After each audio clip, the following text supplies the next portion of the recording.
Good morning. Panel members, can we come to order? This is a fully noticed meeting of Panel A of the Medical Board. We are on record. We are going to have hearing this morning. My name is Jamie Wright, and I'm the chair of Panel A. Will our staff come forward and do a roll call, please?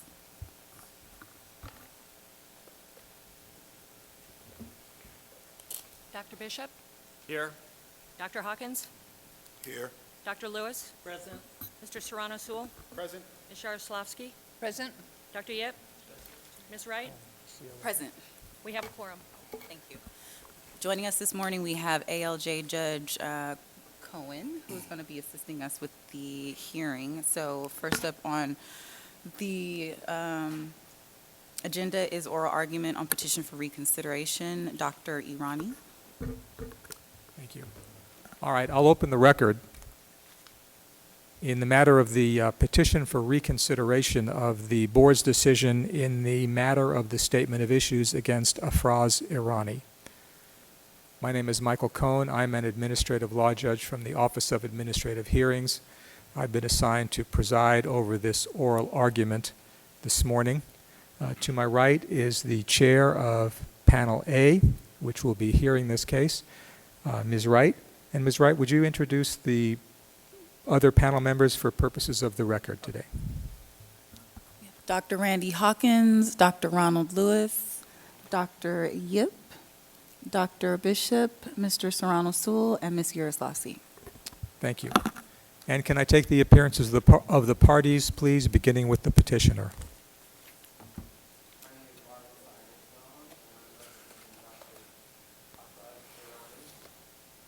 And Dr. Irani is present with you. Thank you. Deputy Attorney General Lawrence Mercer, appearing for complainant. Thank you. I was going to say, can we turn the microphones up a little bit, because Dr. Firestone was a little hard to hear, but apparently you've done that. It wasn't on. It's on now. It wasn't on. No wonder he was hard to hear. Okay. Yeah, it's on. All right. The board's procedures, or the regulatory procedures for these oral arguments, allow each side to have an opening argument of 15 minutes and a rebuttal argument of 5 minutes. In addition, the respondent petitioner is afforded an opportunity to address the panel. No time is set for those. I've discussed with counsel and board counsel and the board and the panel chair how we would handle that. We've been unable to come to an agreement as to the amount of time that Dr. Irani will have to address the board. So I have imposed a 10-minute time limit upon his presentation, with the proviso that if Dr. Firestone does not use the full 20 minutes of his argument time, that will be added to Dr. Irani's time. And he will address the panel after the parties have completed their argument. With that being said, Dr. Firestone. Thank you, Your Honor. And good morning, Chairperson Wright, and the rest of the ladies and gentlemen of Panel A. For those of you who are not familiar with the geography of South Carolina, Columbia is the capital of South Carolina. Columbia is also the home of that 21-year-old white supremacist who traveled to Charleston and killed 9 black members in a church in cold blood. Columbia is also the location of the residency training program where Dr. Irani had confronted problems of discrimination because he's a member of the Zoroastrian faith, a minority religion in India, from where his parents emigrated to the United States. Dr. Irani was born in Santa Clara, California, and grew up there. He attended Stanford University and then medical undergraduate school, and then attended Stanford University Medical School. He was graduated with high honors from both those colleges. One of his mentors in medical school advised him to seek residency training in orthopedics in a different locale on the East Coast because he had all his professional training and education and experience on the West Coast at Stanford. He listed the University of South Carolina, USC, not University of Southern California, but University of South Carolina. That orthopedic residency program was listed, and that was in Columbia, South Carolina. That was one of his choices, and he was matched to that program by the National Matching Program for Residencies. He now realizes that listing USC was his biggest mistake. Although he succeeded in PGY1, which is the internship year at the residency, 6 weeks into his PGY2 year, he ran into a buzzsaw. Program Director Dr. Kuhn. Dr. Kuhn had a reputation of being prejudiced toward minority residents, and as a result, many good residents, after acceptance, became a product of the high attrition rate in that orthopedic residency program. Dr. Eady, former program director at USC and also former chairman of the Department of Orthopedics at University of South Carolina, testified at this hearing. He came from South Carolina to testify in Dr. Irani's hearing. He stated that Dr. Kuhn had a reputation. He observed Dr. Kuhn when he was Dr. Kuhn's boss firsthand, and he testified that Dr. Kuhn indeed provoked a minority residents. We discussed that in detail with the references to his testimony in page 3 and 4 of the written argument. The medical board denied Dr. Irani's application for licensure based on Dr. Kuhn's documents, which he sent to the board. These documents were sent only after much cajoling by Dr. Irani and eventually having to retain legal counsel in South Carolina to get Dr. Kuhn to submit those documents that were requested by the board as part of the application that he submitted. At the time that the board denied Dr. Irani's application, he was well into the emergency medicine residency program at UCLA. As a result, he was required to resign from the UCLA's program despite receiving accolades for his outstanding performance in that residency program by the program director and from supervisors in that program. The board had approved the ALJ's, the Administrative Law Judge's, proposed decision for Dr. Irani to receive a probationary license. But it's impossible for Dr. Irani to be accepted to another residency program with a probationary license. Therefore, he's asking the board to reconsider this decision as the factual basis for the discipline that he received in that decision was based entirely on the letter by Dr. Kuhn. It's found, the factual findings are found in paragraph 57 of the decision on page 18. And again, I reiterate, it was based on Dr. Kuhn's letters. These findings were not part of the allegations in the statement of issues, where the complainant provides the issues which form the basis for the denial. Some of these findings were not the subject of evidence elicited at the administrative hearing. Some were successfully refuted, as reflected by the decision, and some were so vague and ambiguous we had to guess which cases they referred to. Counsel for complainant, Mr. Mercer, expressed and reiterated at the administrative hearing that the only issue that Dr.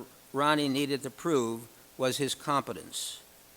The board affirmed in its approval of the ALJ's proposed decision, finding no evidence of incompetence of Dr. Irani. We have put together a brief slide presentation to assist in the discussion of the erroneous findings in paragraph 57, which Dr. Irani asks the board to reconsider as the evidence does not support these findings. I'm going to address what I have put on these slides. Dr. Irani has not received due process.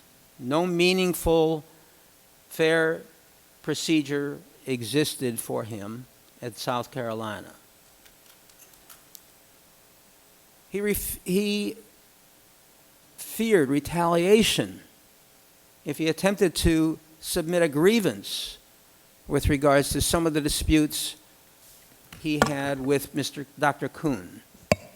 He was always in a damned if you do, damned if you don't position. And he'll tell you about that in a little while when he has an opportunity to address the board.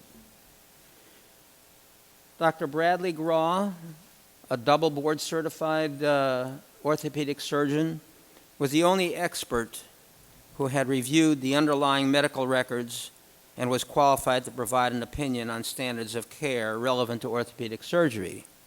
The complainant put up Dr. Nuovo, who is not an orthopedic surgeon and did not review many of the documents, especially didn't review the medical records.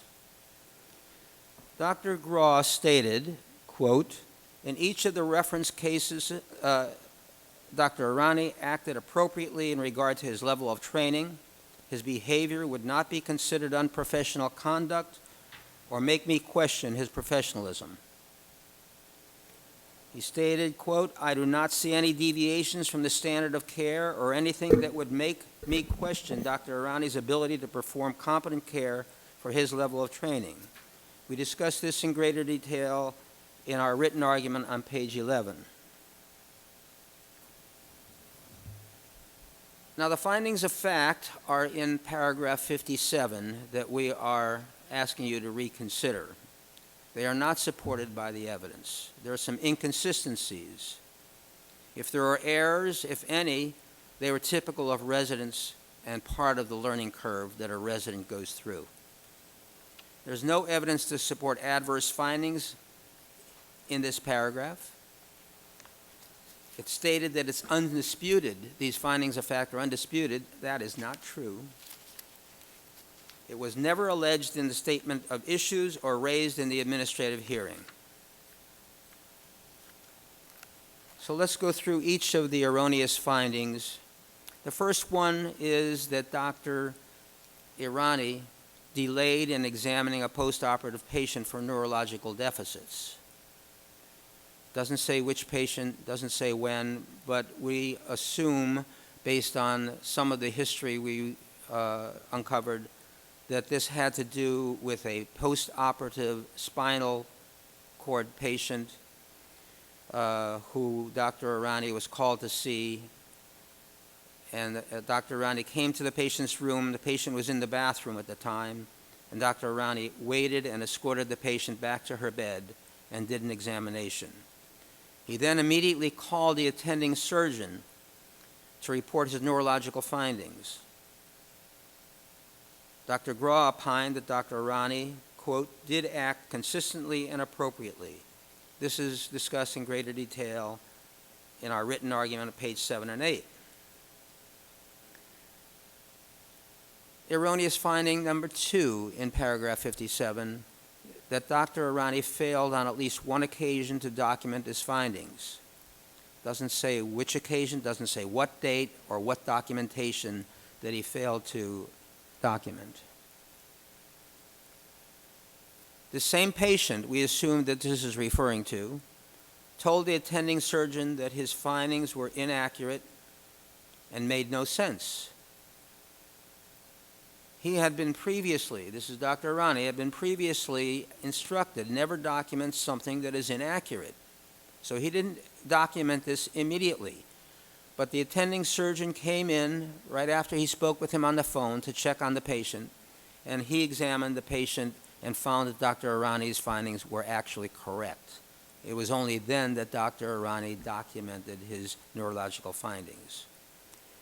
Dr. Graw testified that Dr. Arani documented a physical exam that morning for the patient in question. Dr. Arani's care did not deviate from the standard of care. This is in Exhibit E1, pages 3 and 4. And we discuss it in greater detail on pages 8 and 9 of the written argument. The third erroneous finding, You've got about 3 Paragraph minutes left, 57. Doctor. Pardon? About 3 minutes left. Is that Dr. Arani gave doses of narcotics that would be inappropriate. This was a post-surgical patient who had telephoned Dr. Arani, was screened for side effects over the phone, and allowed to take an additional doses of pain medication of 5 milligrams of OxyContin. Dr. Gross stated in this case the patient had no adverse outcomes and the dosage provided was within spectrum of treatment. Dr. Arani's care did not deviate from the standard of care. The attending physician for this patient, Dr. Iaquinto, gave an affidavit stating that he disagreed with Dr. Kuhn and stated that Dr. Arani's care and pain management were appropriate. A senior co-resident who took care of this patient also agreed that the treatment was appropriate. The fourth erroneous statement, that Dr. Arani had illegible charting. It was never advanced during the hearing, nor in the complainant's statement of issues. And there's a statement in Exhibit A, page 27, that Dr. Arani's notes were excellent, complete, and appropriate. Erroneous finding number 5, finally, was sometimes unprepared, late, or delinquent on assigned task. It doesn't specify in what way he was unprepared, or late, or delinquent, and what assigned tasks he was delinquent on. Dr. Arani's attendance, according to Dr. Graw, was in line with, if not better than, what is expected of the average intern junior resident on an orthopedic service. Being unprepared or delinquent on assigned tasks were never alleged previously.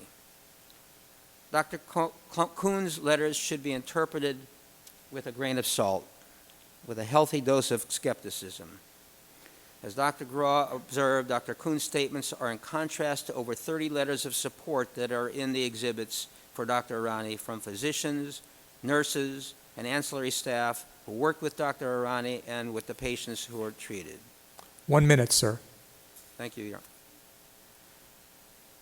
Dr. Arani is competent to practice medicine. The best test was his experience at UCLA's program in emergency medicine. And the board already endorsed the ALJ's determination that, quote, the evidence does not support a finding that Dr. Arani lacks knowledge or ability in the discharge of his professional obligations, and Dr. Nuova's opinion that Dr. Arani is incompetent is not persuasive. That's in the decision, page 18, paragraph 56.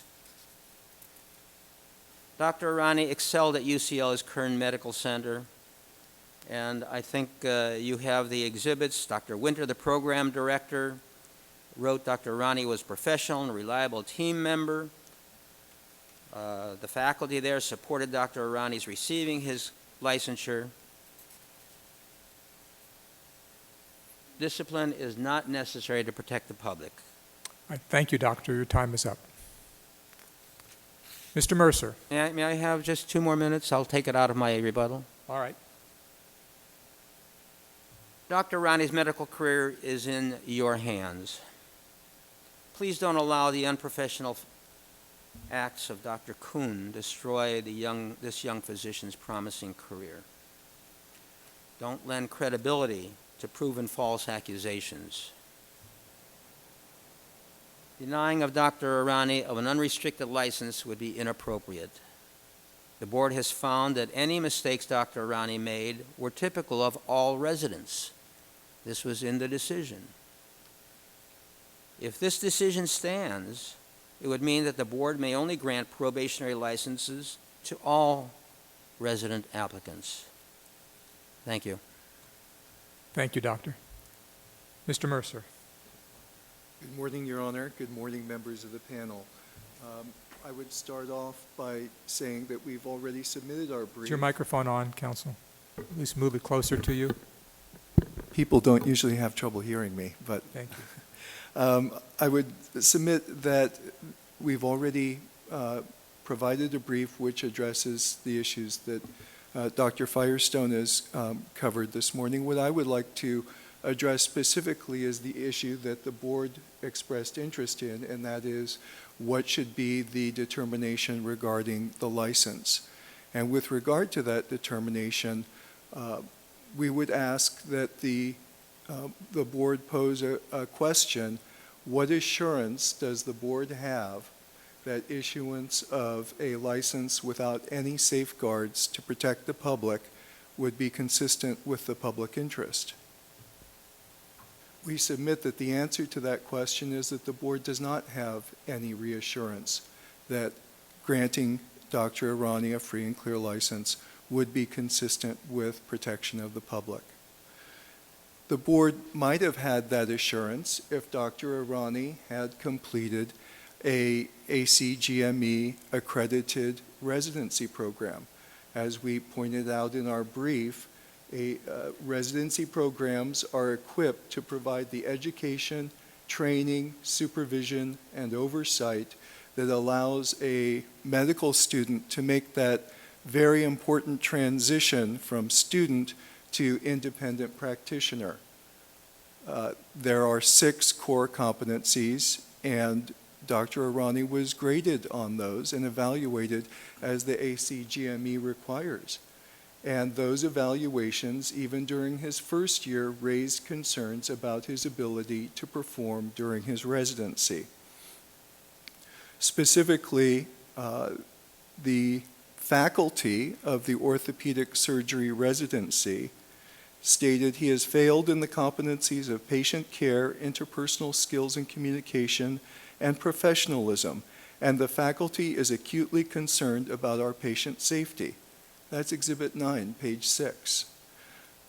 It's important to point out that ACGME accreditation means that this program was following the rules and regulations established by the Accreditation Commission, and that includes due process, frequent evaluations and reevaluations, and the ability to be heard. And all of that was available to Dr. Irani at the University of South Carolina. As we pointed out in our brief, he elected not to proceed with a grievance, although he had 2 opportunities to do so. The first time he waived it, the second time he allowed the time to pass.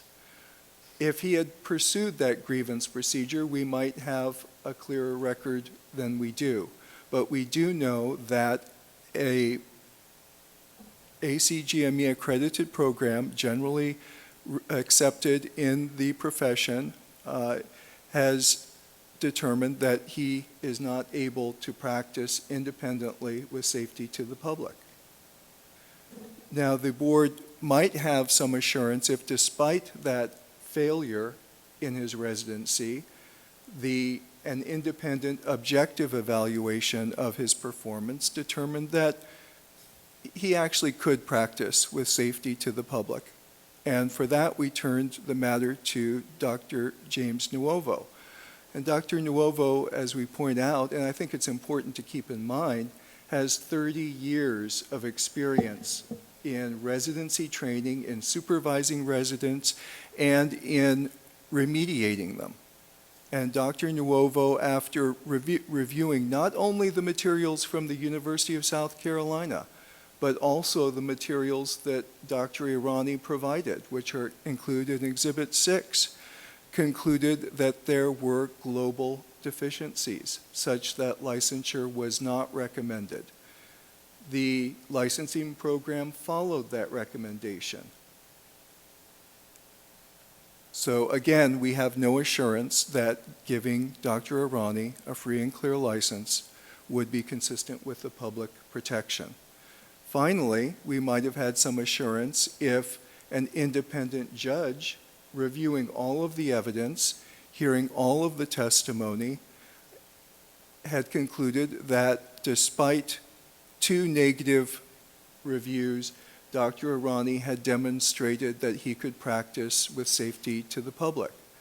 The administrative law judge, after 3 days of testimony, considering hundreds of pages of documents, concluded that although the license applicant was able to explain some things, there remained concerns. And those concerns are what we need to think about today with regard to the determination of what kind of license the applicant should receive. We submit that the administrative law judge fulfilled her function in holding that the protection of the public was the highest priority of the medical board, and that to issue a license without any restrictions would be inconsistent with the public interest.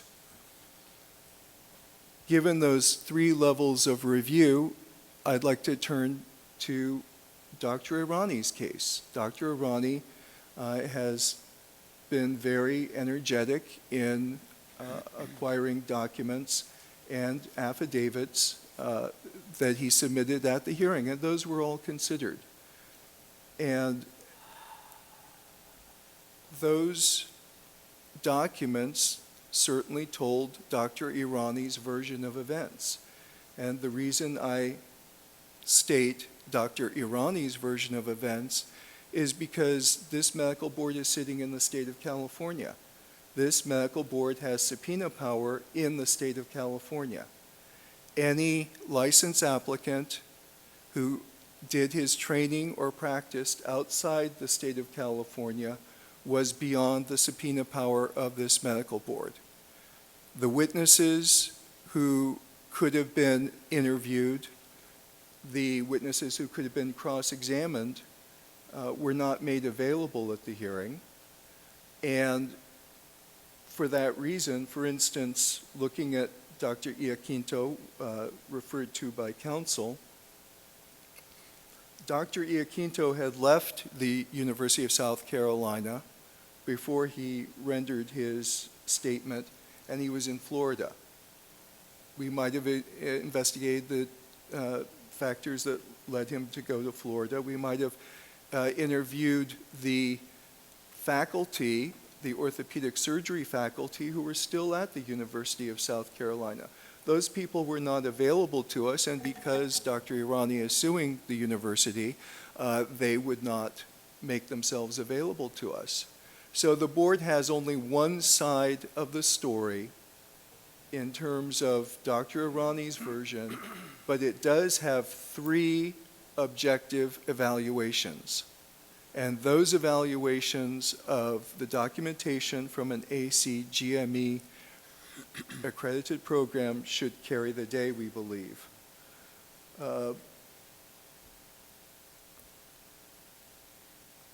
Finally, I'd like to talk about the issue of probation with the board, because the board fashions disciplinary orders every day, and the board is well aware that 3 years probation with one condition, that is the PACE program, is minimal discipline. In fact, it's below the minimum discipline provided in the board's disciplinary guidelines, even for unprofessional conduct. And if the board looks at the disciplinary guidelines at page 27, the board will see that the minimum discipline is in fact 5 years probation with terms and conditions far exceeding what have been imposed on Dr. Irani. It's important also to note that Dr. Irani, if he demonstrates that he can function independently despite having failed his residency program, after 1 year he can petition for modification pursuant to Section 2307. After 2 years, he can petition to have his probation terminated entirely. This is not an onerous licensure that has been imposed by the board. It's been more than generous. And to the extent that it could be altered, we have provided in our argument the consideration that perhaps a 7-day clinical training program, as compared to the 2 years he spent in an ACGME accredited residency, is not the best safeguard for the public, and that the board would possibly be better served by having a physician in Dr. Irani's specialty charged with monitoring his practice and reporting to the board how he is performing and whether he is performing up to the standard of care.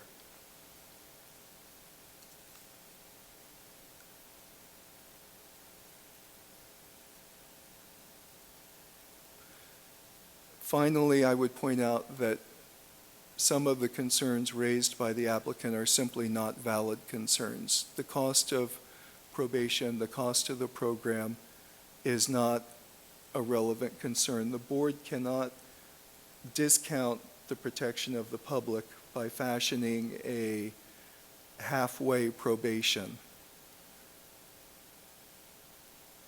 And with regard to the effect on Dr. Irani's career, while that is not per se a relevant consideration, the fact is we do not have any evidence that issuance of a probationary license will prevent Afraz Irani from working as a physician.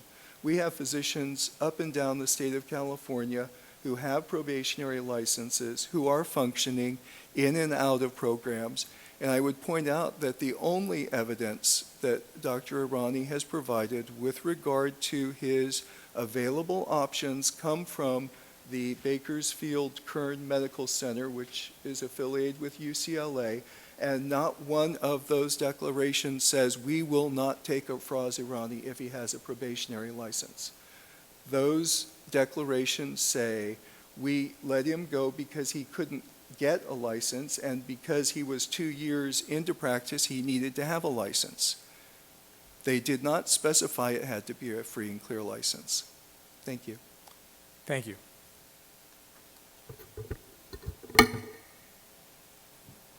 Dr. Firestone, you have 4 minutes remaining of your allotted time. Thank you, Your Honor. 1 year of residency or internship year is all that's required by California to issue a medical license. And Dr. Irani held a South Carolina license that he essentially did not renew when he came to California. And that was in good standing.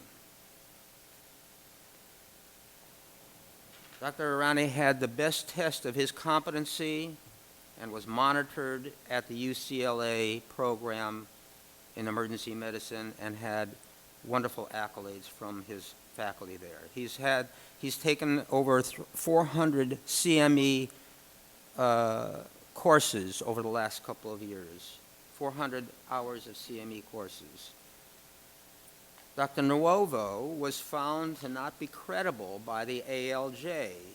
He had not reviewed the documents available that Mr. Mercer said he had, but relied completely on Dr. Kuhn's documents. Not all the documents submitted by Dr. Irani was reviewed by Dr. Nuovo. Mr. Mercer says that probation of 3 years is so minimal, and after 1 year he can petition for removal of that or termination of that probation. The fact of the matter is I've handled lots of motions for termination of probation, and the petition goes in after 1 year in a situation like this, but you don't get a hearing for another year. So it's essentially a moot issue. Dr. Mercer cited in his argument Government Code Section 11181 to stand for the fact that the medical board would not be able to subpoena things from out of state. That's not true. 11181 does not preclude the board from exploring any or investigating any issue outside the state of California.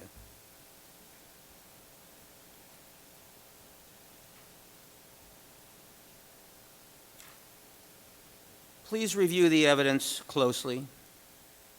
Dr. Irani has received only half justice, and half justice is not what this young physician can live with. He deserves full justice, an unrestricted California license to practice medicine. Thank you. Thank you. I'll defer all my other time to Dr. Irani. You gave him 1.5 extra minutes. Mr. Mercer, You have 5 minutes. Thank you, Your Honor. With regard to the decision, I would ask that the board remember that the argument that we're providing today is not evidence. The evidence is the evidence that you have in the transcript and in the exhibits and in the decision. And in considering the arguments that you hear from Dr. Firestone and even from myself, you should refer to the decision. The decision is actually very well written. It's very thoughtful. It provides extensive review, not only of the statements that were made criticizing Dr. Irani, but the statements that were made supporting Dr. Irani. And after review of that decision, you will see that at no point does the administrative law judge say that the board's licensing consultant was incompetent. In fact, the decision describes at length his extensive experience supervising not just one program, but 60. Dr. Nuovo is the designated institutional officer at the University of California, Davis Medical School. He is the DIO. That means he oversees 60 programs like the program that Afrazi Rani was in. He's been doing that for 30 years. He provided his expertise to the board, as he has generously done over the years, and that expertise should not be discounted.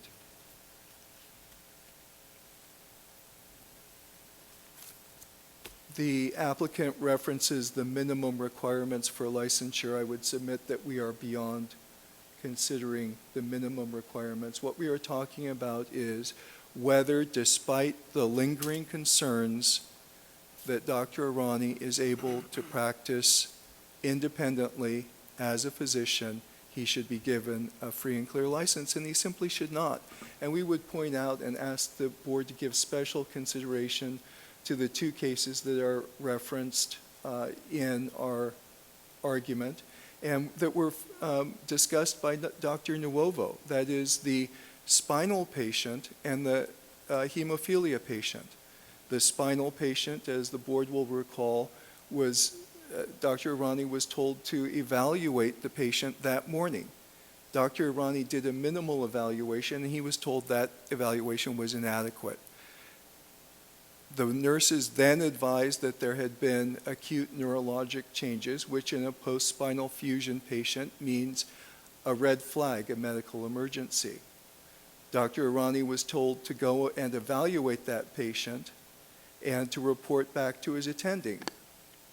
When the attending heard from Dr. Irani, the attending decided, I need to evaluate this patient myself. It sounds bad.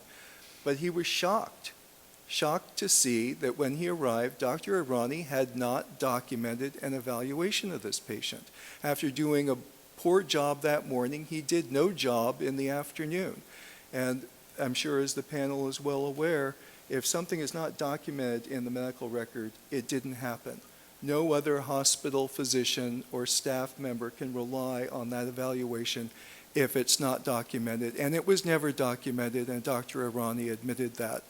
To the extent that it's now posited that he somehow did a good job that was acceptable to his attending, I would ask that the board look at Exhibit 9, page 7, and read the irate email that the attending wrote after encountering the patient and finding no evaluation had been documented. Similarly, the hemophilia patient, he was told to evaluate that patient at 4 a.m. to make sure that the patient had no compartment syndrome. He says, well, I evaluated the patient at 2:30 a.m. Did he document that? No. So as far as the physician, the attending who came on call at 6 a.m. and the staff who were there in the hospital, no evaluation of that patient had been done because they had no documentation of it. These are serious concerns, and they should not be discounted, and they recommend that the licensee be on probation, that he be monitored, and that we watch and see if, despite his failed residency program, he can perform with safety to the public. Thank you. Thank you. All right, counsel, thank you for your argument. Now, Dr. Irani will have an opportunity to address the panel. Doctor, would you rise to be sworn, sir? Raise your right hand for me. Do you solemnly state truthfully that the testimony you'll give in this proceeding is the truth, the whole truth, and nothing but the truth? Yes, sir. Thank you. Have a seat, sir. Let me just remind you, Doctor, that you're free to address the board on any topic you'd like, but you cannot present any new evidence. You have 12 minutes to address the board. Would you first state your name for the record, though? Yes, sir. My name is Afraz Irani. Would you move the microphone in front of you and try that again? Yes, sir. My name is Afraz Irani. Thank you. Go ahead, Doctor. Okay. Good morning, and thank you so much for granting me the opportunity to speak before the California Medical Board. First, I'll ask you to please bear with me. I was just informed this morning to cut my talk completely in half, so please bear with me as I do that.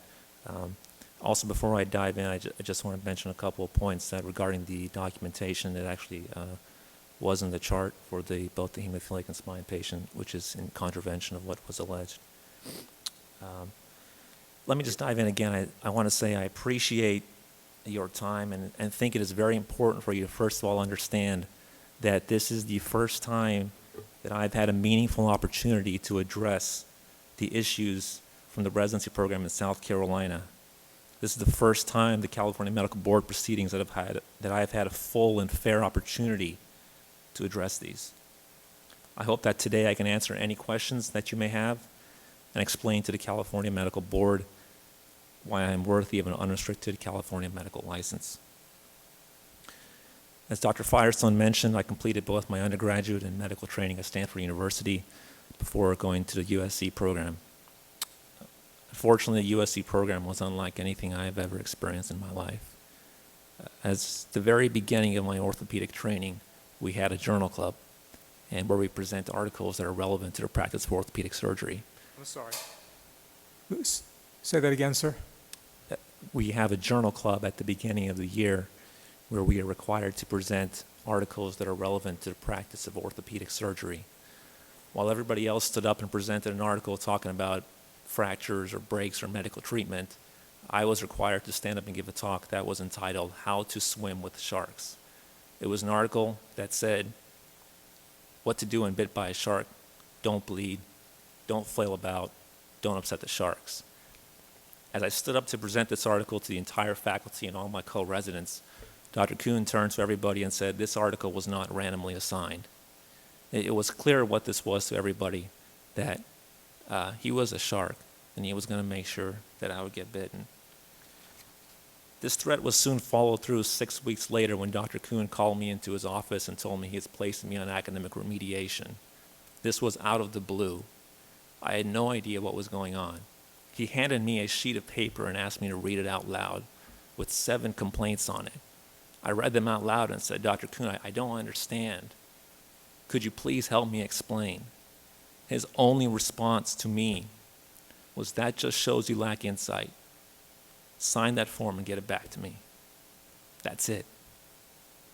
Some of them are so generic, like delinquent on assigned task, that I sit before you today still not knowing what he is referring to. I try my best to move forward. I even talked to the attending surgeon who Dr. Kuhn alleged I had done inappropriate care, and the attending surgeon said my care was appropriate. He said he had not been talked to, and he said what was written was false. I went into the handbook and read about the grievance policy, which said talk to my chairman, Dr. Walsh.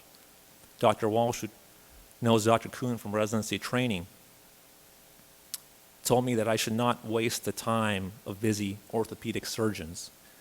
And if I want to continue, I better just move on.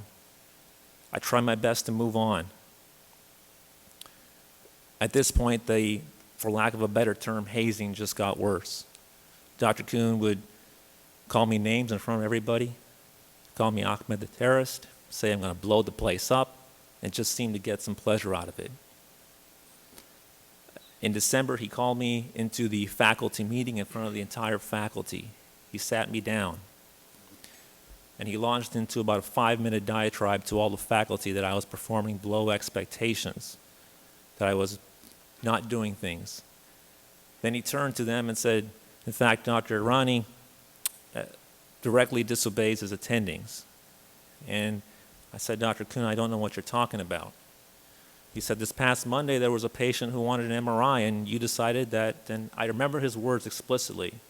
He said, could you tell the faculty, I'm wondering why you thought it was in your purview as a PGY2 resident to directly contradict your attending's instruction.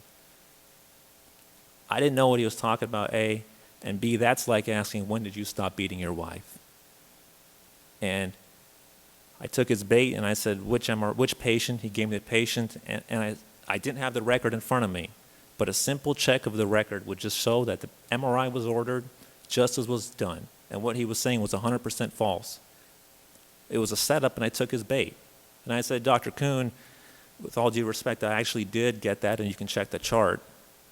And he turned to the faculty and became furious. He said, this is what I'm talking about.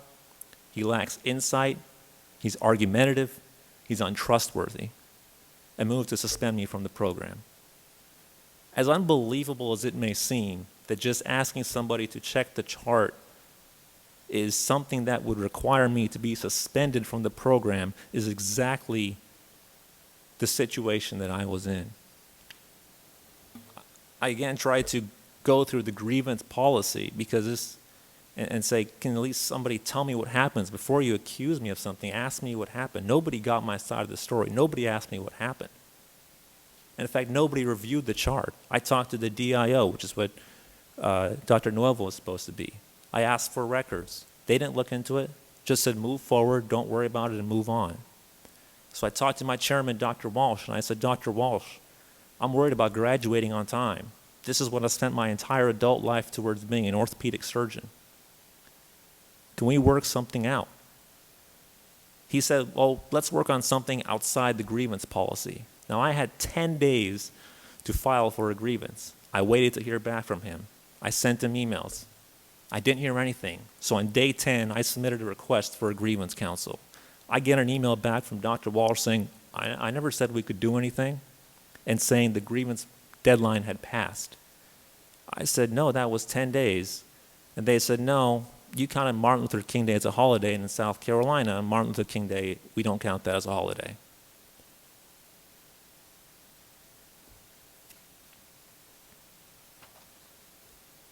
I had no choice. I filed my grievance in a good time. It was turned down from me. I came back to the program in February. And Dr. Kuhn explicitly in my remediation said, you must admit to fault if you want to proceed in this program.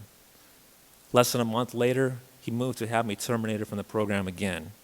Again on allegations that go directly against what's written in the chart, and I'm happy to answer any questions the medical board may have about this. And again, when they called me in, what is my choice? Previously, when I said, you're wrong, I was suspended. Now they said I have to admit it. So I admit it. I just said I'm sorry. I didn't admit it. I just said I'm sorry. I'll do better. And then they terminate me. This is the perfect catch-22. Because if I object to what they're saying, I'm terminated for being argumentative, lacking insight, and untrustworthy. If I try and follow their guideline and say, okay, I'm sorry, I'll do better, well, okay, you're terminated for that mistake. Even if I had done everything 100% correctly, there's still no way I would have succeeded. In fact, Dr. Walsh, when I met with him about the grievance policy, he even went ahead and said to me, he said, you know what, Afraz, let's say there was a video camera, and I remember this conversation very explicitly. He said, let's say there was a video camera that recorded everything you did, and everything you're saying is right, and you were exactly 100% proper. It doesn't matter. We would still get you out of here. He's telling me to my face that it doesn't matter patient care or what you do is right or wrong. If we want you out, we'll get you out. Got 3 minutes left, sir. I went all the way to the grievance council this time, and although having the facade of fairness, counsel with Dr. Kuhn's peers, they were not allowed to, they did not review patient charts, they didn't review patient witnesses, they didn't review any objective evidence. Dr. Kuhn was on one side, I was on the other, to listen to Dr. Kuhn, and it's his word against mine. And as Dr. Kuhn told me, nobody's going to take his word over mine. And that travesty of injustice is just repeated over and over and over again, which has brought me in front of you today. And they had me removed from the program. The shark had won.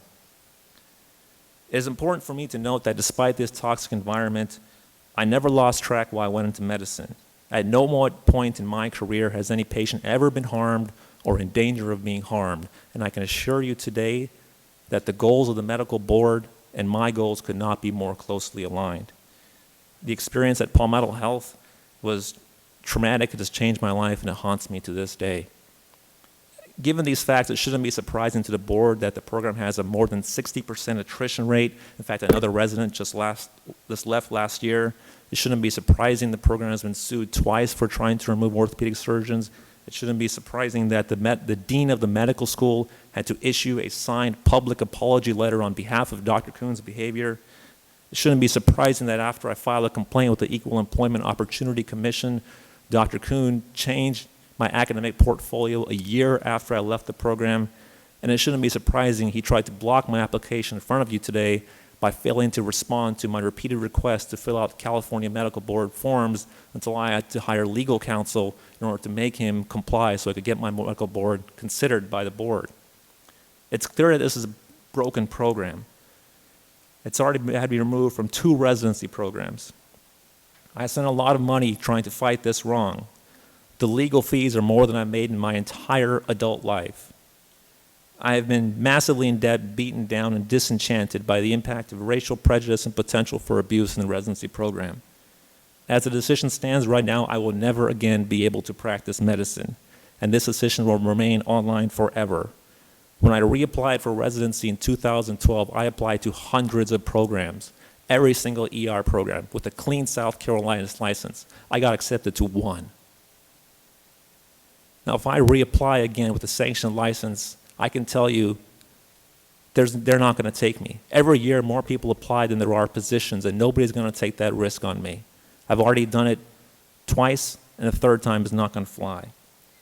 My program director at UCLA, Dr. Windsor, is fully supportive, but the hospital and malpractice requirements of this licensure preclude her from offering me the position again. Despite this, I'm dedicated to the practice of medicine.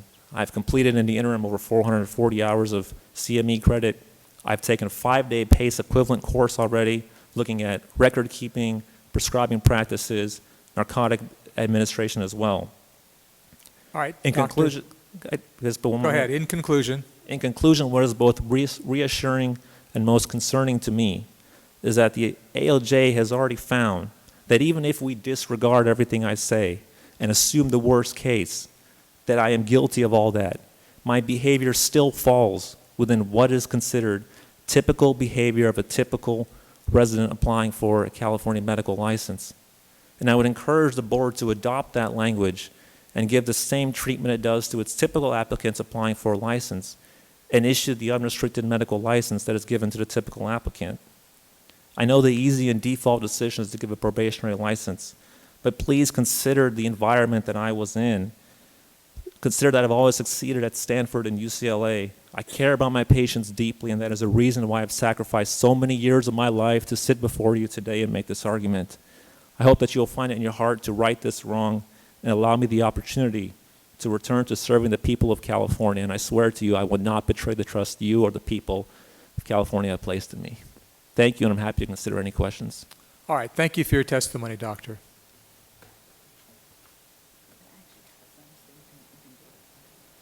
So we're going to take questions from the panel at this time, and I actually have a couple, and so I'm going to let both of you answer so it's fair.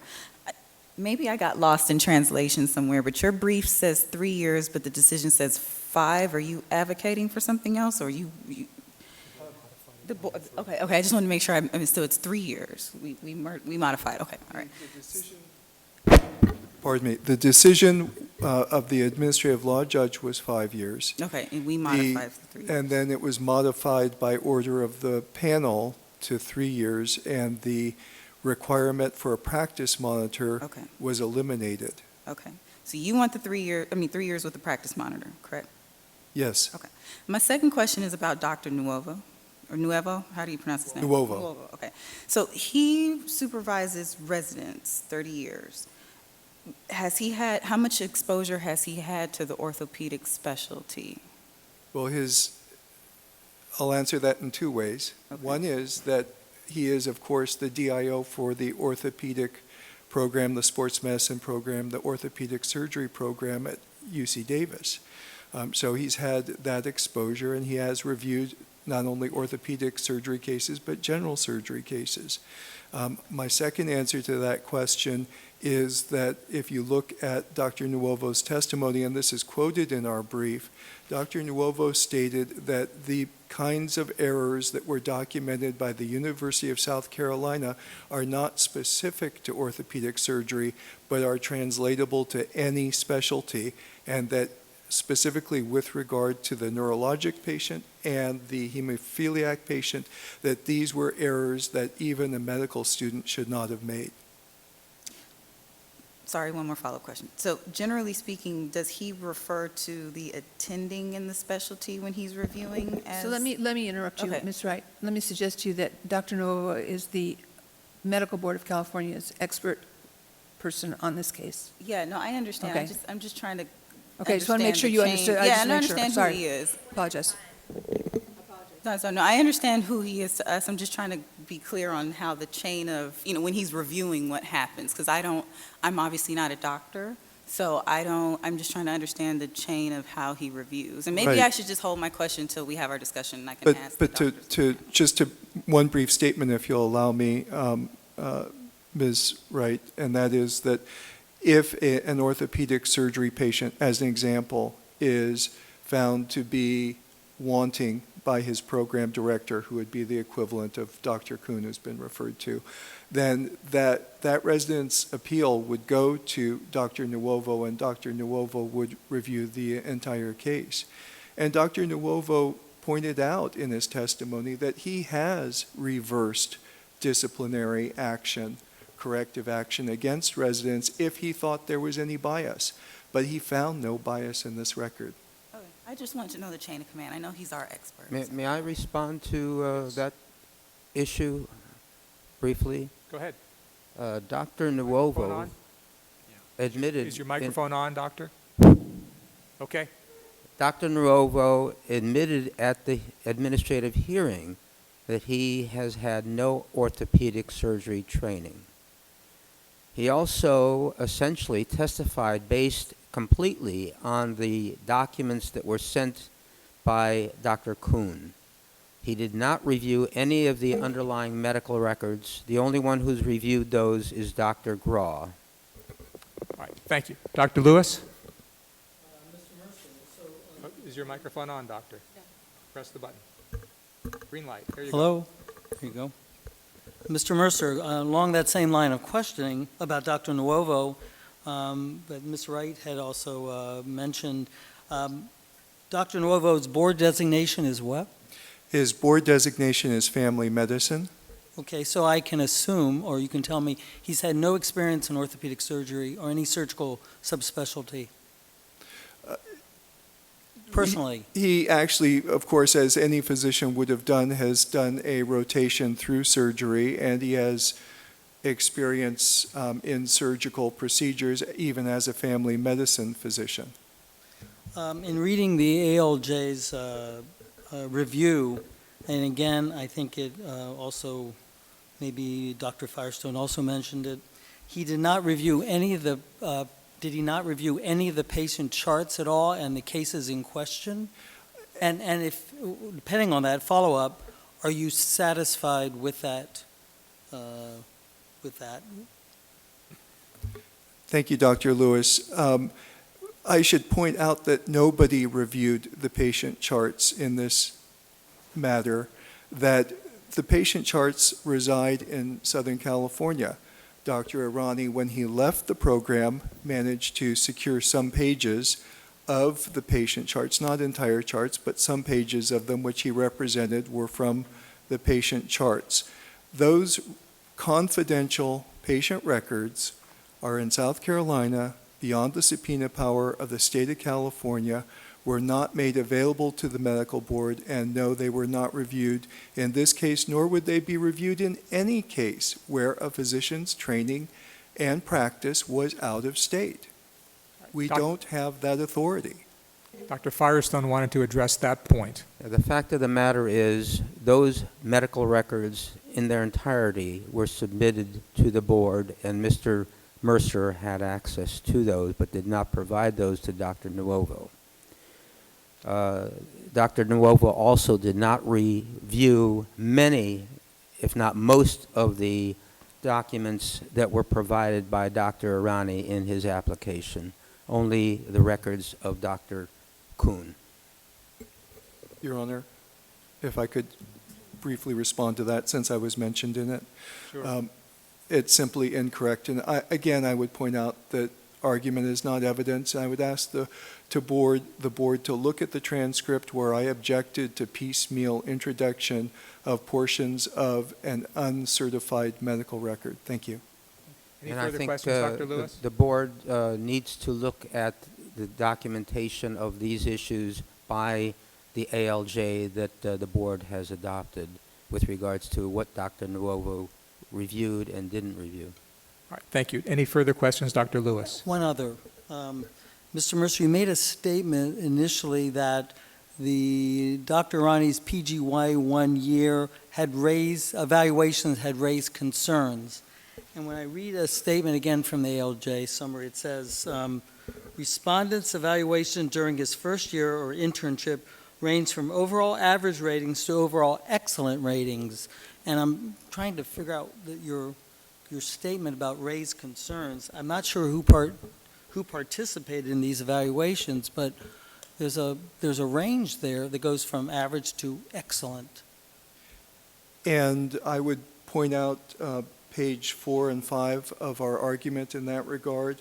Specifically, one faculty member stated, Dr. Irani must realize that he has crossed the threshold from student to physician and begin to be accountable for his actions and accountable to his patients. He did not show me that he was interested in taking care of our patients on the trauma service at the level that we expect from our new resident physicians. I will also point out the comment of his program director on page 5. I have spoken with Dr. Irani at length about his performance thus far in his internship. He needs significant improvement in several areas, and he seems to understand these issues. That was a letter of Dr. Kuhn. I'd like Dr. Irani to address that, if that's okay. Address what? What is he addressing? The initial evaluation that was pointed out to me, and I can just comment on that. That same evaluation, that was my very first. Can't hear you, doctor. Yes, sir. Cannot hear you. Okay. Can you hear me now? No. Your microphone's not on. Can you hear me now? Yes. Okay. Just regarding the specific evaluation he's referring to, that's when I first got to South Carolina, and I was explicitly told that there's nothing that you're doing incorrectly from a medical standpoint. It's just a different environment. We say things differently down here. And for instance, you got to put your hand on the patient. You got to say, where y'all from? How y'all doing? And that's a little bit of a different approach than we have here in California. So his point there and what he told me was it seems that way. I know that's not the case. And if you look at his subsequent evaluation 6 months later, the evaluation is fine. So all the evaluations which Mr. Mercer is pointing out is that there was a little bit of trying to figure out how the culture works down there. All those evaluations were re-rotated back on with them, and all of them showed great improvement. So if there were any sort of, as the ALJ referred to, average to excellent, the ones that were a little bit lower all showed improvement. And my last rotation at the end of my PGY 1 year was consistently the highest one possible, just excellent. So I was able to take that feedback, which I appreciated, and move on. Thank you. Thank you. Dr. Hawkins, any questions? No. Dr. Yip? I'm sorry. Dr. Yip, 2 questions. One is that were you interviewed at the program before you matched to the program? Did I interview at the program? Yes, sir, I did. Okay. Second question, there's the issue of due process, and you mentioned it's the first time you can tell your story. You mentioned, I also read that there's a complaint to the Equal Employment. Correct, yes, sir. Am I allowed to question that? Will you ever follow up on that, given your side of the story, or were you contacted by the accreditation agency regarding the complaint? And the Equal Employment Opportunity complaint happens after I left the program. So, and they have actually issued a right to sue letter. And so they wasn't able to address any of the issues while I was in the program, and they instructed me to take that case up formally, issuing a right to sue letter. So it has not been as detailed as this was. It was to verify the complaint is legit and allowed me to move on through a legal recourse. Thank you. Dr. Bishop? Yes. You said you interviewed at the program. Did you interview with Dr. Kuhn?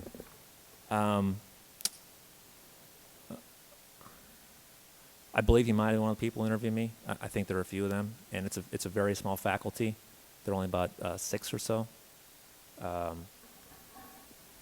So you did interview with him before you? I believe he was on there. To be, that's about 5 years ago, and it's only about 6 faculty. Usually they're all there. So what I can tell you is I'm sure I met with him at some point. And also, if I can ask, where did you rank that program on your match list? I don't remember exactly. It wasn't my number 1 choice, and it wasn't my last choice. I believe it was sort of in the middle-ish. My brothers were had been in North Carolina and Tennessee, so I had, based on that, it was also why I was looking towards that region. Thank you. Yes. Mr. Sewell? Ms. Yaroslavsky? No question. All right, any other questions from the panel members? All right, thank you all very much. This matter will now be taken under submission. The panel will adjourn to executive session to make its decision. Thank you, and the record is closed. We're going to go into closed session, so if everyone except for our council and staff members would leave the room, thank you.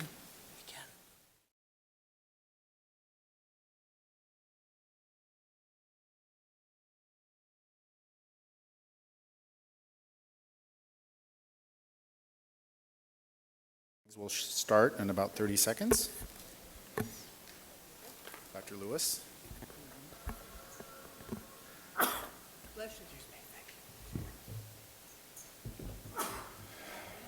This is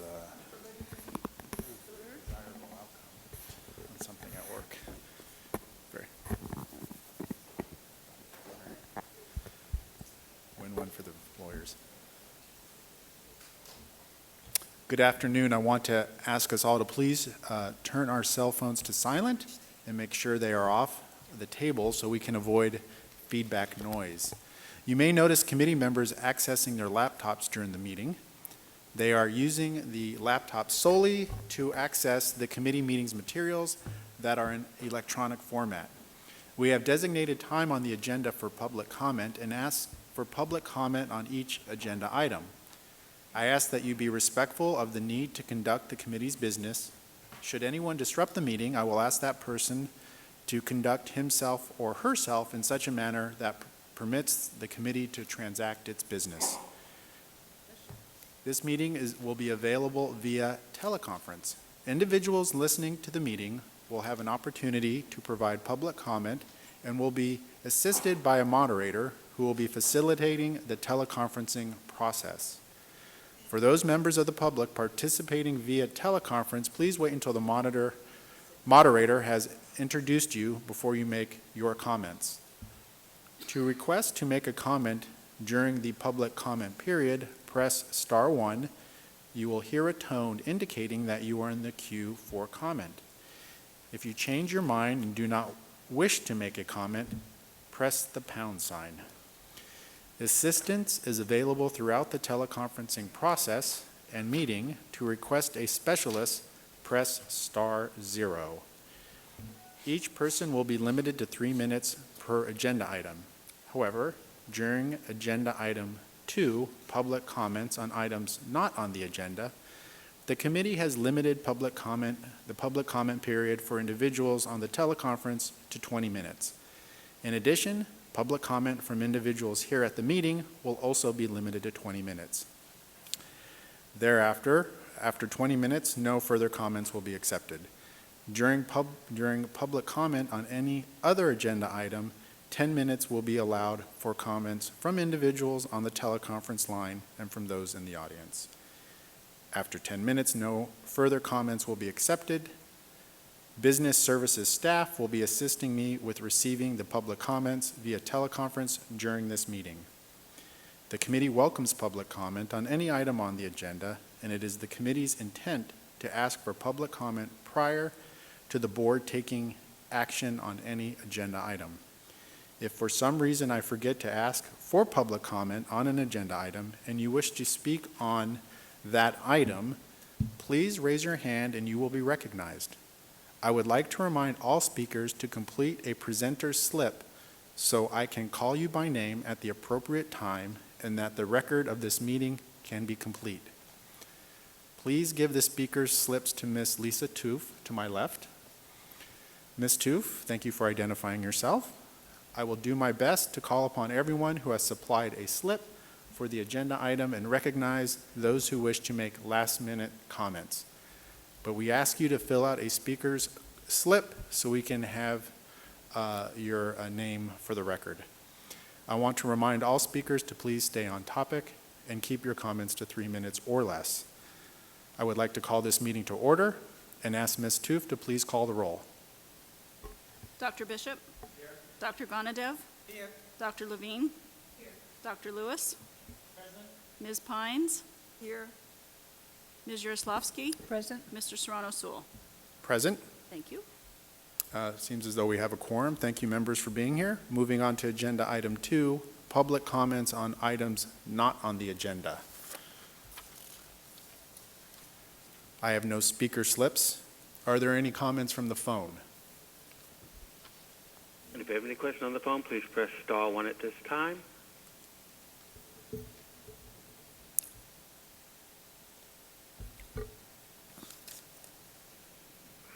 One moment, we do have a question coming up.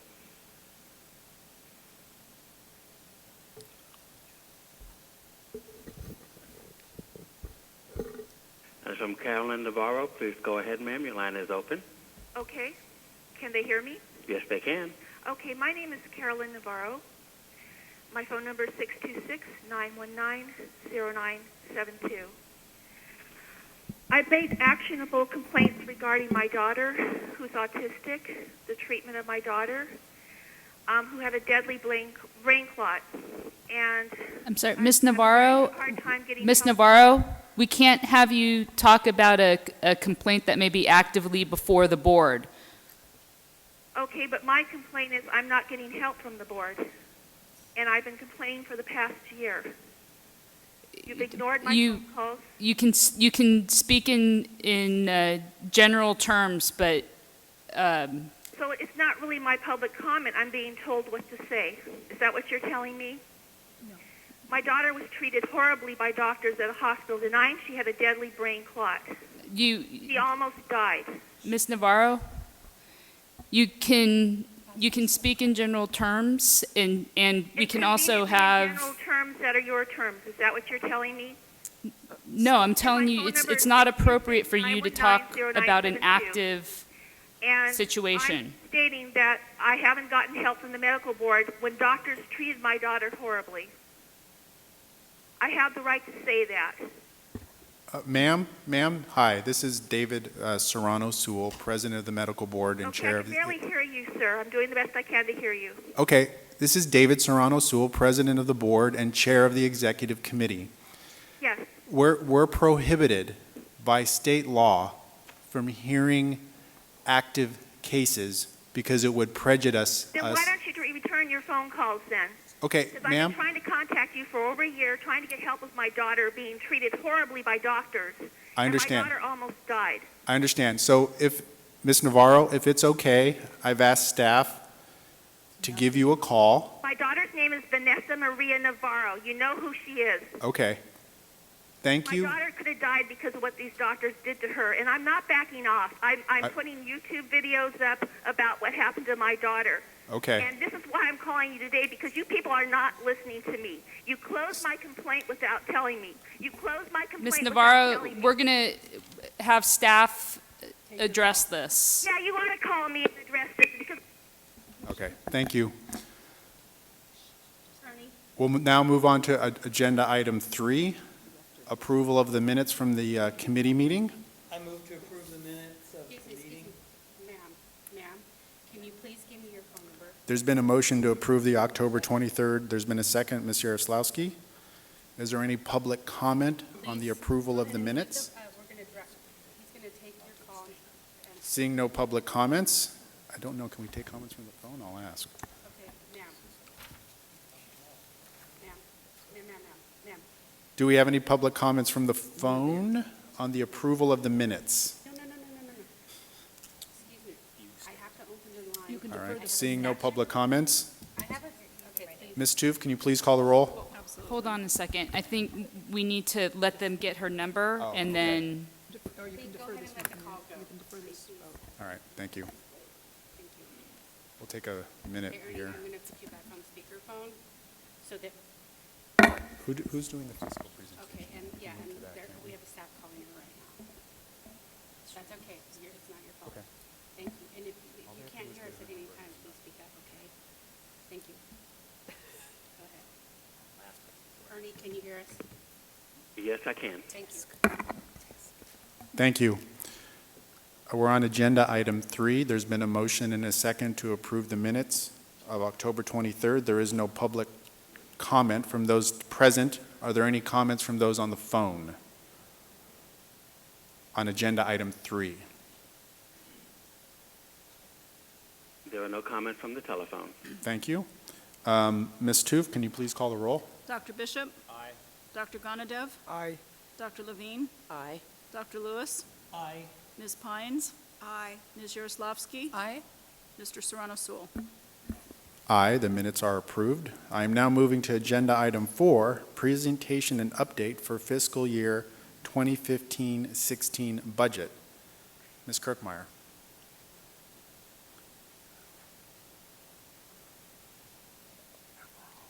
And Ms. Amaral. Hello. Good afternoon.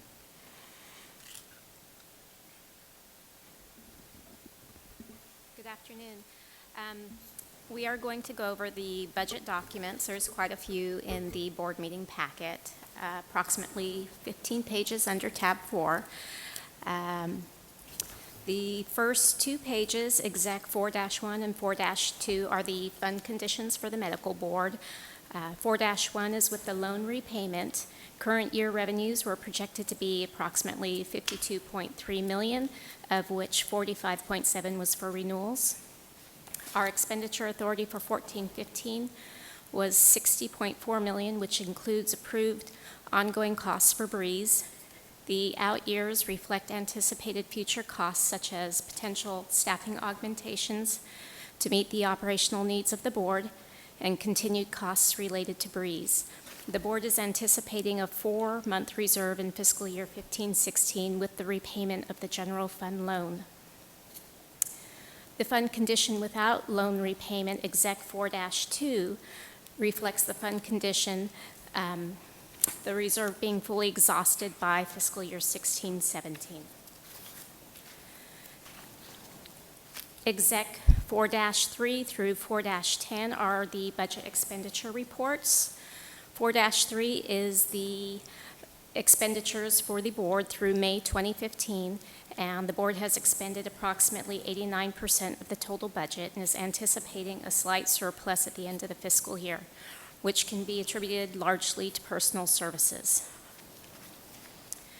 The reports by unit, exec 4-4, 4-5, 4-7 through 10, reflect the total expenditures by unit within the board as of May 31st, 2015. The board's total budget for 14-15 was $60.4 million. However, the distribution for personal services funding by unit was slightly out of alignment for fiscal year 14-15. Board staff will be working closely with the Department of Consumer Affairs Budget Office to build the 15-16 budget allotments and ensure they're in line with our spending. If I could direct your attention to exec 4-6, that is the budget expenditure report for HQIU, and they have expended approximately 92% of their budget as of May 2015, and we are projecting that they will fully expend their budget for the fiscal year. On page exec 4-11, it is a budget overview by component, and that is just a high-level summary of our spending by each of the units for the last 4 fiscal years. It also displays the total authorized positions for each program area. Exec 4-12 is external agency spending, and this chart displays 5 fiscal years of expenditures for departmental and statewide pro rata, as well as expenditures related to the Office of Administrative Hearings and the Attorney General's Office. The data is through May 2015, and we're projecting to fully expend the budget for OAH and the AG's office. Exec 4-13 is the board per diem and travel, and the total per diem budgeted is $31.5 thousand, and as of May 2015, the board has expended $85.8 thousand, resulting in a deficit for this line item.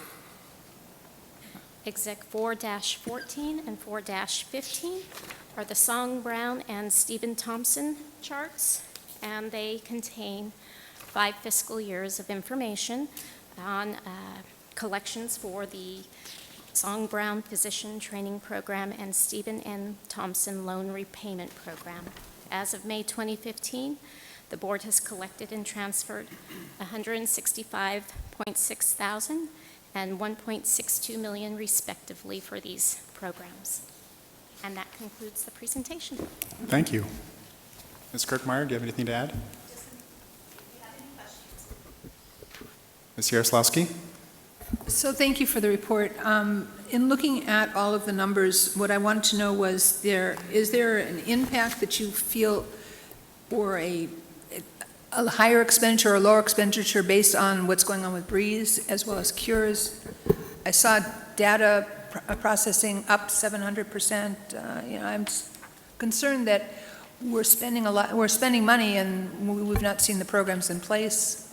So. So in regards to both Breeze and Cures, those are both items that we have been funded for the next 2 fiscal years. Breeze, we got a augmentation to our budget last year, I believe, in 13-14, and then also in this year for 14-15. On an ongoing basis, the money that will be going to the Cures program is actually out of the physicians' fees that are being charged to them. So there won't be any impact to our budget on Cures after this year. On Breeze, however, as you know, there was an ongoing, when the contract was signed, once we went live, there was going to be an amount that we had to pay for 5 years, and that has been moved to 7 now with Breeze. And I believe I had sent out an email talking about that some time ago when the spring finance letter went through and the Section 11, I believe it was, when that was passed. And so, yes, it impacts our budget because we have to pay for the system that was put together. And we will finish. finish. Does it have a negative impact Yes, on our that's, budget? yeah. No more so than any other augmentation. I mean, as we continue down the path, as you can see here, our budget continues to go down. We usually revert money, so at this point, I'm not projecting that this will be an impact within probably the next 4 years to where we would have to increase fees or do anything like that because of it. So also on the loan repayment from the governor's money, that is a definite that's coming in, we're seeing the money, and Yes, so all of we usually don't bring this slide to you except unless we're doing a specific budget item. And so we wanted to show you, this is the money that actually was collected at the board and transferred to those 2 programs. Okay, thank you. Yes. 2 items I have on budget. One of them is the Office of 4-12, I think, Office of the Administrative Hearings. We didn't spend the money because we didn't have enough cases which went there. Is that what it is? Yeah, so if you see the actual versus what we have budgeted there, the big difference, that's exactly what it is. Because we're able to settle so many cases, we don't spend our full allotment for the Office of Administrative Hearing. That's not unusual for us, probably for the last several years. Yeah. And the second one is the budget assignment for the board expenses looks like minuscule, and that's why you have such a difference there. So how are you going to adjust that next time? So on this line item, we would actually have to do, I believe, unless Liz can correct me, a BCP in order to do an adjustment to put additional money into the member's salary or per diem. But at the end of the day, for our board, it doesn't matter what's in each individual line item, as long as when we close our budget at the end of the year, we're in the positive. So it doesn't matter that we've overexpended one line item, as long as we're underexpending in others, which we have done, for, as you all know, for the past several years. Yeah, my point was that make sure that it just, anytime you spend so much above the budget, it just doesn't look right. So adjust the budgets, because I know you have a larger number of board members because of a lot of appointments recently. So adjust the number so that it just doesn't look that, hey, what are the board members doing here? Right, yeah. Mm-hmm. Are there any additional comments from the members or questions? Seeing none, are there any comments from those present? Audience, excuse me. Seeing none, are there any comments from those on the phone? No comment from the telephone. Thank you. I'm now moving to agenda item 5, presentation on the satisfaction survey. Ms. Robinson and Ms. Kirkmeyer.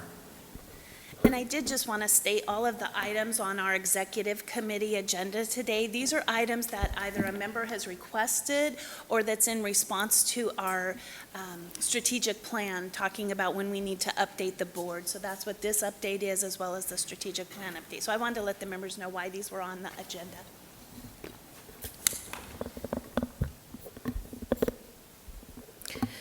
Good afternoon, Chair and members. Please turn to pages exec 5-1 through 5-9 for the staff report and results and survey results from the board's ongoing consumer satisfaction surveys. These surveys are part of the board's strategic plan in an effort to improve consumer services provided by the board. The board is currently conducting 3 surveys using the web-based system SurveyMonkey. The charts show the results during the prior 3 fiscal years for the applicant survey, the newsletter survey, and the website user survey. In attachment 1 on pages exec 5-4 and 5-5, the results are for the applicant survey. This survey web link is sent to all newly licensed physicians via email. The first question asks if the application instructions clearly state how to complete the application. The licensing program has continued to receive high marks for this measurement, as much as 94% of applicants answering yes. Question 2 asks if you visited the board's website for assistance, was the information helpful? This question has also consistently received very high ratings. In September 2014, the instructional video for completing the U.S.-Canadian Medical School graduate application was added to the board's website, giving enhanced directions in completing the application. For question 3, it asks if you used the Breeze online system, how satisfied were you with the information it provided? On average, 68% of the applicants reported they were either very satisfied or somewhat satisfied with the system. Question 4 asks the applicant, how satisfied were you with the courteousness, helpfulness, and responsiveness of the staff person who processed your application? And question 5 asks, how satisfied were you with the application process? For both questions, on average, 70% of applicants reported they were either very satisfied or somewhat satisfied. In attachment 2, exec 5-6 and 5-7 contain the results for the newsletter survey. This survey web link is included in each newsletter. The first question asks the reader to rate the overall satisfaction with the content of the newsletter. In fiscal year 14-15, an average of 75% of the readers reported the content as excellent, very good, or good. For question 2, it asks the reader to rate the usefulness of the annual report. This question received very high ratings. Of the 11 quarters reported, 4 quarters received ratings of 100% for very useful, informative, or somewhat informative. Question 3 asks, what method would you prefer to receive the newsletter? On average, 69% of the readers preferred to receive the newsletter via email. 28% preferred hard copy via regular mail, and 3% preferred social media delivery. Question 4 shows respondents to the survey were interested in the newsletter as a physician and surgeon. The last attachment 3 in Exec 5-8 and 5-9, the results are for the website survey. This website survey link is available on the board's homepage. The first question asks, which of the following best describes you? In fiscal year 13-14, the website users consisted of about 57% current licensees, 15% were consumers or patients, and 17% were categorized as other. In fiscal year 14-15, there were about 33% were current licensees, 30% were current patients or were consumers or patients, and 20% were categorized as other. For question 2, it asks, during your most recent visit to the board's website, which of the following best describes the information you were seeking?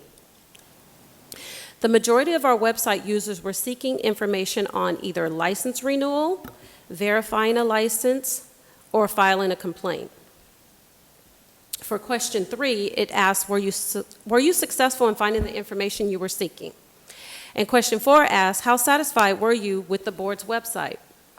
During fiscal year 12-13 quarter 4 and fiscal year 13-14 quarter 1, prior to the implementation of the BREEZE system, on average, 85% of the website users reported they were able to find the information they were seeking. After BREEZE, most website users reported they were unable to find the information they were seeking and reported dissatisfaction with the board's website. Some commented that the board's website was confusing and cumbersome. Others stated the renewal processing and verifying a license was not user-friendly. That concludes my report on the board's consumer satisfaction surveys. Are there any questions? I'll start with my left, Ms. Yaroslavsky, Dr. Levine, and then Dr. Lewis. I want to thank you for the information. I think it's very informative. I think, though, that information of 68% happy is slanting it one way versus the 32% that weren't happy. So I'm wondering, as an ongoing opportunity, if there's a possibility in the future of when people sign on to the website, if there would be a pop-up and said at the end of your sign-up, would you be willing to take a 2-minute survey? And at that point, the question was asked, were your needs met? Were they not met? Were you satisfied? Were you not satisfied? Was the information easy to access? Not. So it's a little bit more generic. I have to tell you that I've tried to use the website. Nobody's ever asked me about my use of the website. And I assume that I should know what I'm doing, and I have had problems as well. So I want to thank you for this, bringing it to our attention, but on the same, it shouldn't be finished. Yeah, so I have a few comments. And I think I understand, I think this is a very well-intended effort, but 113 responses and 142 responses are too small to draw any conclusions. Exactly. And so, and I think the language in the report confuses users with responders to the survey.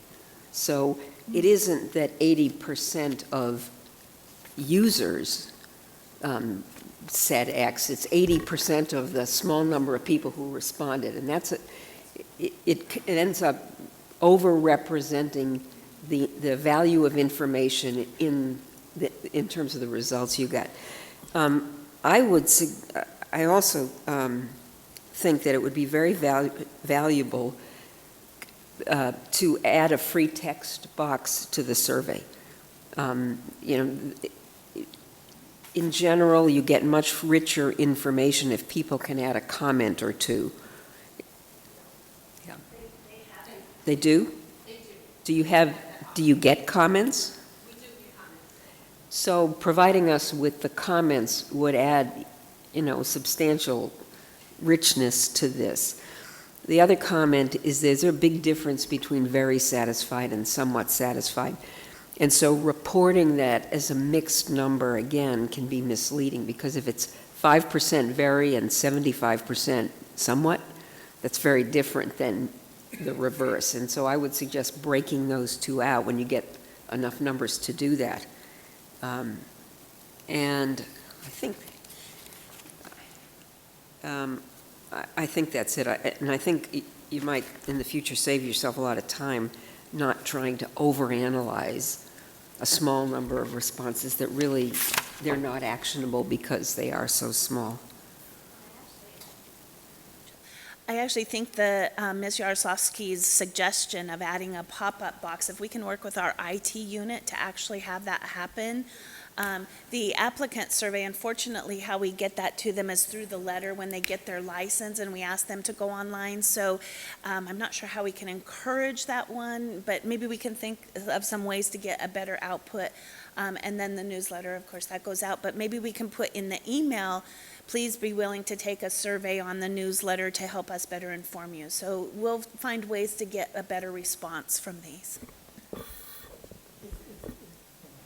It's a very stellar job that you've done, and yes, those small numbers, it's, you can't make anything from any of this data at all. And are you asking all these questions at one time? These are, well, they're all 3 separate surveys, so each one has 5.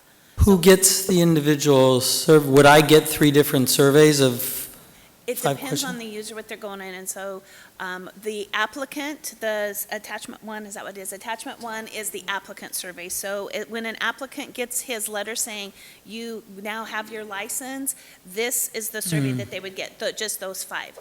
So the next one, attachment 2, which is the newsletter satisfaction, there is a comment on the newsletter where you can, because it's electronic, you can just automatically click there, and those 5 questions goes to whoever wants to click on that and take the survey. And then the last 5, there's a link on our website that says, please take our survey, and so it's on that, those 5 would be for that user. So at the end of the applicant process, there are some websites that won't let you close out the process unless you finish a few of the questions.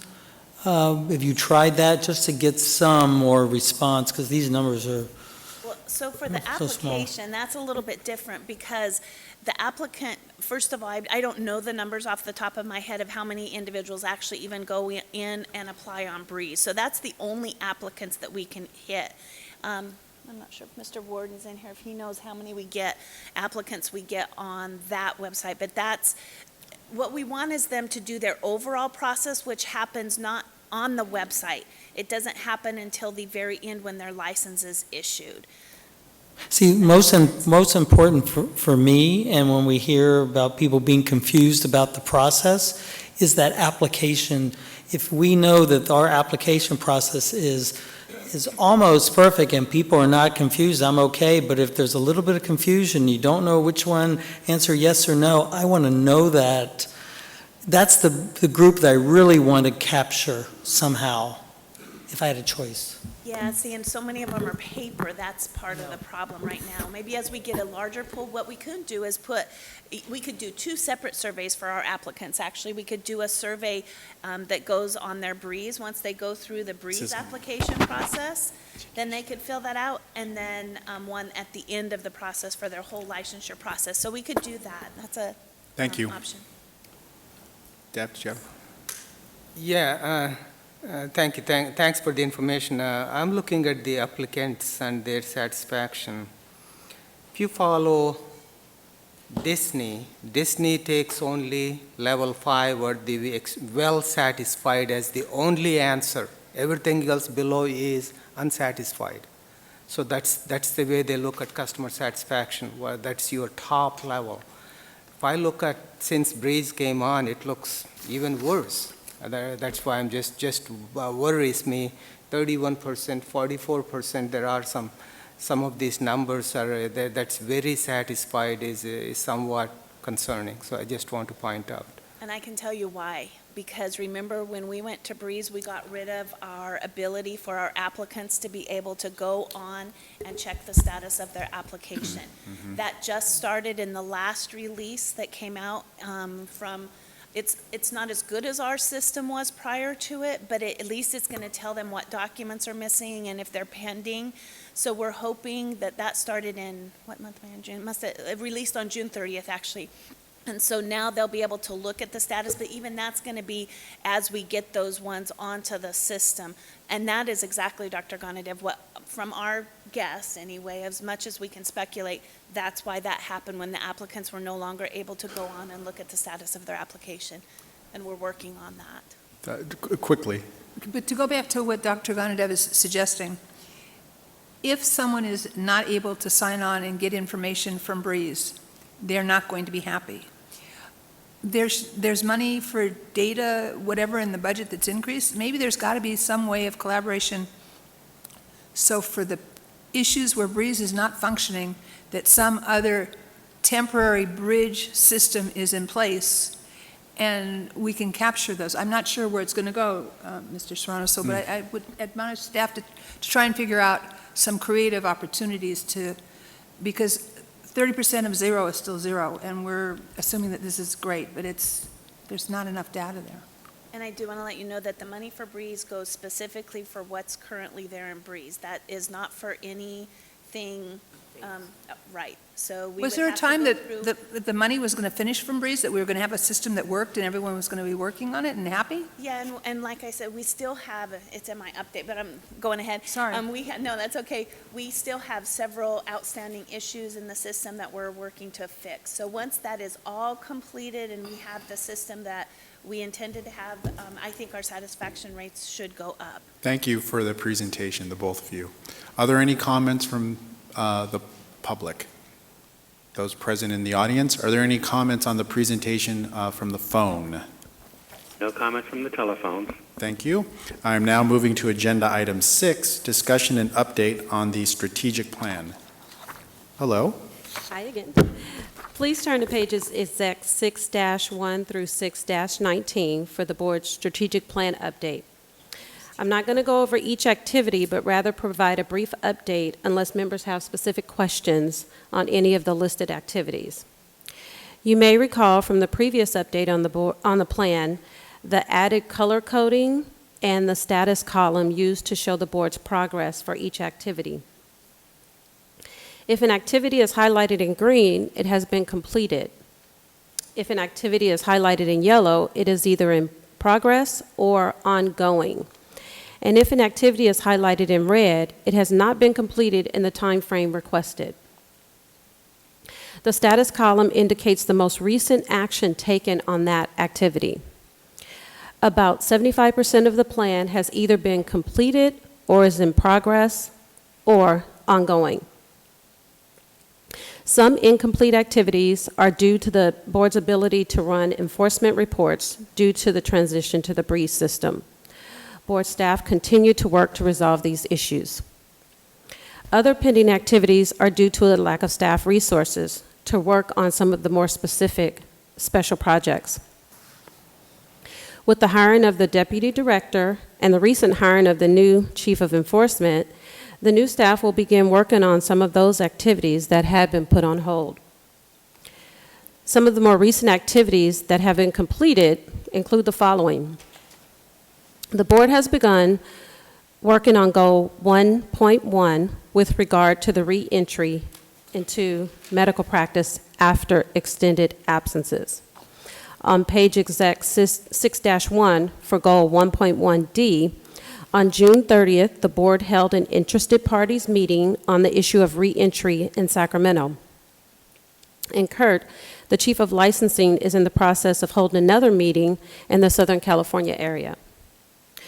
For Goal 1.2, the maintenance of licensure and maintenance of certification, this has been put on hold until the issues surrounding certification is resolved. For Goal 2.2F, which is found on pages exec 6-4, the board is holding a regulatory hearing tomorrow on the outpatient surgery setting accreditation agency standards. On May 20th, both the board's prescription drug awareness videos won awards as noted on Goal 3.4C on page Exec 6-11. The public service announcement featuring Natalie Coughlin won the State Information Officer Council Gold Award for Excellence. And the video for physicians featuring Dr. Bishop won the Silver Award. On page Exec 6-13, for Goal 4.2A, the board held 17 events from January to June, either licensing fairs or orientations. And on the last page, Exec 6-19, for Goal 6.1A, Ashby Wolf from the Centers for Medicare and Medicaid Services will present an update on the Affordable Care Act today in the Education Committee meeting. That concludes my strategic plan update. Are there any questions? Thank you, Ms. Robinson. Are there any questions or comments from members of the board? Looking to my left, my right, seeing, yes, Doctor. Yeah, I can see that majority of the red is either from Breeze or from lack of personnel which we are hiring, so we understand. Thank you. Are there any comments from members of the public present in the audience on the report? Seeing none, are there any comments on the telephone? No comments from the telephone. All right, thank you. Thank you for that update. I'm now moving on to agenda item 7, future agenda items. Do any members have any agenda items for the next executive committee meeting? Colleagues, is there anything that's of note or interest that you'd like to see discussed at the executive committee? Should we be looking forward to Ms. Kirkmeyer? Breeze as far as a report or some kind of a better understanding of what the constraints are and what the visual is for the next 5 years, or is that something that we just go with the flow and? We're going to have a presentation on Breeze. Yeah, I have a, no, that's Kears, sorry. Oh, Kears, sorry. Yeah. In regards to Breeze, the system right now that we have with Breeze is a system that we're going to have. We are continuing to make significant improvements to that system via every time that we get something that isn't working right, we're putting that in as a request for a change. So my concern is that every time there's a change order in a situation, there's a new expenditure, there's new expense, there's new staffing, there's new education, there's new training system. And I understand what we have is what we have and we have to work with it. But it's not meeting the function and the needs of this board and your staff. So I understand that you're working within certain constraints. So all I'm asking is, would it be beneficial to bring out and air what we're looking at for the next 3 to 5 years, what the costs are going to be, what the weaknesses are, and are there solutions or are there no solutions? I can't say that it's not meeting the requirements and the necessities of staff. I would not sit here and say that. Okay. Our complaint process, we've gotten that down. We do think it takes longer, and Right. that's something I'm very willing to say. Because of the timing of the system, because it's not a mainframe system, it does take longer to enter information into the system and to look up information. But as far as the way the system functions, it gathers all the information.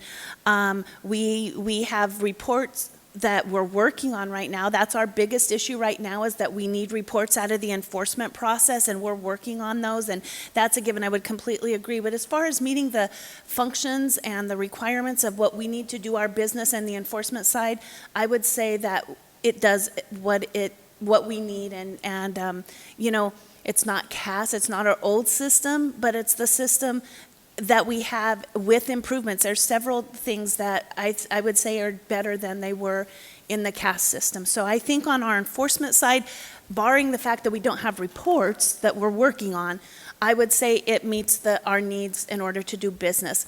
Could it be improved? Absolutely. Can any system be improved? Yes. And we will continue to find those improvements. And if they come in and it's just a system problem where we don't have to go out and do a lot of programming, that is not additional costs because it's in the maintenance hours that we're already paying for. So that's a good thing. On the licensing side, again, we have some things that are outstanding that we need to get improvement on that side. We're working on that. We're getting reports out of licensing now. We're checking the validity of those reports or the accuracy of those reports, but we are getting reports a lot better out of it licensing than we are enforcement. So it's meeting our needs there. It's getting individuals licensed, Thank but you. again, I would say it's taking a long time. Thank you. Thank you, Ms. Kirkmeyer. I think that's a way of saying we'll give serious thought to putting it on as an agenda item, but it remains a part of Ms. Kirkmeyer's executive report at the meetings. Dr. Levine? Yeah, and I'm sorry to... No. Sorry to go out of order, but I'd like to go back to page exec 612, and this is in the strategic plan, it's goal 3, consumer and licensee education, and my concern with this all green column is that it's an activity report without detail, and I think we need to, I think it would be helpful for the board, number one, if we had prioritized who the important groups were and targeted those groups. It feels like this is much more reactive and responsive to requests. And I think there are some audiences that, whether they think to call and ask for information, that there ought to be more aggressive outreach. And it would be helpful to me as a board member to understand what priorities have been set and how we're doing in reaching those audiences versus just, whoever calls, we get somebody out there. And also some effort to see whether it is appropriate to involve board members in doing this outreach, whether Mr. Serrano-Sewell should be making a presentation to the California Bar Association on the Medical Board of California. I know Dr. Lewis did a presentation with Ms. Sweet at the end of last year. So, right, yeah. but matching priority audiences, and it's not my job to set the priorities, but I do think it would be helpful for the board to understand how staff is thinking about the high priority audiences. And that was going to be one of my suggestions for the future agenda item for our next executive committee meeting. And I was thinking in larger terms, but this is a really good concrete example of what we should discuss around public outreach, educating the public to go to our website, what we need to do around that, thinking about our PSAs for the next year, so we can get the gold, and doing the outreach stuff. So you and I we can work on fashioning an agenda item that speaks to all this, but that should be a focus of our discussion at our next executive committee meeting. Are there any other suggestions or comments? Seeing none, we'll move to item. Are there any comments on the report from the public? This is future agenda items for the executive committee. Are there any comments from those on the phone? No comments from the telephone. Thank you. The next agenda item is 8, adjournment. There being no further business of the meeting, it is adjourned without objection. Thank you, members.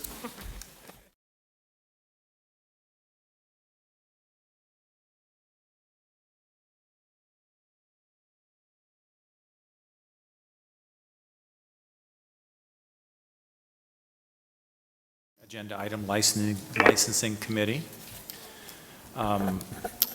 So I'd like to ask us all again to turn off our cell phones if we haven't already done that, or at least turn them to silent and make sure they're off the table so we can avoid feedback noise.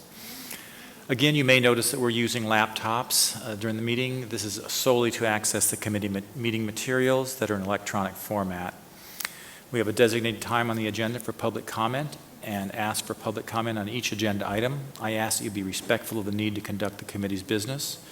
Should anyone disrupt the meeting, I'll ask the person to conduct himself or herself in a manner such that permits committee members to transact this business. This meeting will be available via teleconference. Individuals listening to the meeting will have an opportunity to provide public comment and will be assisted by a moderator who will be facilitating the teleconferencing process. For those members of the public participating via teleconference, please wait until the moderator has introduced you before you make your comments. To request to make a comment during the public comment period, press *1. You will hear a tone indicating you are in the queue for comment. If you change your mind and do not want to make a comment, press the # sign. Assistance is available throughout the teleconference meeting. To request a specialist, press *0. Each person will be limited to 3 minutes per agenda item. However, during agenda item 2, public comments on items not on the agenda, the committee has limited the public comment period for individuals on the teleconference to 20 minutes total. In addition, public comment from individuals here at the meeting will also be limited to 20 minutes total. Therefore, after 20 minutes, no further comments will be accepted. During public comment on any other agenda item, 10 minutes will be allowed for comments from individuals on the teleconference line and those in the audience. After 10 minutes, no further comments will be accepted. Business service staff will be assisting me with receiving the public comments via teleconference during this meeting. The committee welcomes public comment on any item on the agenda, and it is the committee's intent to ask for public comment prior to the committee taking action on any agenda item. If for some reason I forget to ask for public comment on an agenda item and you wish to speak on that item, please raise your hand and you will be recognized. I would like to remind all speakers to complete a presenter slip so I can call you by name at the appropriate time and that the record of this meeting can be full and complete. Please give the speaker slips to Ms. Toof. Ms. Toof, can you identify yourself? I will do my best to call upon everyone who has supplied a slip for the agenda item and recognize those who wish to make a last-minute comment. But we will ask you to fill out a speaker slip after your comments so we can have it for the record. I want to remind all speakers to please stay on topic and keep your comments to 3 minutes or less. We plan to end today at 2:30 p.m. I would now like to call the meeting to order and ask Mr. Warden, please call the roll. Dr. Gonadev? Here. Ms. Pines? Here. Ms. Shipsky? Ms. Wright? Here. Dr. Bishop? Here. We have a quorum. Thank you. Let's see. I would like to remind the members that we will be taking roll call vote on all action items. Moving to agenda item 2, public comments not on the agenda. Are there any comments from the audience present?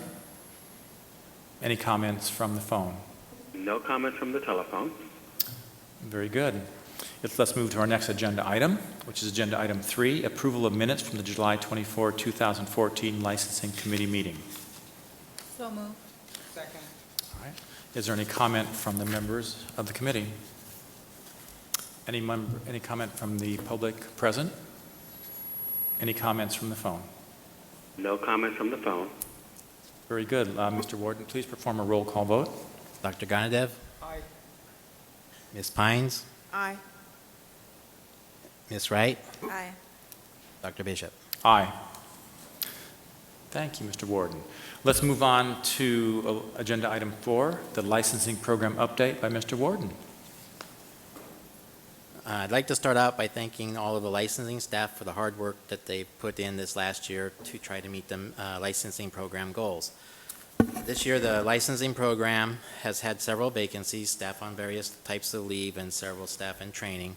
And the licensing program was still able to meet the 45-day initial review of physicians and surgeon applications for 32 weeks out of the 52 weeks. And staff did not exceed at any time the 60-day review data specified in regulation. To provide a little more information about the physician and surgeon's licensing, we issued 5,873 licenses this year, which is an increase of 351 from the previous year, fiscal year 13-14. Licensing staff was requested to work overtime in order to process all the applications and issue licenses for residents who needed licensure, and by July 1st of 2015. The licensing managers and staff worked very hard during that period of time and put in a lot of hours to get that accomplished. There were approximately 45 individuals who did not receive their license by July 1st that or needed them, and it is important to note that all of these applicants either applied very late, did not provide all of the required primary source documents timely, were waiting for fingerprint responses. In addition, some were from out-of-country applicants waiting for the immigration process and the issuance of their Social Security numbers. In addition, a few of the applicants did not take their USMLE until step 3 until June 25th. And of course, the scores don't come to us until almost 30 days after that. Staff is still keeping track of those applicants to make sure that they are licensed as quickly as they can be. The call center received 155,092 calls last year. And this was an increase of 6,634 more calls than in the previous fiscal year. International medical school recognition, there are 107 medical schools pending board recognition. 7 of those medical schools have pending self-assessment reports pursuant to California Code of Regulation 1314.1A2. And then as far as licensed midwives go, we had received 45 applications and issued 42 and renewed 153 licenses. And that concludes my update on the licensing program. Thank you, Mr. Warden. I just have a couple questions for you. I don't see Mr. Shunke present today. Is he still, or are we still providing licensing fairs for the larger programs in the state? Yes, he's actively doing licensing fairs on a regular basis, and he's actually done some recently for the new orientations for new medical residents, and also starting licensing fairs again for the new residents who are going to need licensure by next year. So. Excellent. I know those are very well received by all. That's really a fine thing we're doing. Second, you said that we were receiving a large volume of calls, as we always do. Is there any sort of trend you can identify in the types of calls receiving? Has there been any changes in the sort of questions you're having or issues that we're seeing? Well, a lot of our phone calls are related to what Ms. Kirkmeyer referred to earlier, was the lack of the WAS system for applicants to be able to identify what documents are not here or missing. And so we received a high volume of phone calls because of that, and also emails, and that's, I believe, is the reason for the significant increase in phone calls recently over these years, because they can't do what they used to do. The programs can't do what they used to do. And so they rely on phone calls. Is there emails. Anything in Breeze, or is there any workaround we're working on to help with that? They just installed our new update on, basically that became effective June 30th, so that they can get some of that information now on if they applied online with Breeze, and but that's going to take a little while for it to go through, because it's from that date forward and not anything that was in the past. So it's going to take a little while for that to become more useful, and it's not quite as detailed as what WAS was. So. Well, hopefully there's some help in the future for you then. But we anticipate that to reduce some of our calls. Excellent. Are there any questions or concerns from members of the board? Any from members of the public present? Any from the phone? And no comment from the phone. Thank you then. We'll move on to agenda item 5. Which is the update on the June 30th, 2015 postgraduate training requirements and physician reentry to practice interested parties meeting. Yeah, so if you would turn to pages license 5, 1 through 9, that's the report that I prepared regarding the update, and then also the information for what we provided at the interested parties meeting is from pages 4 through 9. On June 30th, the board held an interested parties meeting regarding the minimum number of years of board-recognized accredited postgraduate training to obtain a physician and surgeon license, and requirements for physicians who want to re-enter the practice of medicine after an absence of an extended period of time. Dr. Bishop chaired that meeting for us, and it was held in Sacramento.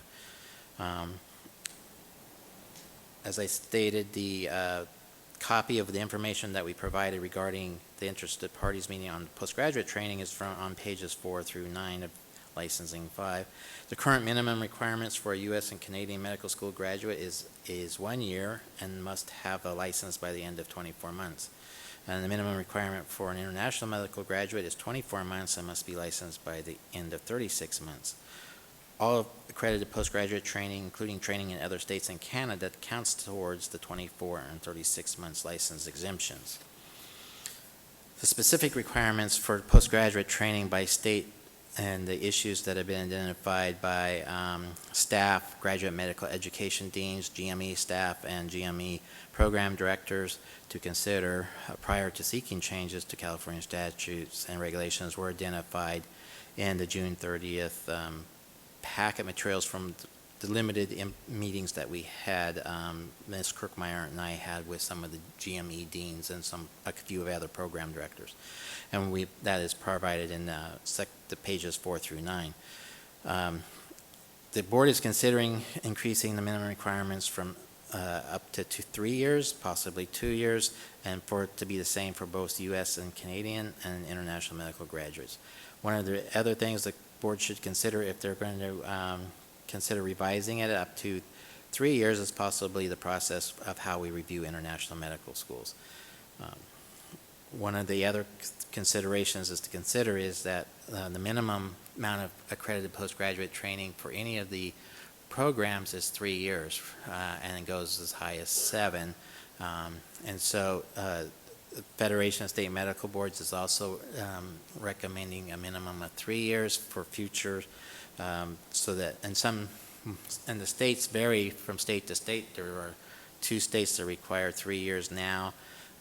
Most states require something in between, and one state, I believe, it requires a full completion of a program.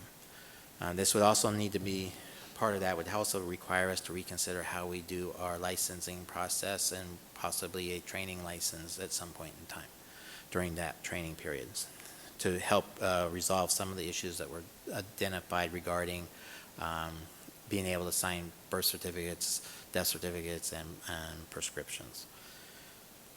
And then after that, we received one comment from a 4th-year international medical school student who attended the meeting and was about increasing the number of years of ACGME or Royal College of Physicians and Surgeons of Canada accredited training program to 3 years, and she supported that, and she also supported the use of the New World School Medical Directory instead of the current California list for possible medical schools for being eligible for licensure. She said that if the minimum requirement was extended up to 3 years. Dr. Bishop then moved on to the topic of physician and reentry to practice after a period of non-practice and how long of a period of non-practice would be allowed before a physician would be required to be evaluated. Ms. Kirkmeyer stated this is just not a California issue, but as also a nationwide issue. Some of the items we need to consider is what does reentry mean? What can a physician do in order to come back into practice? What would be required in order to ensure consumer protection? There's also a limited number of programs that provide this type of training that's available to these physicians. The board received valuable input from three speakers. One was being Ms. Bowling, Director of Communication Regulatory Board of Professional Boundaries, Inc., and she made comments regarding types of education that their organization found beneficial. Dr. Parat, Senior Vice President, Chief Medical Officer, California Health Association, and also serves on the Board of Commissioners for the Joint Commission, stated hospitals generally consider 2 years to be out of practice, and before they require, and after that they require physicians to take extra training and work with another physician. And Ms. Chung from the California Medical Association stated she agreed with both the previous speakers and also said we need to define what out of practice means. Does it mean a physician who's currently in practice but has limited patient interaction? She also said one size does not fit all physicians, and another consideration is cost. And we also don't issue licenses by specialty, so that's another consideration. So the board does plan on holding another interested parties meeting on these topics in the Southern California area, which I'm going to be working on arranging. So, thank you for all your hard work. I wanted to ask the medical board staff as we proceed. At some point, obviously, if we're considering that there may be something like a training license for residents or house staff, that we, as we move forward, perhaps look at the financial or fiscal impact on the medical board for having two levels of licensure and what that would cost and what burdens it would place on you as we move forward, just as part of your assessment as we move forward on this. I already have staff working on that, so. You're always ahead of the ball, aren't you? Thank you very much. Are there any comments from members of the committee? Got it. Yeah, thank you, Mr. Warden. Actually, this is pretty important because as we go through the disciplinary process, it just amazes me sometimes somebody finishes 1 year of internship, if they're a U.S. graduate, and actually thrown out of residency in second year, and they're eligible for license. So that's concerning. But at the same time, as I think about, and there are allied health professionals, nurse practitioners and PAs with increasing scope of practice, they go through none of this. So it's a tough issue. Plus, the training programs require licenses after a certain time. So I want you to look into all those and especially spend time with the residency program directors, what their needs are also. One mention is about training license. So it's a complicated issue. We do want to protect the public, but at the same time, we want to make sure that we don't disrupt training and we don't make it the best trained people to be the last ones to get license compared to anybody else. Any other members from the committee? Any comments from members of the audience? All right, any from the phone? No comment from the phone. Okay, I just wanted to make a moment to make a comment. I'm actually kind of surprised at the lack of attendance at the first meeting and the lack of comments in these meetings. It seems like a topic that I would have thought would be very near and dear to the hearts of the consumer advocates, if nothing else. At any rate, we certainly welcome any input, and we need your input to make sure this works correctly for us and the citizens of the state of California. So thank you very much. Does that complete our report? Future agenda items, correct? Are there Correct. any future agenda items anyone would like to add from the committee? From members of the audience present? And from the phone? Nothing from the telephone. Very good. Well, thank you very much. I'd like to now call for a motion to adjourn the meeting. So moved. And a second? With do we have to, Mr. Warden, have to do a roll call for this, or just I don't think just a so. voice call? All in favor? Aye. Aye. The meeting is adjourned. Thank you very much.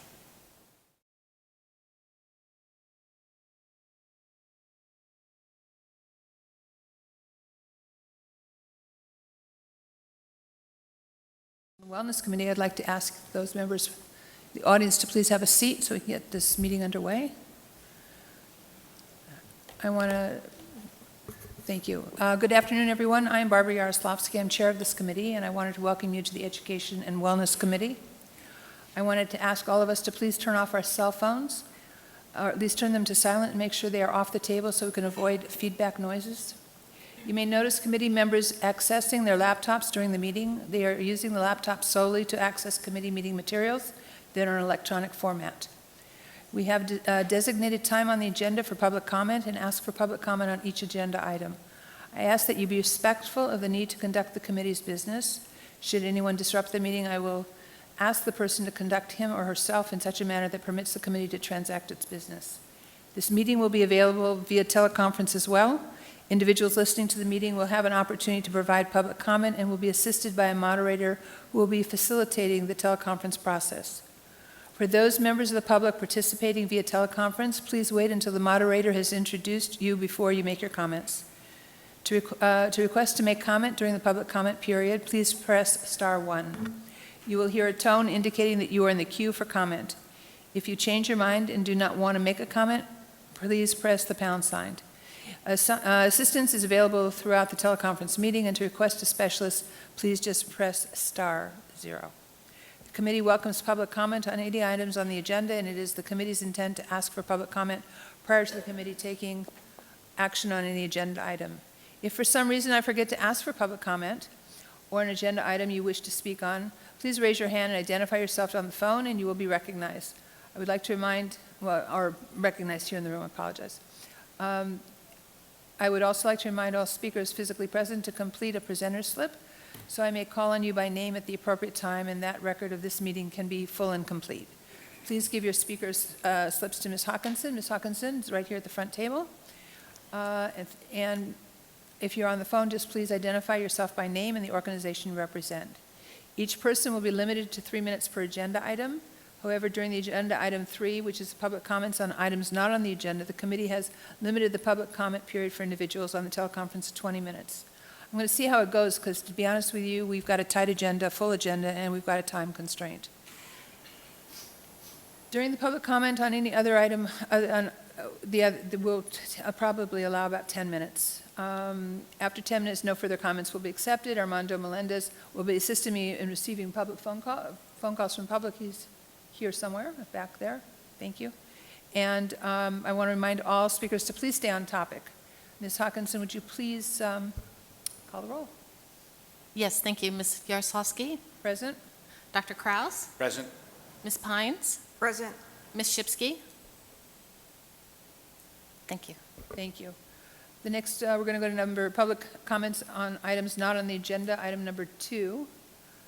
I don't see any slips from anyone present, and is there any comments from people on the telephone? No comments from the telephone. Thank you. So I'm going to ask for approval of the minutes from the January 29th, 2015 meeting of the Education and Wellness Committee. Move approval. Second. Public comments on the agenda items. Any public comment from those in the audience? Any public comment from those on the telephone? No comments from the telephone. Thank you. So the motion has been made. We have a second, and all those in favor, Ms. please say Yaroslavsky, I have to take a formal count, formal roll on that. Ms. Yaroslavsky? yes. Aye. Dr. Kraus? Yes. Ms. Pines? Yes. Thank you. Thank you very much. The minutes are approved. So we're going to now have a presentation on the updates on the Affordable Care Act and information on the physicians' compliance programs. Dr. Ashby Wolf, Chief Medical Officer of Region 9, Centers for Medicare and Medicaid Services, please come forward. Thank you.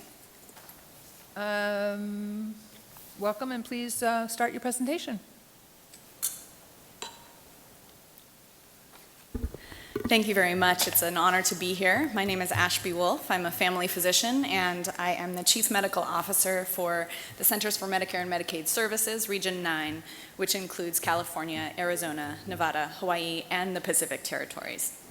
I've been asked here today to present some information regarding the Provider Compliance Program as authorized by the Affordable Care Act, and I'd also like to take just a few minutes at the end of the presentation to provide some updates on some key programs within the Act itself. So just to review, Section 6401 of the Affordable Care Act is the legalizing portion of the statute that provides details around provider compliance programs, which the intent of these programs is to assist physicians and other clinicians in appropriately providing information when they are billing Medicare and Medicaid or the Children's Health Insurance Program. There have been no new updates to this program since your last presentation in the summer of last year, but we'll review the key elements and talk a little bit about the published guidance that's available. And then last but not least, a review of a few programs of note as authorized by the Affordable Care Act, including some programs that are new that deal with value-based payment, and specifically a review of a new model that's out this summer that we're soliciting interest. And I'm happy to take questions, of course. Back one. There we go. Okay, so with respect to provider compliance programs, again, I understand that information was provided to you about a year ago on these programs. There have been no new updates to the current guidance that is available. I've also been asked if there's an enforcement date on these programs, and the answer is no. We have not issued an enforcement date. Other than the one for nursing facilities who have their own provider compliance program, and their enforcement date was current as of March 23rd, 2013. The authorizing portion of the Affordable Care Act is Section 6401, which specifically directs the Department of Health and Human Services in consultation with the Office of the Inspector General to establish core elements for provider and supplier compliance programs within the health industry.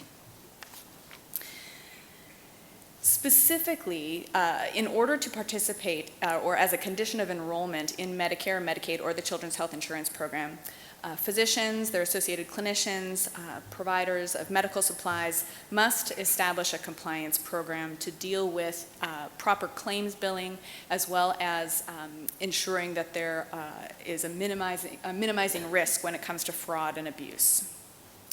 Again, an enforcement date for provider compliance plans has yet to be issued, but the Office of Inspector General has been providing guidance on these kinds of programs since the early 90s, in fact, when they began a major initiative to support healthcare professions in establishing compliance programs throughout their organizations and practices. The Office of the Inspector General has been working with the Department of Health and Human Services, advising providers, physicians, clinicians, and other organizations to voluntarily adopt compliance plans. And the Office of the Inspector General has issued several helpful guidance on this issue, specifically as it pertains to physicians, hospitals, nursing homes, pharmaceutical manufacturers, and physician group practices. Now, Section 6401 of the Affordable Care Act specifically addresses solo and small physician groups. However, the intent of the legislation is that all physician groups are in compliance. The guidance for these programs is published at the Office of the Inspector General website, and I'll alert you to some specifics here on this slide, where cms.gov, we have multiple webinars as well as easy-to-use, get-started guidance as it pertains to developing a compliance program and setting one up within an office or other entity. And just to put the importance of fraud and abuse in perspective, recoveries from the fiscal year 2013 totaled about $4.3 billion. And this is one of the major areas that the Centers for Medicare and Medicaid Services concentrates on in collaboration with the rest of the Department of Health and Human Services and the Office of the Inspector General. Again, the intent of compliance programs is to minimize the risk of practices as it pertains to improper billing and fraud and abuse. And these two websites serve as excellent resources in terms of guidance, products, and other information on compliance programs and getting it started. I believe that most health professionals are aware that there are compliance programs that are recommended for clinicians, but again, we don't have any enforcement dates specifically for physician programs at this time. As I mentioned, it's the intent of this legislation for all health professionals to implement a compliance program. And there are 7 core elements for an effective compliance program that are outlined in the guidance that the Office of the Inspector General provides. And again, there's been no new updates to this since you were last provided this information, but I wanted to go through each of the 7 core elements briefly to provide you some idea of what an effective compliance program includes. So number 1, written policies, procedures, and standards of conduct. Obviously, establishing written policies and specific detail of procedures is necessary to promote consistency and uniformity in an office or practice as it pertains to proper billing and compliance.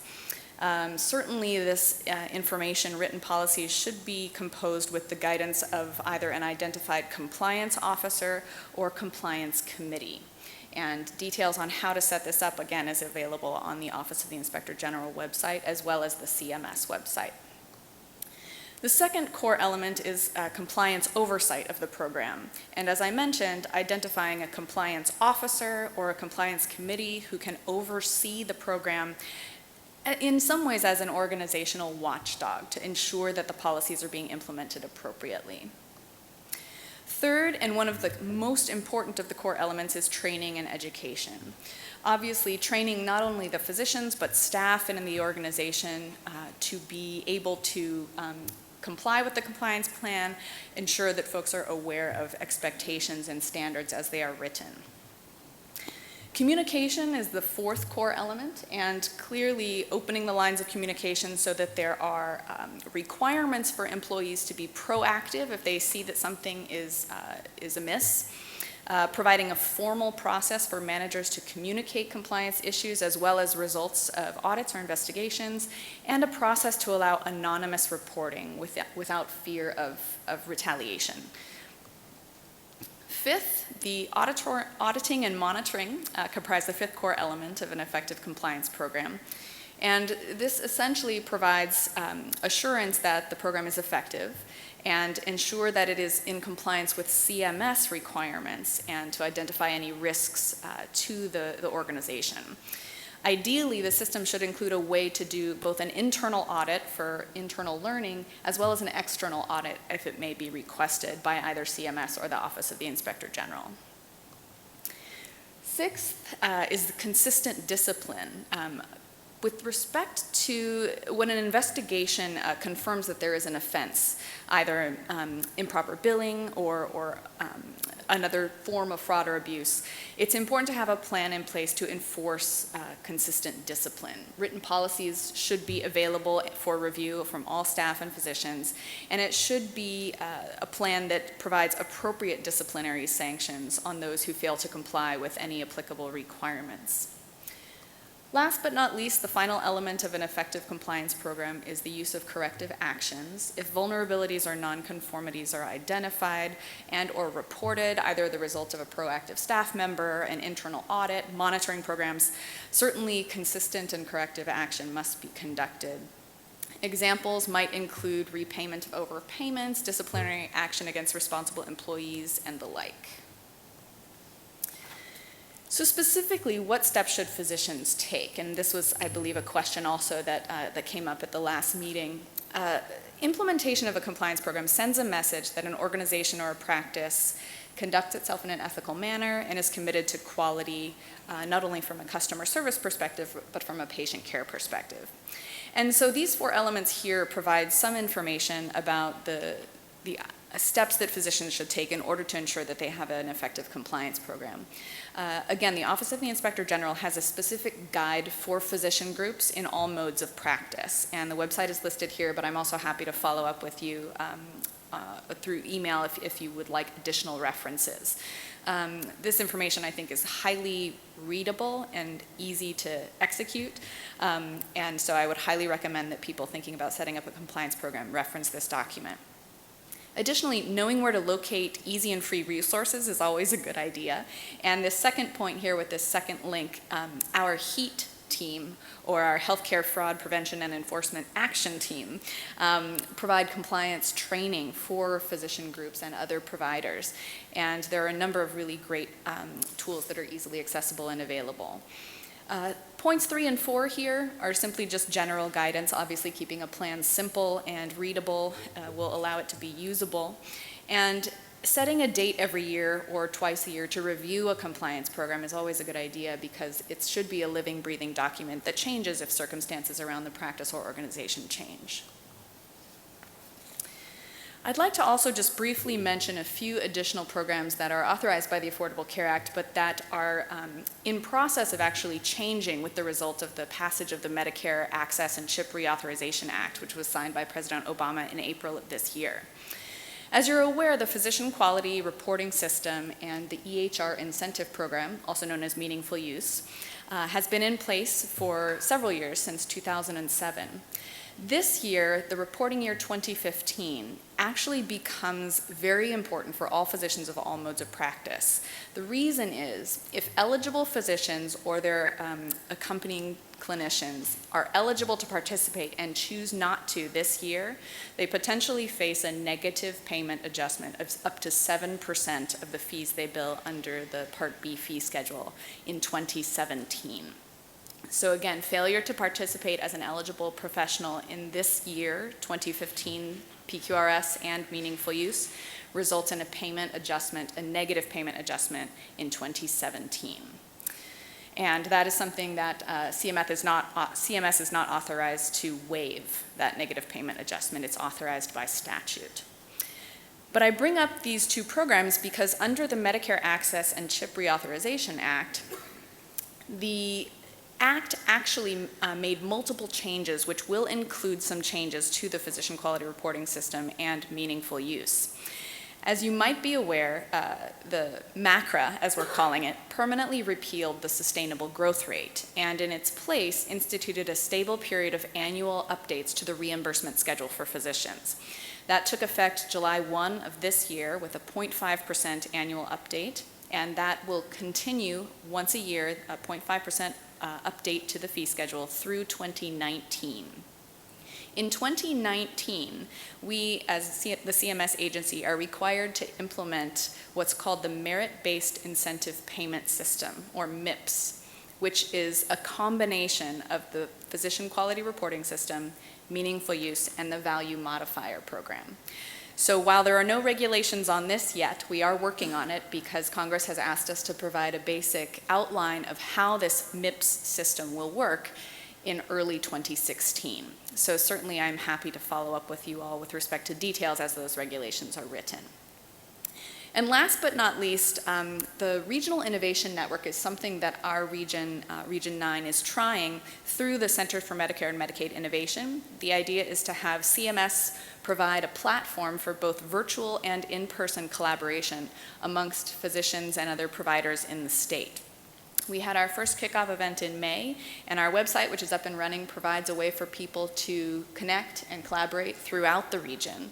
Since we're such a largely diverse and geographically diverse as well as ethnically diverse region, we thought that it might be a really interesting thing to try. And so certainly you're all welcome to visit the website, sign up to join our Regional Innovation Network, and certainly also feel free to contact me if you're interested. Last but not least, I wanted to call your attention to a new pay-for-performance model that's just been announced this summer. The reason I wanted to bring it up is because it potentially could become the way that CMS introduces future pilots and demonstrations. This is what's known as the Million Hearts Cardiovascular Disease Risk Reduction Model. And what it will do is it will test the concept of paying physicians for reducing long-term cardiovascular risk in their high-risk patient populations. The idea is to provide a payment incentive or bonus payment for prevention rather than specific process or outcomes like reducing blood pressure or LDL cholesterol levels. And so essentially what will happen is that there will be the predictive algorithm, the ASCVD calculator, which is approved by the American College of Cardiology and the American Heart Association. Beneficiaries and patients within different practices will be provided with their individual risk score, and over a period of 5 years, practices will receive bonus payments if they're able to reduce their beneficiaries or their patients' risk scores. An absolute risk score drop will be rewarded with a financial incentive. So it's something that I think is pretty exciting. CMS has never done anything like this before. But we are currently soliciting practices to participate. We're hoping to have about 300,000 Medicare beneficiaries, and that we're hoping about 720 physician practices are involved. So here's the website where we're soliciting information. There's also a lot of information about the trial design itself, but certainly you're welcome to contact me as well with any questions. And with that, I leave you with a few references. Specifically, this references the provider compliance guidelines, as well as details on the current value-based programs and the cardiovascular risk reduction model. And my contact information here, you're always welcome to contact me. And with that, I'm happy to take questions. Thank you very much. Interesting presentation. Do I have any questions from Dr. Kraus? Thank you for being here, Dr. Wolf. My pleasure. The recovery audit contractors are private firms contracted with CMS that receive a percentage of the payments taken back. Do they also receive a percentage when they discover underpayments?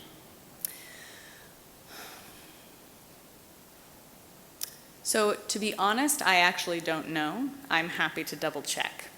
That's one thing, I've been in my position since March, so that's one thing I haven't learned yet with respect to underpayments. So I'm happy to double check and get back to you.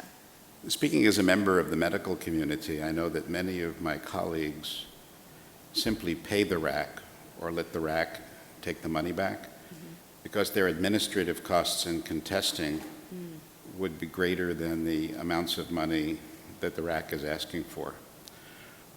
And I'm told that the letters which they receive whenever there's an adjustment include words like fraud.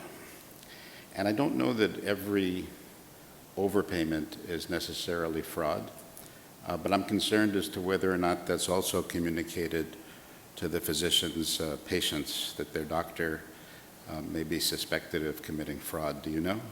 So the RAC is not authorized to communicate with any of the patients of the practices that they are evaluating or any of the hospitals that they're evaluating. And that's monitored very carefully by our policy and regulations committees and divisions. Yeah. Certainly, we do know from reading the newspapers that there are very egregious cases of fraud and abuse. I'd like to think that they occur at the hands of a minority of physicians and medical providers. But in my community, there's this underlying sense of fear and trepidation in dealing with the federal government and dealing with CMS. And I'm aware of physicians who intentionally undercode services in an effort to stay under the radar. Is there a way of CMS becoming kinder and gentler? Well, I would say actually the fear of accidentally upcoding and so therefore undercoding so that you don't make that mistake.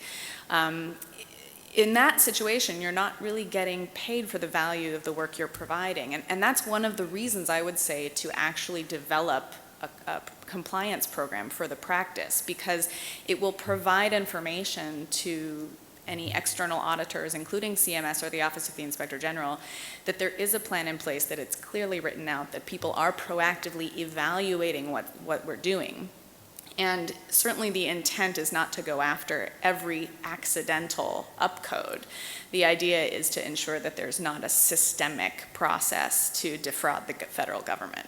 And so having a compliance program in place, even a basic one that's structured on the guidance provided by the Office of the Inspector General, I think is actually a great way to protect the practice and to ensure that you're actually getting paid for the value of the work. And I must say that the electronic health record has been a help.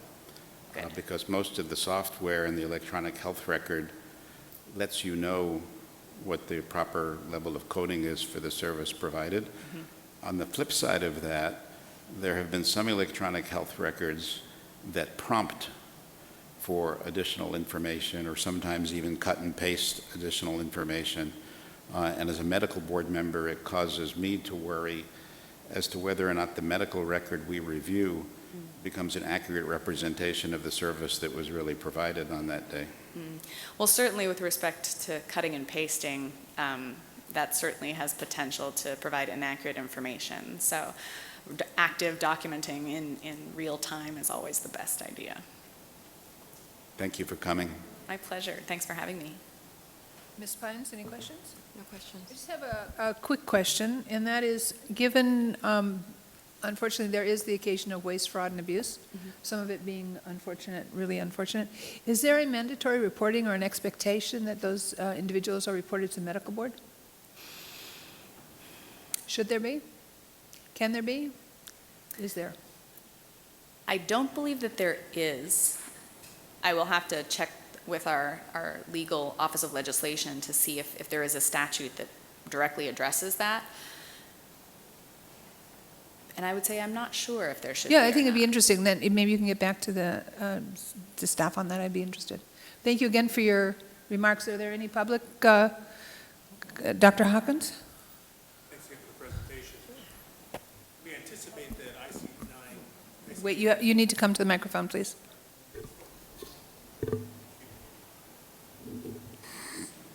And we have to check for a quorum, doctor, before you speak. Thank you very much. It's okay? Please go ahead. So we anticipate that ICD-10 will occur actually in October. It's been late a couple of years.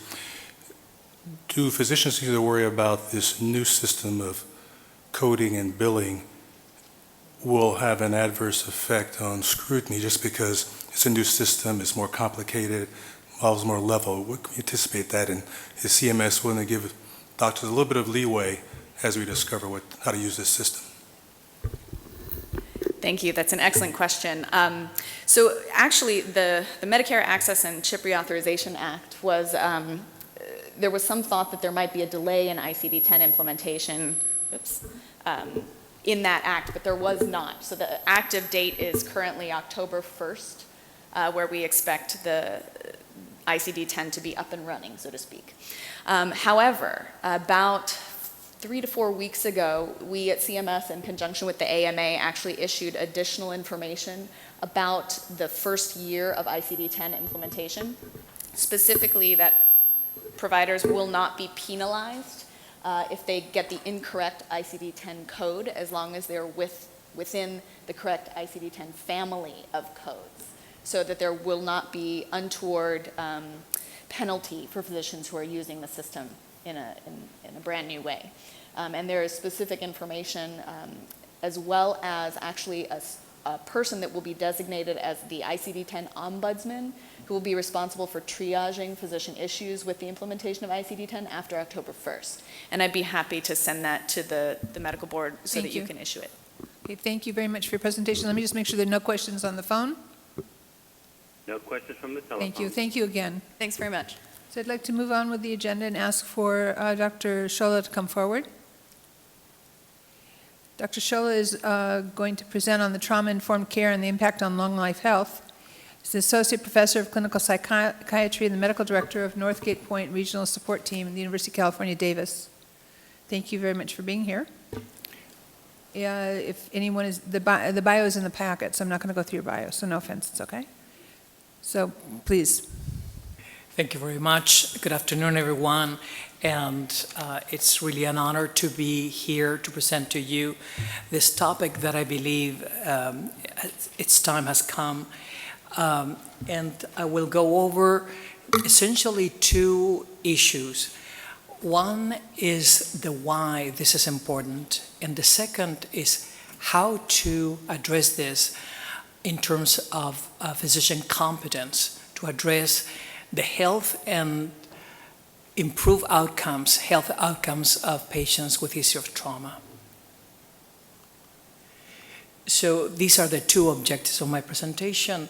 I will provide a brief, very brief overview of a topic that is very large, and unfortunately there might be several issues that I don't have time to take questions and clarify. But most of the bullet points about the first objective, the overview of research, is backed by literally hundreds of references behind that.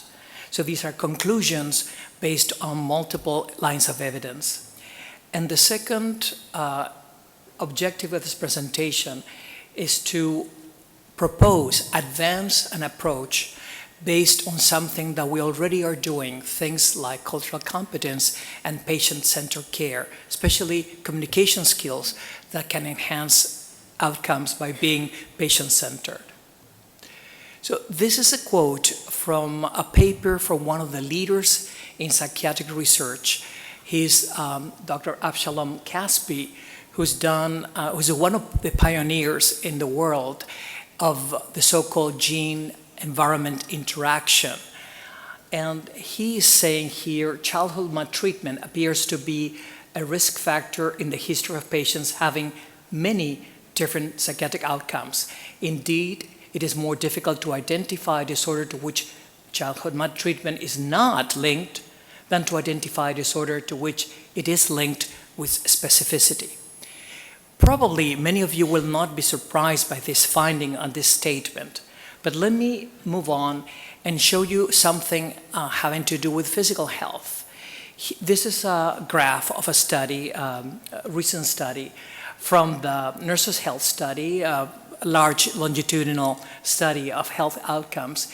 And you see here the black line at the bottom of the several lines here, showing that over years, the incidence of diabetes increases steadily. But what it shows here too, these other color lines, is that even people with trauma history but no symptoms of PTSD have an increased risk for developing diabetes. So one of the first conclusions of this kind of research is that post-traumatic stress disorder is really like a tip of an iceberg. The behavioral and health manifestations of trauma are manifold and are not encapsulated only by PTSD, and not only by mental health issues, but by physical health. In fact, non-communicable medical illnesses, the main killers of people in the nation, are all related to history of trauma, especially trauma that happens early in life. So to illustrate this point, imagine that this axe is cutting, this axe is trauma that can happen at some point in this tree of development. And the sequela, the consequences of this cut, is going to be different depending on how close to the trunk or how distal, if you will, to the trunk this trauma happens. When you have the so-called childhood adverse experiences, these experiences happen very close to the trunk, when the body and the mind are just starting to develop. So the consequences are long-lasting and manifold, and very varied in behavioral and physical manifestations. So this is one study, a hallmark study, the so-called Adverse Childhood Experiences Study. This was conducted a few years ago by Kaiser Permanente in San Diego, and they involves over 17,000 patients at Kaiser Permanente, and they measure 10 adverse childhood experiences, and they develop a score going from 0 to 10. And you can see here in this particular graph is the number of adverse experiences increases the odds ratio, the likelihood of someone developing heart disease after controlling for all the imaginable confound factors, the other explanations such as smoking, even depression and obesity, etc.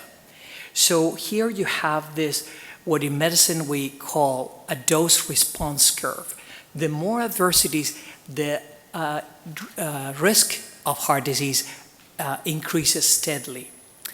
This graph can be replicated dozens of times with different outcomes. The Kaiser Permanente ACE study with funding from the CDC looked at tens of outcomes, and the same kind of relationship was found. Now, the ACE study has been replicated at the state level, not with patients, but now with the general population in many states, including California. And so in California, we know now by county, we can assess the prevalence of the number of ACEs in various populations. And so we have this data, and let me summarize now other kind of data that strengthen this point that I'm trying to make. Trauma exposure across the lifespan is associated with increased morbidity and premature mortality. In fact, in the ACE study, the original ACE study, those people who had a score of 7 or more were more likely to die prematurely by 20 years earlier, 20 years. The trauma is associated with treatment-resistant chronic conditions. This is especially well studied with psychiatric problems, depression, PTSD, anxiety disorder, substance use disorders. Health risk behaviors, this is a very important point because there's not only data that shows that trauma, especially early life trauma, is associated with changes in the biology that predispose to these chronic illnesses, but it's also associated with behavioral adaptations that individuals develop that later in life become problematic, such as smoking. Individuals also with history of trauma, very often trauma early in life has happened within the household with individuals who you're supposed to trust as a child, and you're vulnerable and helpless, is associated with increased distrust of healthcare systems and providers. You can also imagine that this distrust is compounded in certain groups that are traditionally stigmatized or disempowered, such as women, people of color, sexual minorities, people of lower socioeconomic status, immigrants, lower educational attainment. Trauma exposure is also associated with increased sensitivity to power differentials and authority figures. So this can play a role very much so in encounters between individuals such as providers, physicians, who are traditionally conceived as someone in position of power. And not surprisingly, the so-called difficult patients are overrepresented among those with history of trauma, especially early trauma. So these individuals will have difficulty engaging in preventive care, which requires steady adherence to medications, frequent visits, and so forth, in addition to access. We'll not talk about access to health care. They also are more at higher risk to develop comorbidity of behavioral and physical health problems, including substance use disorders. So what are the implications for clinical care of this research? Since trauma is so prevalent across the lifespan in the general population and clinical settings, it's important to note that research has shown that trauma survivors want to be asked about their history of trauma by their providers. There's anonymous and non-anonymous research and surveys of patients to underlie that point. Now, this is a tricky statement, perhaps. I'm saying that for many patients, disclosure of traumatic experiences is therapeutic in itself. But of course, it could be re-traumatizing if it doesn't happen with an attentive, empathic ear. But for many people, when there's disclosure, it happens with a trusted health provider, a physician who is empathic, this can be enormously healing and therapeutic on itself. Now, an important part of this is that many patients, perhaps most patients, are not aware of the connection between ACEs and their current health problems. We as physicians know that, and we can educate our patients. So we can empower them. And many patients become enlightened, if you will, and feel relieved. Now they understand why they have this kind of problems they have, especially behaviors are self-destructive and puzzling to many patients. Why do I keep falling in the same kind of relationships? Why do I keep doing things that I don't want to do? So trauma-informed care requires excellent communication skills, because of these issues that I outlined before. And some of the challenges to implementation of this trauma-informed care are perhaps billing procedures that, because as I will point out in the following point, TIC, trauma-informed care, works best when care is collaborative and integrated. So some of the billing practices might need to be modified. So we also have a challenge as I'm a medical educator, and I see this very clearly, that we need to educate the new generation of providers in interprofessional settings, but also physicians and medical students. And at UC Davis, I'm proud to say that we're innovators in the field, and we're doing that already. The other advantage that I see in trauma-informed care is that it fits naturally with cultural competence, which is something that we're already practicing and continue to improve. Trauma-informed care is congruent with interprofessional practice, in fact, thrives with interprofessional practice. TIC works synergistically with the ACA Affordable Care Act supported patient-centered medical homes. So there's an opportunity to implement this. And also, very importantly, trauma-informed care takes into account social determinants of health and is aligned with the goal of eliminating health disparities across the nation, and of course in California. So I'm going to close my presentation with, I apologize. With a proposal of what I think a practicing physician or graduating physician should look like in terms of competence regarding trauma-informed care. So a physician should be able to regularly elicit history of exposure to traumatic experiences. And of course, the physician should be able to adjust this to a setting or the type of patient, a child with a caregiver or a family among them could be a perpetrating of abuse or trauma, the race, ethnicity, socioeconomic status, etc., characteristics of the patient. The physician should also respond with compassion, normalization, and education to patient disclosures. A physician, a competent physician, should be able to identify and advocate for resources in the community and or in the same setting and refer those patients to appropriate services.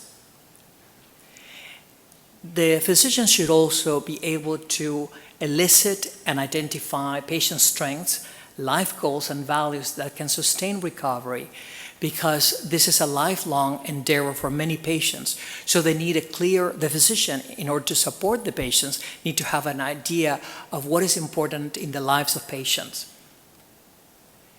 And most importantly, the physicians should integrate the information they have gathered about trauma and resilience in treatment plans that are culturally responsive and patient-centered. With that, I conclude my presentation. Thank you. Dr. Scholler, thank you. That was really, really interesting. I appreciate your presentation today, extra. It really resonated with me personally. Any questions from people on the committee? Dr. Kraus? Thank you for your presentation. My pleasure. Do you find similar problems in children who witness trauma but are not necessarily the recipients of trauma? Absolutely. Yes.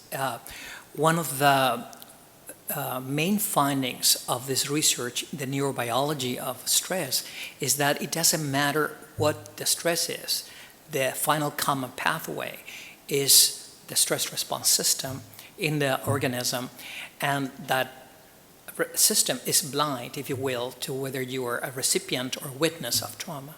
So in that sense, then, would you say that the physician should also inquire about the domestic situation and even the neighborhood situation in terms of neighborhood violence?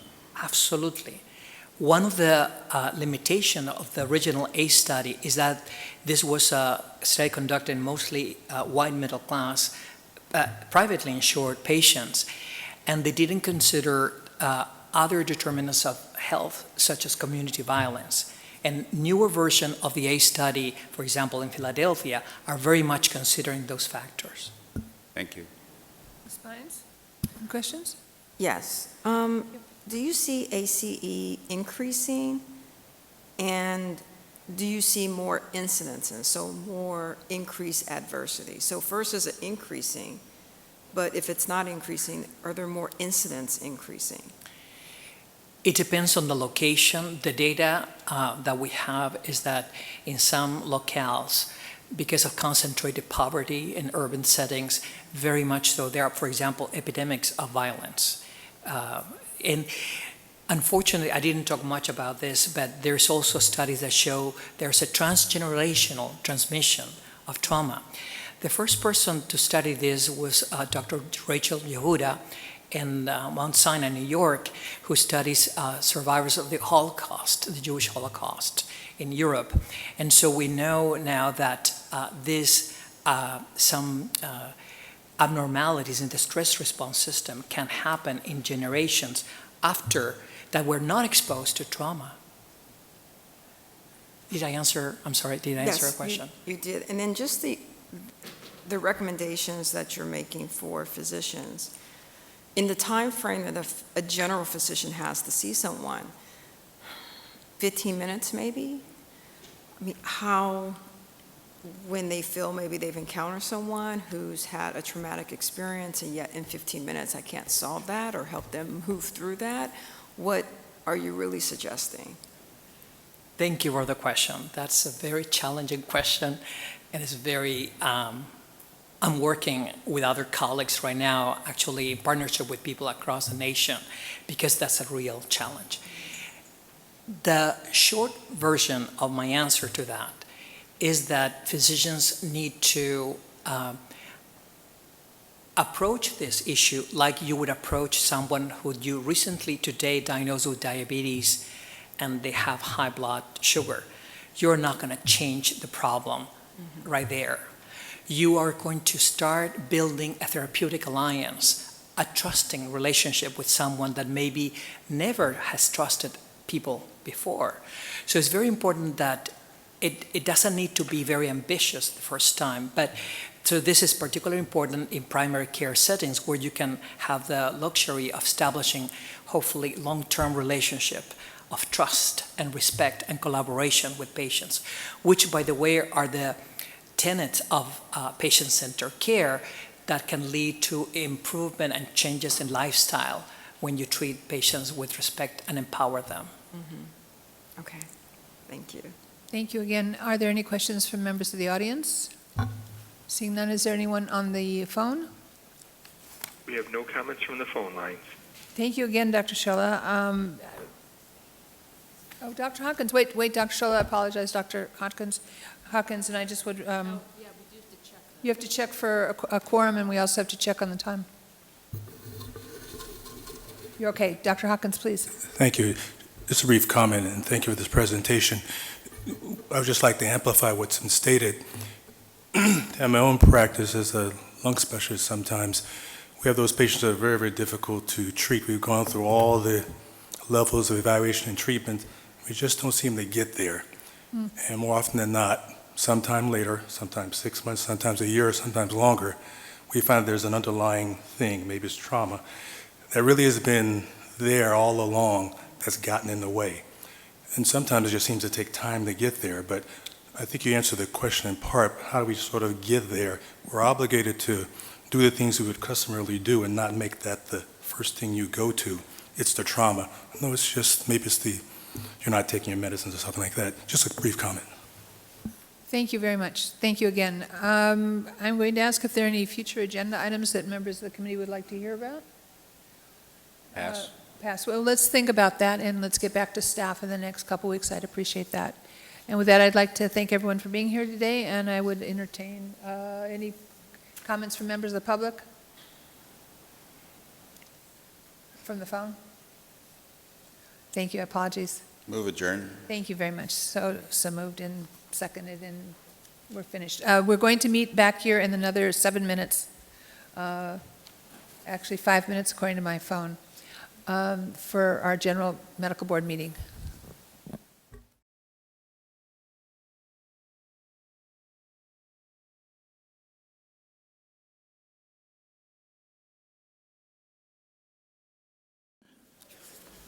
We will begin the meeting of the Medical Board of California in just one moment.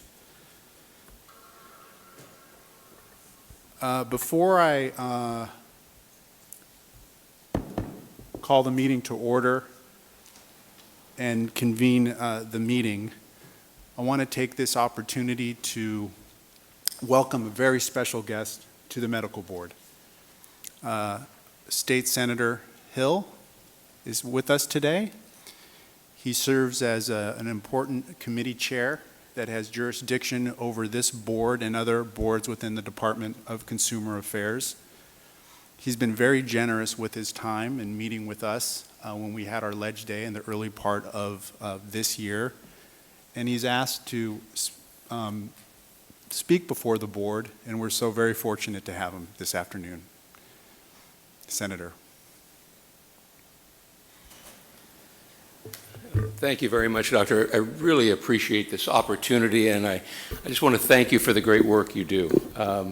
People don't appreciate how hard and how difficult it is, especially these meetings coming up, and I know with the work that you do and in practice and everything makes it challenging, but we do appreciate it very much. It is a sacrifice. I know it's an honor. I feel the honor that I have in my position, but it's a sacrifice at times. And but thank you for the welcome.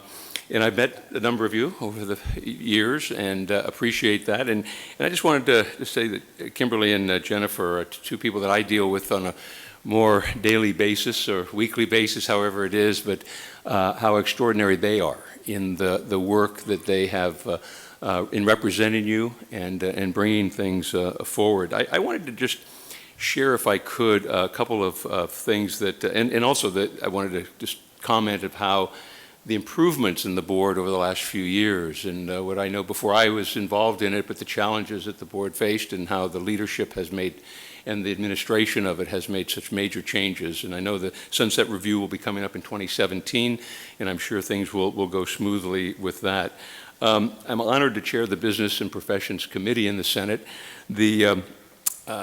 Some people wonder, why would you want that position, or what gets you motivated, what gets you engaged in things? And I have to say that I've been looking at a number of things that kind of motivate me in political life. And I don't want to say I get upset about things, but I get kind of passionate about it when I see things that I don't understand or I think should be changed. To give you a couple of examples. When I first became an assembly member in 2008, I was sitting at home in San Mateo. By the way, welcome to the 13th Senate District. And I was sitting there reading the paper, and I saw of an individual who got out of his car in front of a Starbucks, which is down in San Mateo, and staggered into the Starbucks. 2 highway patrolmen were in there having coffee, and they arrested him.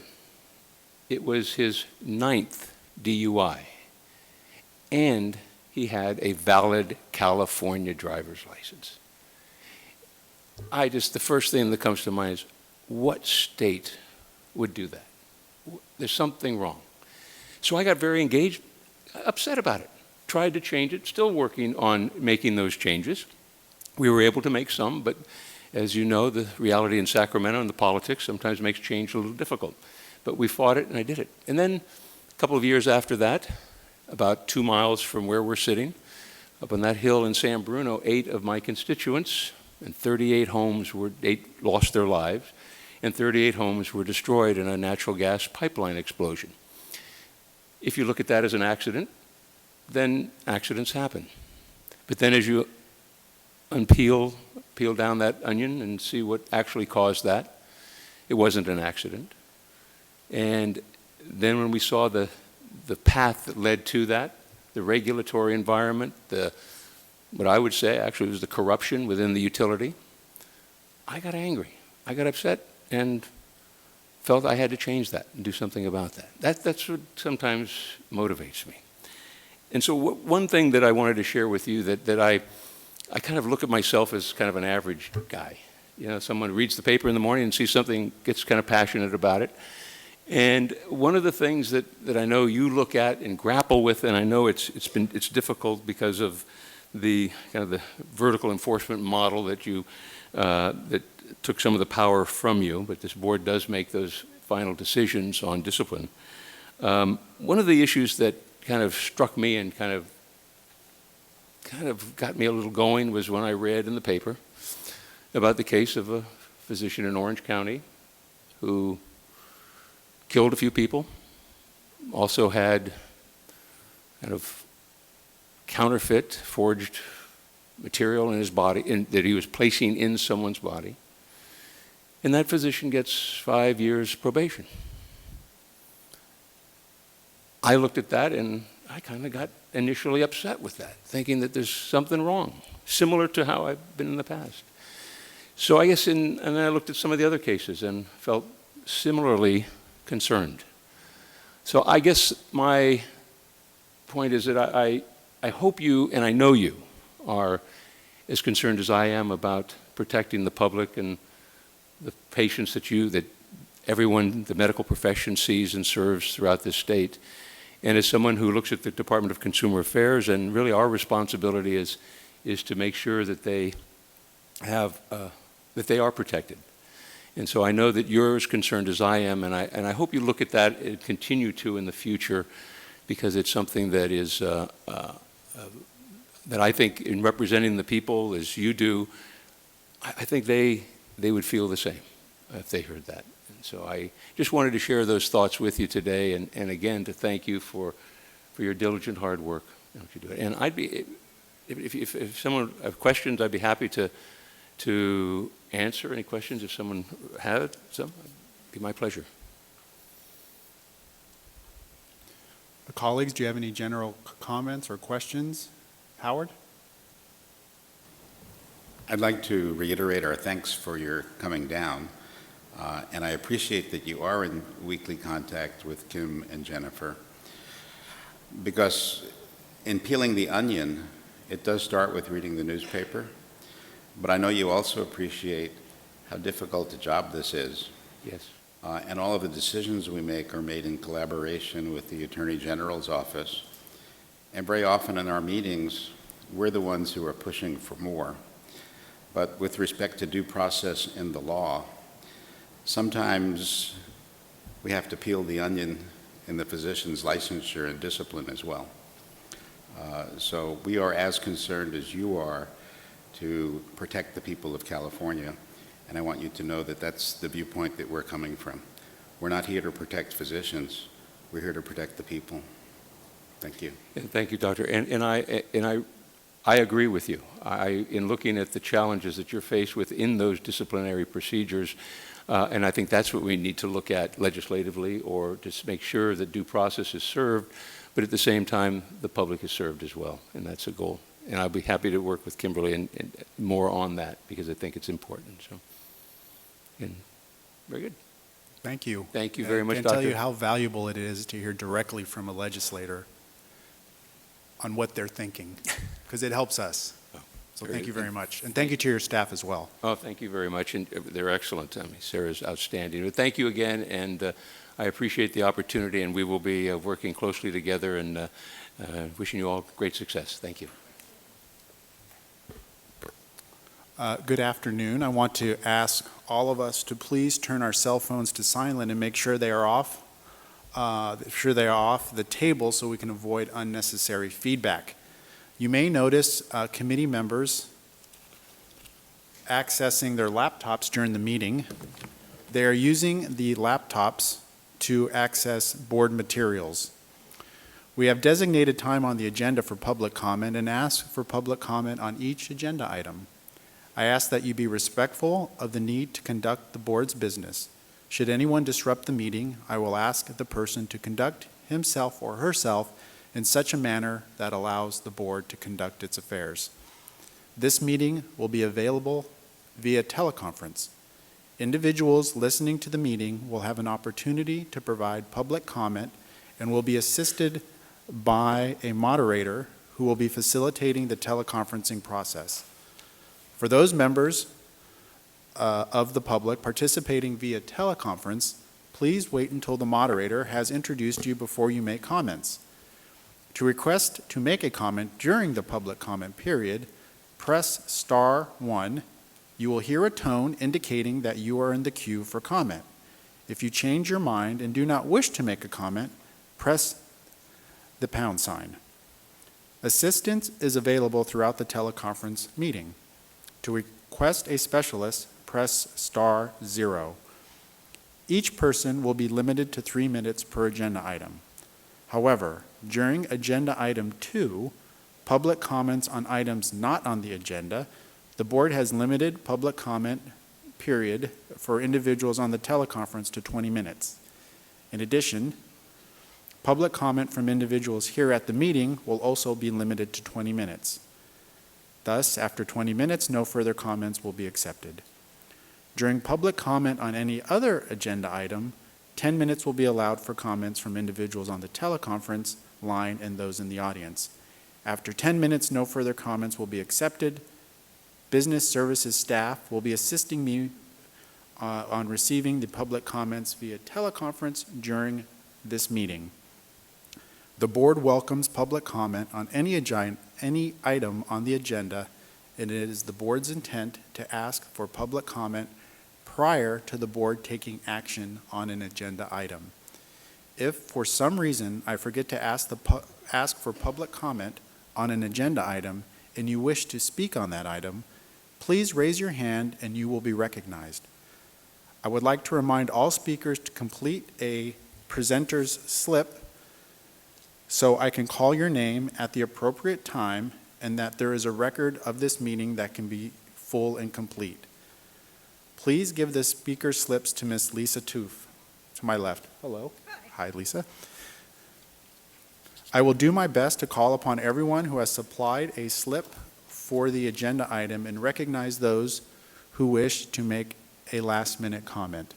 but we ask that you fill out a speaker slip after the comments so we have a complete record. I want to remind all speakers to try to stay on topic and keep your comments under 3 minutes. We hope to end today's meeting at 5:45 p.m. I would like to call this meeting to order and ask Ms. Toof to please call the roll. Dr. Bolat? Dr. Bishop? Here. Dr. Gonadev? Here. Dr. Hawkins? Here. Dr. Kraus? Present. Dr. Levine? Here. Dr. Lewis? Ms. Pines? Here. Ms. Shipsky? Ms. Wright? Here. Ms. Yaroslavsky? Present. Dr. Yip? Here. And Mr. Serrano Sewell. Present. We have a quorum. Thank you. Moving on to agenda, before I move on to agenda item 2, I wanted to recognize somebody from the Department of Consumer Affairs, Division of Legislative and Regulatory Review, Adam J. Quinones. I saw him. Hello, Adam. Thank you for being here today. Appreciate it. Moving on now to agenda item 2, public comments on items not on the agenda. I have some speakers. Slips. Lisa. Hi. McEffert. Marion. And Michelle. Hello. Hi, good afternoon. I'm here on behalf of the Safe Patient Project of Consumers Union. We're the advocacy arm of Consumer Reports. And I'm here today to present to you with signatures of more than 5,100 Californians who urge you to require physicians who are on probation to disclose their probationary status to their patients. The signatures were recently gathered online beginning in June by Consumers Union, and I will leave this with you and give it to Lisa when I finish. I'd like to make a few points. There are about 400 physicians on probation in California now, including for violations that are very serious, related to substance abuse, sexual misconduct, violence, and repeated negligent acts. Most of these physicians are actively practicing. The requirement we're asking you to add to probationary orders would directly affect a tiny fraction of California physicians, 400 among the 102,000 California physicians in active practice today, most of them who are following all the rules and meeting all the standards. Just 400 that we're asking you to act on. It seems like a small number, but it's a paramount issue for the patients that they are treating. We think it's unreasonable for us to completely rely on postings on the medical board website as a primary way to inform patients of physicians who have been disciplined. Most patients don't even know about the medical board. They certainly don't know where to look for information and how to look up their doctor. It's unlikely that patients would go to look up a doctor that they've been seeing for a while, who may have recently been disciplined. And there are many patients who don't have access to internet. A recent Pew Trust report came out last week, and it identified the groups of people who are high on the list of not having internet access: elders, low income, rural, and Black and Hispanic consumers. In some cases, keeping this information from patients leaves vulnerable people to, leaves them vulnerable to dangerous care, or without knowledge of maybe probation limitations, and we believe that's unethical. The current guidelines of the board require doctors to notify the hospitals where they practice, as well as the medical malpractice insurers, but they are not required to tell the very people who are affected the most, and that's the patients. And we have found several cases to lead us to believe that occasionally the board does require physicians to notify their patients under certain circumstances. We're recommending that the board amend the guidelines to make this a standard condition, that doctors notify their patients about their probation status. And we really urge you that if you believe that all California consumers should know the history of the disciplinary actions of any healthcare provider they may consider seeing, that you should be willing to take this kind of action. Please conclude your We look comments. forward to discussing this with you further in October. Thank you. Thank you. Marion Hollingsworth?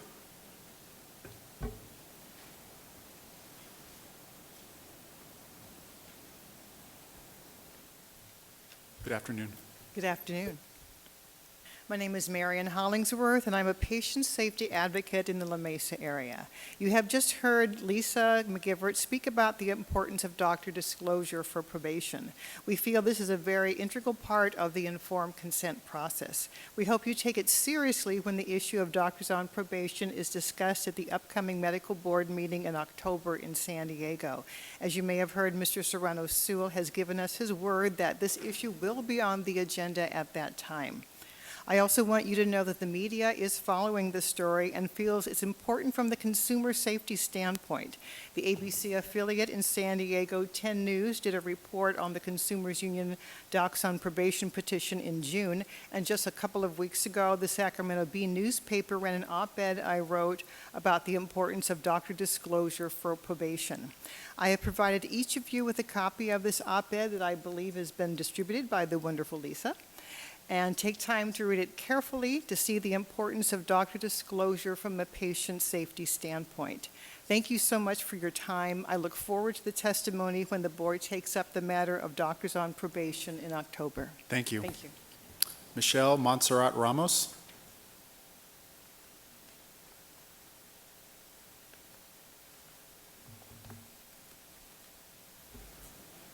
Hello. Good afternoon. My name is Michelle Montserrat Ramos, and Consumers Union provides its advocates with an opportunity to write guest blogs for their Safe Patient Project website.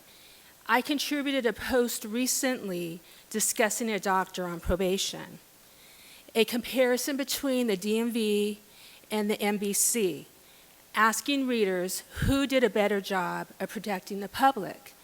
The example licensee was a doctor with a long arrest record, including spending 8 months in jail.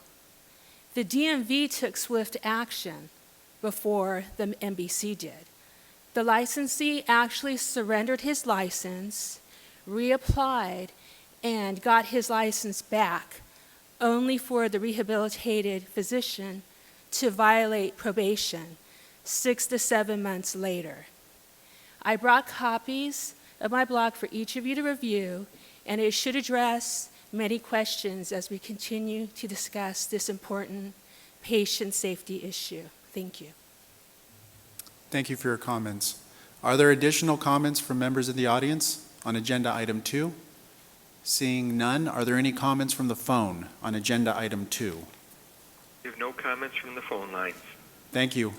Let's move on to our next agenda item 3, approval of the minutes of the May 7, May 8, 2015 board meeting. So moved. It's been moved and seconded. Is there any discussion? Seeing no discussion, any comments from the audience on agenda item 3? None. Any comments from the phone? No, sir. All right, thank you. Ms. Tuve, can you please call the roll? Dr. Bolot? Present. Aye. Sorry. Dr. Bishop? Aye. Dr. Gonadev? Aye. Dr. Hawkins? Aye. Dr. Kraus? Yes. Dr. Levine? Aye. Dr. Lewis? Aye. Ms. Pines? Aye. Ms. Shipsky? Ms. Wright? Ms. Yaroslavsky? Aye. Dr. Yip? Mr. Serrano-Sewell? Aye, motion carries. On to the next agenda item, item 4, board member communications with interested parties. Ms. Yaroslavsky? I had an hour-long conversation with several members of the Safe Patient Project, Consumers Union, and they made the same points that you've heard earlier today. And I heard what they said. They were very passionate and very concerned. And I told them that I hoped that we would find a way to work more closely on, and more collaboratively on trying to figure out a way to inform the public better on how to get to our website, so they should be checking their doctors online. But I wanted to thank them for the opportunity to speak with them. Thank you. David? Yes, Dr. Bishop. Yes, I had a nice conversation with the past president of the California Association of Physicians Assistants regarding State Bill, Senate Bill 337. Ms. Wright?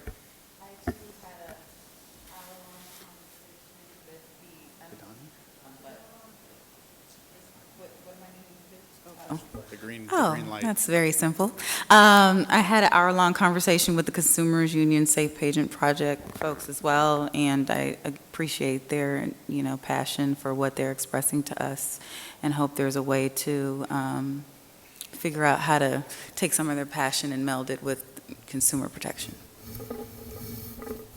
I too had a good phone call conversation with the Consumers Union on the topic that was just discussed on the previous agenda item, as well as having a meeting with the director of the Department of Consumer Affairs, which I'll discuss in detail in my report. If there's no other disclosures, we can then move to agenda item 5, presentation on physician health programs. Oh, comment? I apologize. Thank you. As to agenda item 4, board member communications, are there any comments from the audience? Public comments? Seeing none, are there any comments from the phone on agenda item 4? Ernie, are there any comments from the phone? We do have someone queuing up now. Be just a moment, please. Thank you.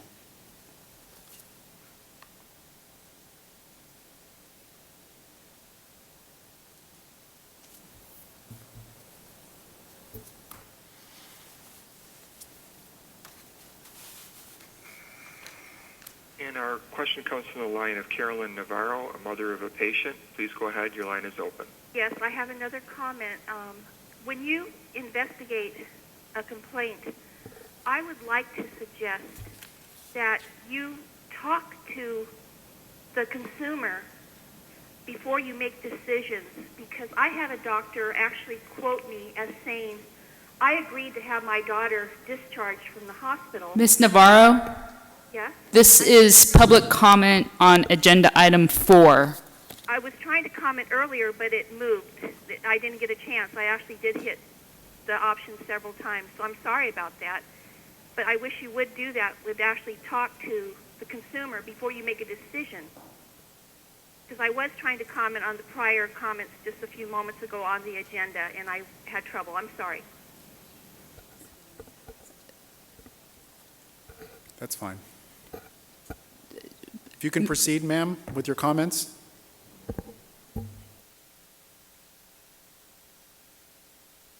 The consumer and get their rebuttal to what the doctor's saying, because I had a doctor quote me as saying it was okay to discharge my daughter when I did not agree. I told 4 people at the hospital I was not told my appeals rights. This doctor discharged my daughter, and my daughter went home to her group home. She's autistic. She bled on the brain for 10 days altogether, and then they finally diagnosed her with an AVM on her brain, and she ended up in the ICU for a week, and then she's forced to go to this HMO hospital where they deny she had a blood clot on her brain after she was diagnosed in an independent hospital. So I wish you would talk to the family member before you make a decision and close a complaint like you did to me, which I'm appealing, but you closed it without even talking to me. And that's why I'm so upset, because if the answers that the doctors give to this are not correct. So that's what I wanted to say about this. All right, thank you for your comments. Okay, I appreciate your time. I'm sorry I got upset earlier, but I'm very upset about what happened to my daughter. Thank you for your comments, ma'am. We'll now move to agenda item 5, presentations on physician health programs. Discussion and consideration. Ms. Robertson? Thank you. Good afternoon, President and members. Please turn to page BRD 5-1 through 5-22 for the staff report on physician health programs. To give you some background, the Medical Board has not had a formal physician health program since the diversion program was sunsetted in 2008. The board operated the diversion program from 1980 until it was eliminated in 2008. The diversion program was meant to provide public protection by including monitoring controls on impaired physicians to prevent them from working while under the influence. The program required participants to sign a 5-year contract adhering to certain conditions, including but not limited to evaluation by a committee, random biological fluid testing, inpatient treatment, psychiatric care, group therapy sessions, Alcohol Anonymous meetings, and worksite monitors. In order to successfully complete this program, participants were required to have at least 3 years sobriety. At the request of the board, I gathered some information on the physician health programs in other states. I also looked at some of the California Healing Arts health programs. In California, any program contracted to provide monitoring services to impaired licensees must comply with the uniform standards set forth in Senate Bill 1441, Ridley-Thomas, that was passed in 2008. Most California Healing Art boards offer some form of assistance for impaired licensees. For example, the California Board of Pharmacy and the Physical Therapy Board of California operate health programs through a contract with the company Maximus. Appendix 1 on pages BRD 5-3 and 5-4, I tried to show you some of the laws pertaining to the pharmacist recovery program that is offered to licensed pharmacists or interns whose competency may be impaired due to abuse of alcohol, drug use, and mental illness. In Appendix 2, pages BRD 5-5 through 5-7 contain some of the laws on the physical therapy substance abuse rehabilitation program. This program is offered to physical therapists or physical therapist assistants whose competency is impaired due to abuse of drugs or alcohol only.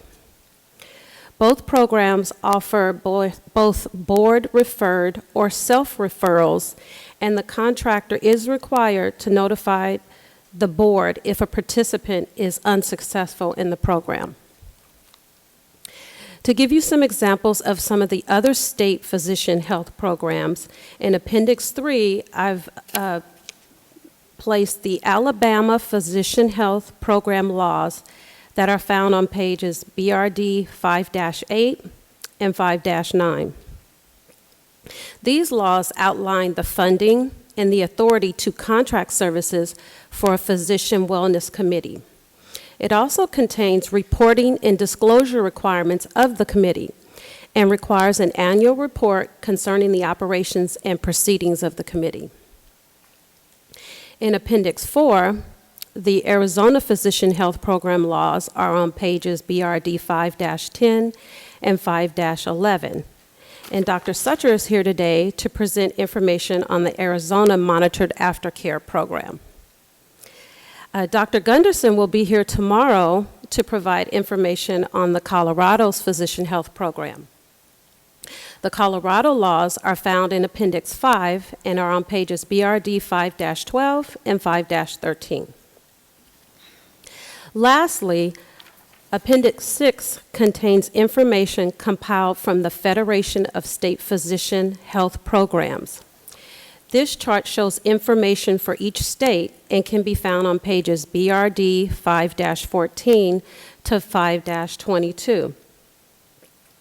As noted in the chart, California, Nebraska, and Wisconsin does not have a formal physician health program.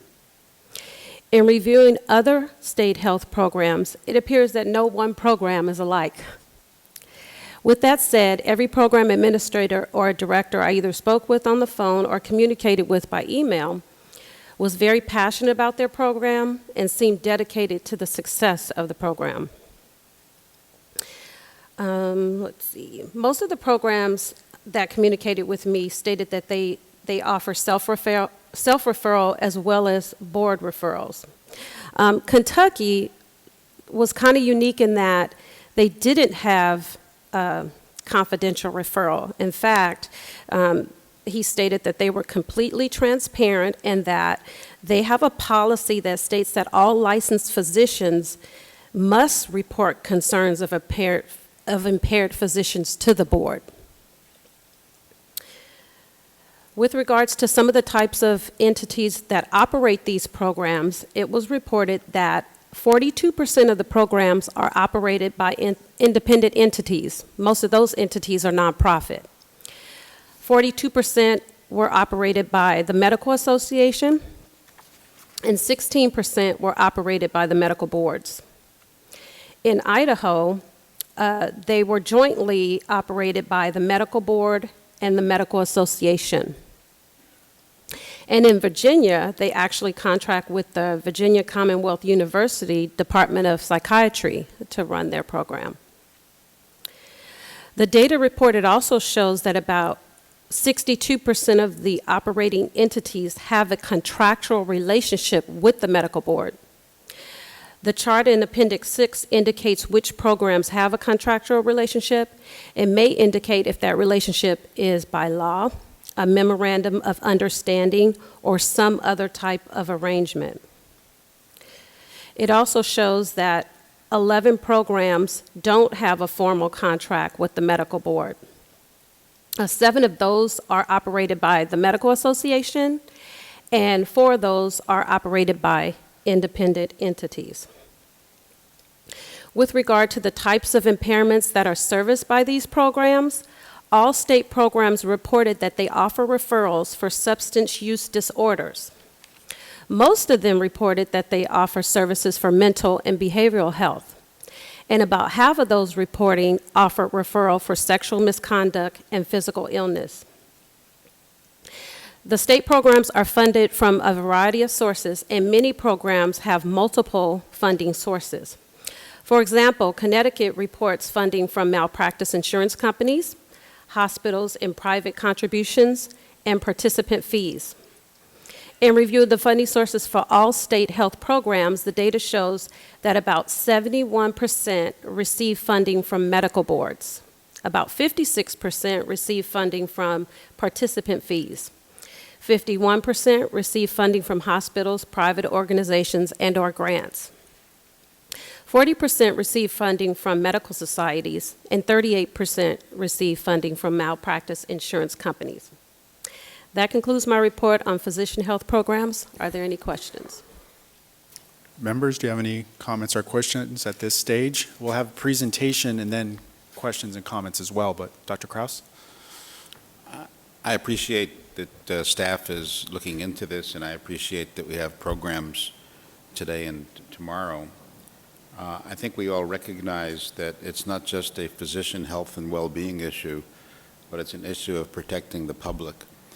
Because in California is no longer having a physician's health program, I believe that physicians are hiding their illness, hiding drug dependency, hiding alcoholism, hiding mental illness, and that California consumers are at greater risk than they may be if we can put together a physician health program that works. And I think we should commit ourselves at each meeting to have physician's health program on our agenda until we've got a new physician's health program in California. So thank you for your research. It's very helpful. As Ms. Robinson mentioned, the medical director from the state of Colorado was unable to get here today as planned, so we'll have a discussion and a presentation from Arizona's program and then continue this item till tomorrow, and then we can take any action that the board may desire. But right now, if Dr. Sucher, if you could come and begin your presentation. His CV and experience is in the board packet, but just know that he is a nationally recognized expert and speaker on this subject matter, and we're quite fortunate to have him and his colleague today. Thank you. Thank you, Mr. Chairman, members of the board. It's a pleasure to be here, and we're really excited that you have interest in this area now. With me is Dr. David Greenberg. We've been in practice together as partners and have been the operators of the Arizona Medical Board's Physician Health Program since 1992. So we're really pleased to show you what we do in Arizona and hope that'll be useful to you. Thank you, Dr. Greenberg, for being here. This is just a brief list of kind of the topics we hope to cover in the brief time we have, and we're happy to take any questions at any point in time.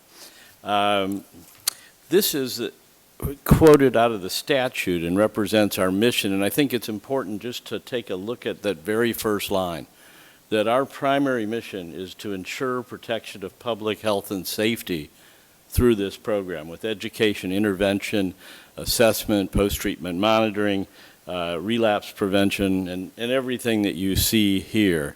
And when we started in 1992, we really simply dealt with substance use disorders and occasionally co-occurring mental health issues. But presently, the Physician Health Program deals with all the issues that you heard mentioned, not only including mental health and behavioral issues, but also boundary crossing, aging, chronic pain, virtually everything that can afflict a physician, which is what can afflict anyone. Just to give you a little brief history, our program initiated in 1986. It was sponsored by the Arizona Medical Association. It provided these services for every healthcare board in Arizona except pharmacy and nursing, which had their own programs. It was operated through the Arizona Medical Association until 1992, at which point the Medical Society and the Medical Board parted company. They put that program out to bid. Dr. Greenberg, who had worked for the board as a lead investigator, came back, bid on that program, drafted me to help him as I had helped the Medical Society toward the end of their term, and we have been the contractor ever since, and we have to competitively bid for this contract every so many years. And so the other interesting point that is, up until 2009, we were primarily substance use disorders, but we added the other physician health program functions at that time. And one of the other key things that makes us a little different is that we have an extremely close relationship with the medical board. We work closely with the executive staff, so you see the executive director. The physician health program manager, Ms. Muller, has been with the board almost 20 years. So we have a long, and probably between the three of us, nobody has been there longer. Board members, board staff, we've been around a very long time, and we have an extensive staff, and we have consultants in virtually every discipline and specialty, as well as psychotherapists and psychologists. Virtually whatever we need throughout the state, we have available to us depending on the specific case. And we also want you to know that we don't operate in isolation. We're audited regularly by the State Auditor General, and that I will tell you that we have passed every audit with flying colors. The only criticism we got is that we weren't persistent enough at making participants pay on a timely basis. And we recognize we have many physicians, resident physicians, physician's assistants who need help and who've done some difficulties in their career and their life.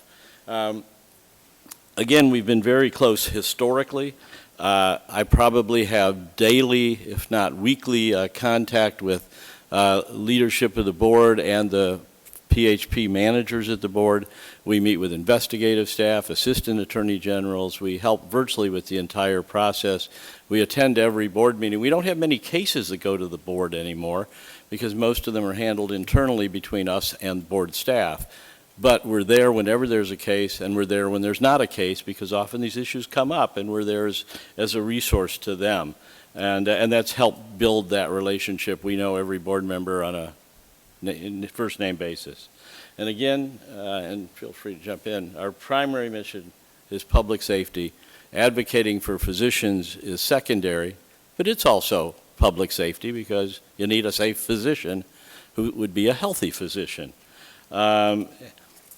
And just I'll try and go briefly through the process of how we do this. We get self-referrals, but we also get referrals from all of the things you see there: hospitals, medical staffs, colleagues, patients, nurses, family members. And Arizona is a mandatory reporting state. That means that any physician who is aware of another physician who is or may be unsafe to practice must report. That same obligation goes to hospitals and ambulatory surgery centers as well. And then, of course, law enforcement is our friend. They help identify people. I used to, one of the prior directors of the medical board said to me one time, every time a physician gets arrested, gets reported to us. And I thought that was interesting. And then I started thinking, wait a minute, my driver's license doesn't say I'm a physician. My car registration, I said, how do they know? He said, well, usually the first word out of their mouth is, I'm a doctor, you can't do this to me. I used to lecture and say, don't tell them you're a doctor. But now we have a law that says if you're arrested for any reason, you must report for all healthcare licensed practitioners, not just physicians. So when we are referred somebody by the medical board, and all of our referrals come through the medical board, there is no individual who is a licensed allopathic physician or PA who comes to us who isn't sent through the medical board. And if someone calls me and I say, you must report yourself to the medical board, who will then turn around and send you to me. There are some urgent situations where we work together to get the person into treatment as quickly as possible. But we don't have any participants who are licensed by the board, who the board is not aware of. So we do an initial health assessment, which is generally with Dr. Greenberg or I, but occasionally with a psychiatrist who works with us or some other discipline, depending on the issue. And typically we come up with one of 4 or 5 recommendations. First might be that there really isn't anything here, and that we believe the individual is safe to practice. We don't think further action on the board's behalf is necessary. They get to make the final decision. We have 2 different monitoring tracks for substance use disorders, which I'll go into a little more. So they might be referred to either one of those. If you go into the moderate to severe dependence track, in other words, you're a drug addict or an alcoholic, you've got to go to treatment first, 30 to 90 days of residential treatment at a board-approved center, and then you come back and enter our program. Sometimes we send people for comprehensive evaluations. You guys have probably heard of these 2 to 7 day evaluations, places like the Betty Ford Center, Promises, and others that do this. And then there are individuals with other medical or psychiatric issues who are assessed and then either are referred to appropriate treatment or continue treatment, which we then monitor based on the individual condition. Once we finish our assessment, and by the way, when we do this initial assessment, the first question is, are they safe to practice or not? And it's yes, no, or unable to determine. So we give very clear statements. And then the board makes a final recommendation. And when I say board in this instance, I'm mostly referring to board staff. And the other thing that are reviewed is whether there's any patient care issues, significant statute violations, which is the board's job to impose discipline. That's not our job. Our job is to determine someone's health status and fitness for duty. Just to briefly give you an overview of what a comprehensive evaluation is, and we refer about 10% of our assessments for this more comprehensive process. 90% of the time, we're able to determine what the issue is or isn't. So that would include a medical addiction, psychiatric evaluation, psychological evaluation and testing, drug testing, collateral information. By the way, everybody we assess gets a hair drug test and a comprehensive urine drug test. Mandatory. Doesn't matter what the nature of the referral is. And believe me, we found some really interesting surprises over the years that we didn't expect. We sometimes do medical polygraphs. We sometimes do neuropsychiatric evals, again, depending on the circumstances. And then the outcome of that evaluation has to tell us those specific things. What's the diagnosis or diagnoses? What sort of treatment is recommended, if any? And are they fit for duty, or what will it take to get them to be fit for duty? And typically, they may come out on the substance abuse side, mild under the DSM-5, which we used to call substance abuse, or moderate to severe, which we used to call dependence. And then there are other diagnoses based on the conditions. But we spend a lot of our time and a lot of our energy on protecting the public and fitness for duty. You can end up in the abuse track if you don't reach the more severe diagnoses. Typically, that's diagnostic monitoring while providing public safety protection. In other words, if somebody has enough of a problem to get into that track, we don't know if they've gotten to the state of dependence or not, or addiction, but we're going to monitor them, require them to be abstinent, and that protects the public while we're doing that. And then if you, again, are in the dependence track, you can end up there on a confidential, non-disciplinary stipulated rehabilitation agreement, or there may be a public probationary agreement. Typically, the medical terms are similar. Did I skip one? No. For the dependence track, typically you have a diagnosis of moderate to severe substance use disorders.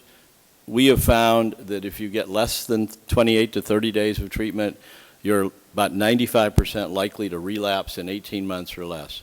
If you get 30 or more days of residential treatment followed by 5 years of accountable, structured monitoring, your likelihood of being sober is somewhere in the 85 to 95% range, consistent with nationally peer-reviewed data. You'll hear some of that from Dr. Gunderson tomorrow as well. Typically, this is done through a signed stipulated rehabilitation agreement, which is with the medical board, which we then oversee and monitor. And we report to the board any relapse, any lack of safety to practice, any serious non-correctable non-compliance. And again, you can get in there via criminal statute violations. We've had some very flamboyant arrests over the years. We had one family doctor who was running a meth lab in his house while his wife ran a daycare center in the front of the house. Needless to say, that was problematic. But you get into the disciplinary track if there are issues around patient safety or direct patient harm, or if you've committed significant statute violations or crimes. Or you only are eligible for the confidential side of this if it's the first time and there's no patient care or significant criminal activities. So if you're in that track and you relapse, now you become disciplinary. If you had graduated the program and you relapse, now you become disciplinary. And those people need to stop work, additional treatment, and they come back on probation and maybe other discipline, depending on what the circumstances are. This is something that we've been doing for a number of years now. If you were impaired in the workplace, if that's how you got to our attention, and I saw a physician 2 days ago who had showed up reported to work in his clinic drunk, noticed initially by a patient, subsequently by staff. He will not be eligible for confidentiality, and he is pulled out of practice immediately. And of course, he's going directly to rehab too. But whether he went to rehab or not, he's pulled out of practice, and he's not eligible for confidentiality. And that's something that we started a few years back. These are kind of the terms. They very much match up with 1441.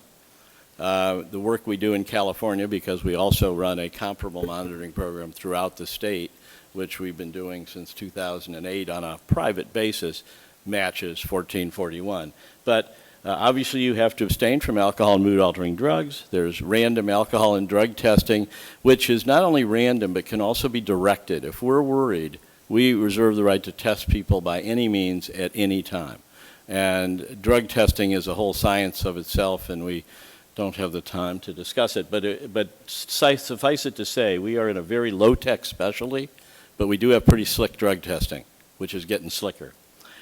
Weekly relapse prevention therapy groups, face-to-face contact with peers and an experienced therapist, mandatory, very helpful at identifying behavior before it devolves into relapse. Case management, documented self-help meeting attendance.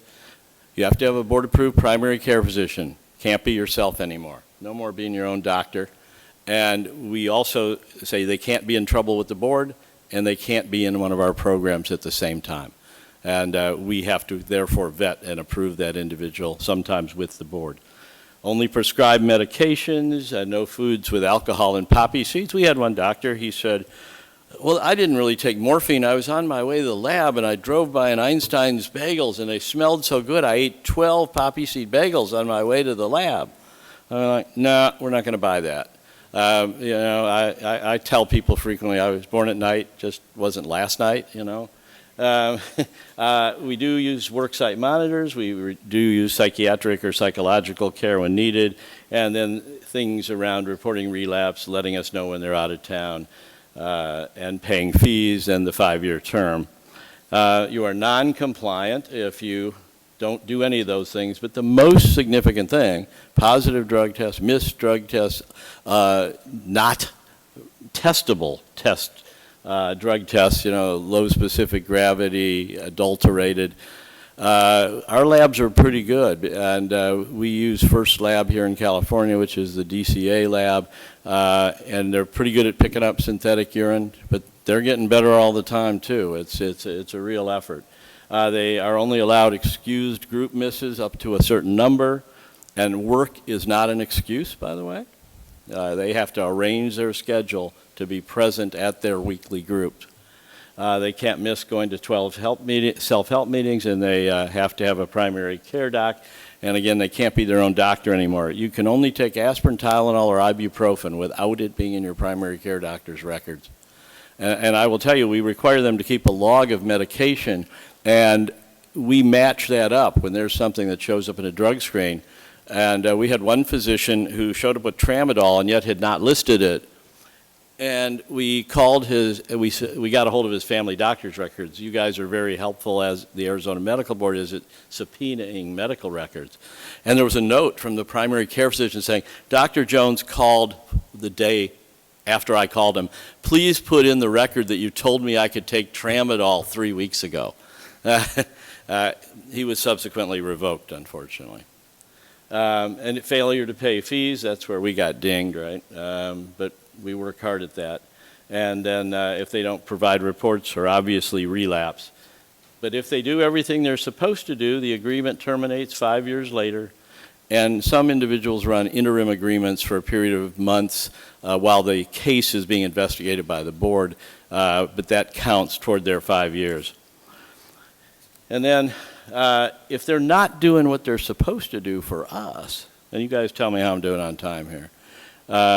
If it's not a relapse, we meet with them. We may, if we can't correct the behavior, refer them for discipline. And if they relapse, or if we think they're unsafe to practice, they have to sign a practice limitation and then get whatever additional treatment is necessary. Practice restriction, thanks. Which is a disciplinary action published on the database. It would be a practice restriction, which is a formal disciplinary action and goes on the database. One last thing about that would be that if a participant has a second relapse, according to our statutes, they're revoked for 5 years, and they can reapply for a license after 5. I think another 5 or so minutes. Okay. That way we can allow enough time I'll hustle for through questions. I think, thank you. Thank you. No, thanks. And along those lines, when we say someone is confidential, it's limited confidentiality. It means it's not on the board's website, it's not reported to the National Practitioner Data Bank or the Federation of State Medical Boards, but they have to give a copy of that agreement to any employer, any hospital they're on the staff of or become on the staff of, or any surgery center.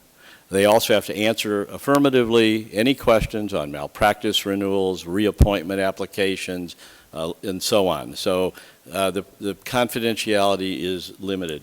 As Dr. Greenberg was just saying, we have a 3-strike policy. So the first time, if there's no patient care or criminal issues, confidential, no discipline.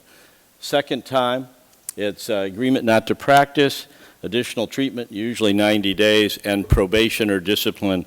And the third strike would be voluntary surrender or revocation, and you would be ineligible to reapply for 5 years, at which time you'd have to not only prove that you were safe and sober, but competent. So you'd have to deal with that. That's the board's issue, but it's part of it.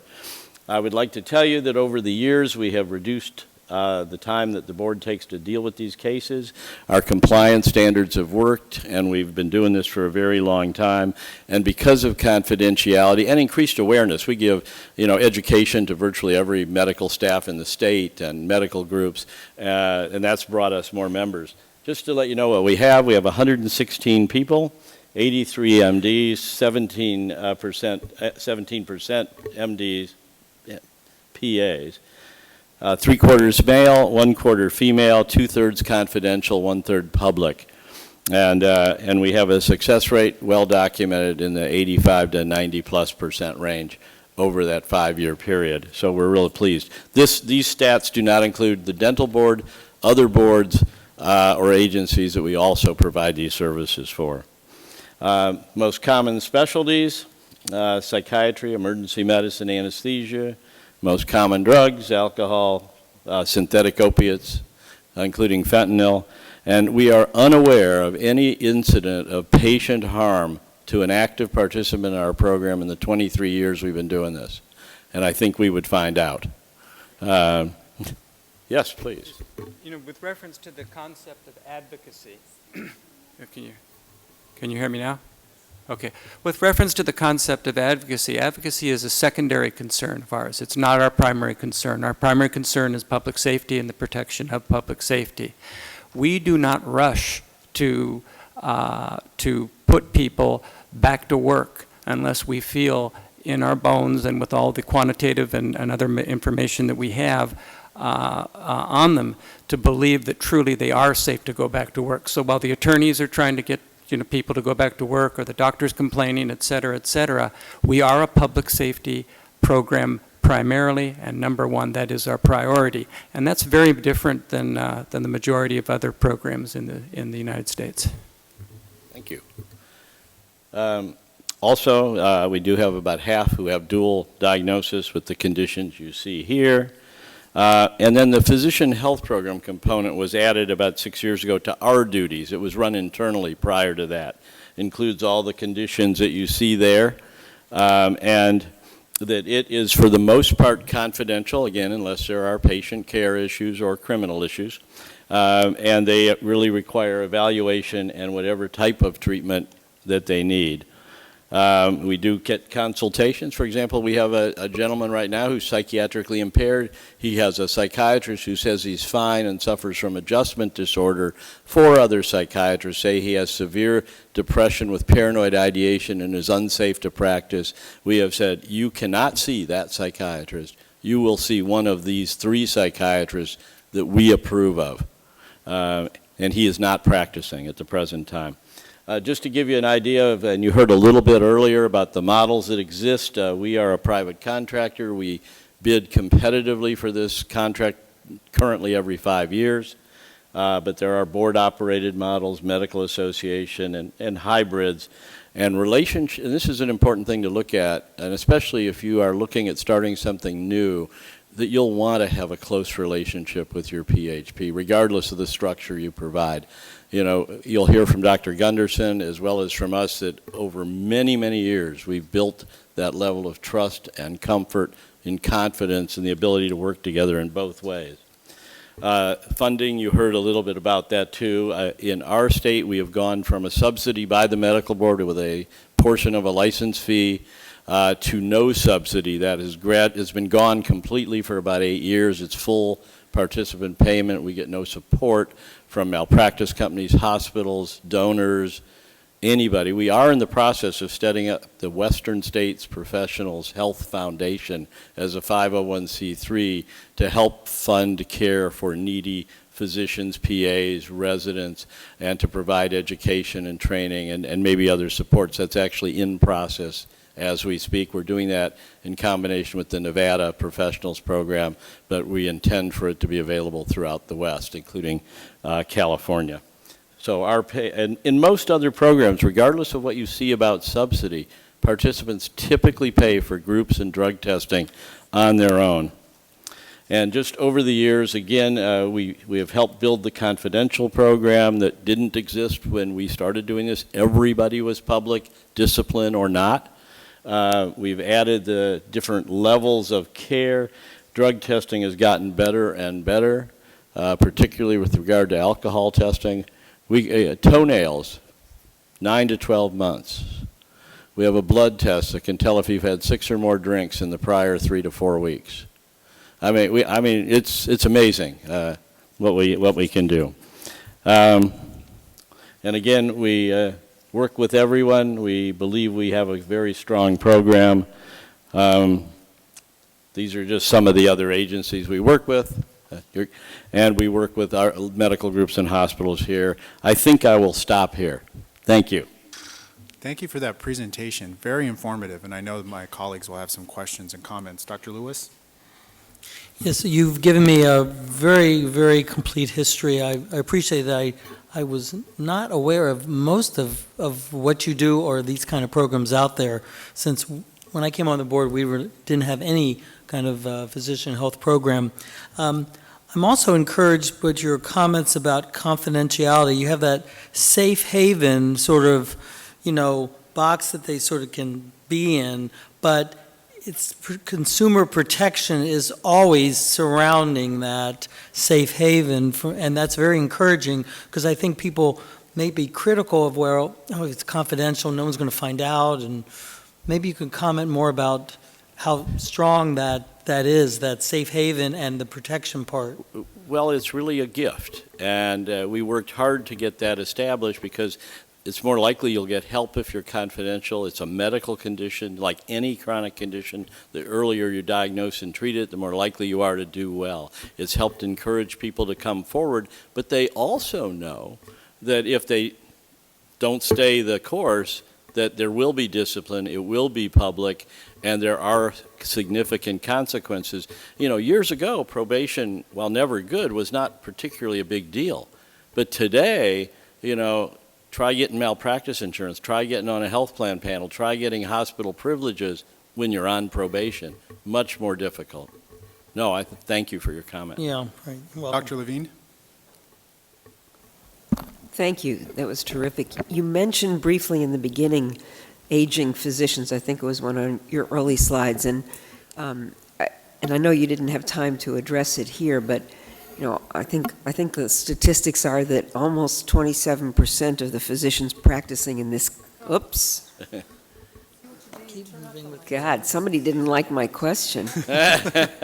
Almost 27% of practicing physicians, according to the AMA database, are over the age of 65. Yes. And I'm wondering whether you're doing screening, whether you're assisting institutions with, or is it just a referral?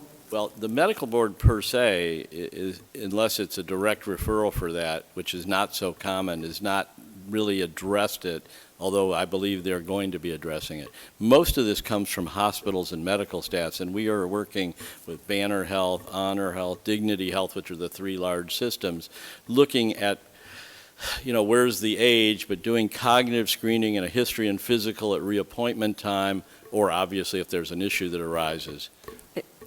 And the reason for my question is we've had a presentation in the past about how difficult it is because there aren't normative results for physicians in terms of neurocognitive testing, that most of the norms are set for the average population, and so it's hard to demonstrate when somebody performs at an average level, it's hard to establish because you don't have a baseline whether it represents a cognitive decline. And I wondered if you found tools that actually can identify that. Yeah, that's a very good point. And in fact, we've been able to get neuropsych testing that is not specifically correlated to cohorts of physicians, but it is correlated to educational level of training. And so that's not perfect, but I think that the neuropsych is starting to go in that right direction, and that's important as far as making a good decision. And similarly, we've also made good use of PACE down in San Diego to help when it comes to competence or technical issues as well. But it's coming. You're right, totally. I'll just go to left and go to right. Thank you. Ms. Yaroslawski? Thank you very much for your presentation. I've heard it before. I've heard some of this information before, but it's always, for me, very good to hear it again. It's very informative. But I had a question, not to compare apples and oranges, but apples and apples or anything. But how many doctors are licensed in the state of Arizona? I think somewhere around 20,000, and probably around 12,000 or 12 to 15 actually living and practicing in Arizona. And of those, how many are in a given year under any kind of rules, regulations with discipline? remediation, whatever you'd like to call it? Well, for our program. No, just in general. In general, I don't know. So you don't know what percentage of the impaired physicians are part of your program? Oh, no, I do know that. So- I thought you were asking me a different. Well, you have but- 116 participants, Right. but and out of the, That's about 1%. So if there's 12,000 physicians in Arizona practicing, we're at 116 today. So that's just a touch under 1%. but you don't know how many are participating in remediation of discipline cases? None. Well, 1/3 of them were disciplined, 2/3 were confidential at the No, present. no, not within your program, just in general. Oh, in Quality of care, I do not. General. I don't have that information. I can tell you that typically 0.5 to 2% of the active physician population are in a monitoring program for addiction or substance use disorders at any point in time. There's a lifetime prevalence in the 12 to 15% range, but at any point in time, 0.5 to 2% are in a program. and what is your annual budget? Our annual budget is probably, for this program, probably around $800,000, maybe $800,000 to $900,000. And I heard you say it was paid for by participants? Correct. Okay. Dr. Kraus? Thank you for your presentation. I notice in your later slides you already are doing some private work in California for hospitals and medical groups. And you also noted that in some states you have an antagonistic relationship with the medical board. Is that us? We don't. No. We don't have an antagonistic relationship. We have a close relationship, but some other PHPs have distant or antagonistic relationships with their boards. So you heard earlier, that 11 of the programs don't have a contract, which means they may only have verbal understanding. It may vary by employee.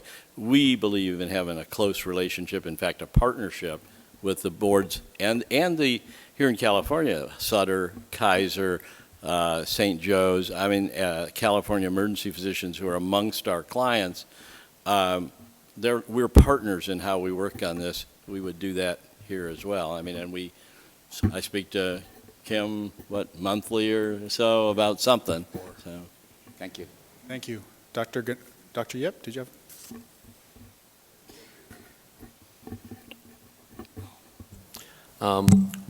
What experience is in the past, any state, any medical board association that invites you to go to their state to set up shops or in a consulting basis? For example, let's say our agency today, with or without the CMA, and ask you to come in as a consultant or come in set up shops, want to have a program, get started in 3 months, 6 months. What was the experience in the past with that?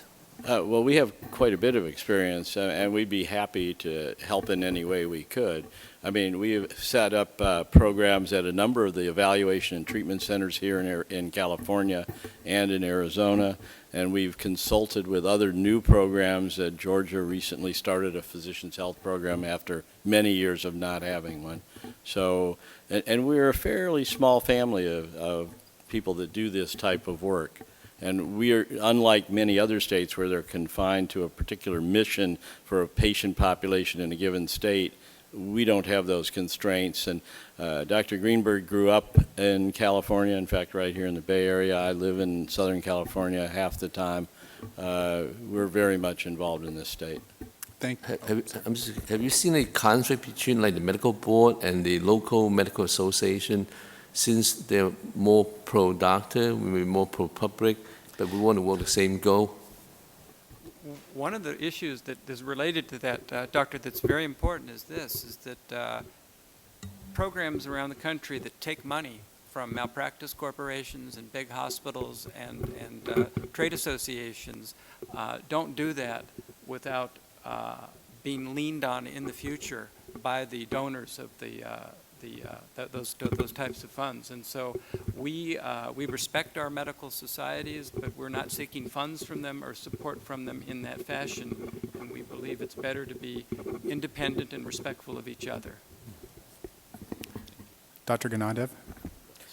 Yeah, I got two questions. One is, you said there is increase in referrals. Can you quantify that? I want to know what it was before the program started, what's the increase, and what's the, how did it? Well, I think that since we had the advent of confidentiality, probably referrals have gone from maybe 10 or 15 a year up to 25 a year. So that's a 30, 40% increase since the advent of confidentiality with that first opportunity with treatment and monitoring. My second one is that you said the program budget is about $800,000, and you got about 113 or 14 doctors. That's about close to $80,000 per year, or 75 or something per person. Is that right? No. The cost of the program is roughly around $10,000 to $12,000 per year, including monitoring, relapse prevention group, and drug testing. So that would be, if you took 10,000 times 116, you'd be at about 1.2 million. But there are a substantial number of people who don't pay, can't pay, or pay less, and we work payment plans out with people. Dr. Hawkins, did you have a comment? Did I see? No, thank you. Anybody else to my right has a comment or question? No? Seeing none? Thank you so much for that presentation. Very informative. I do have speaker cards. Julie D'Angelo Felmuth. It's fine. It's fine.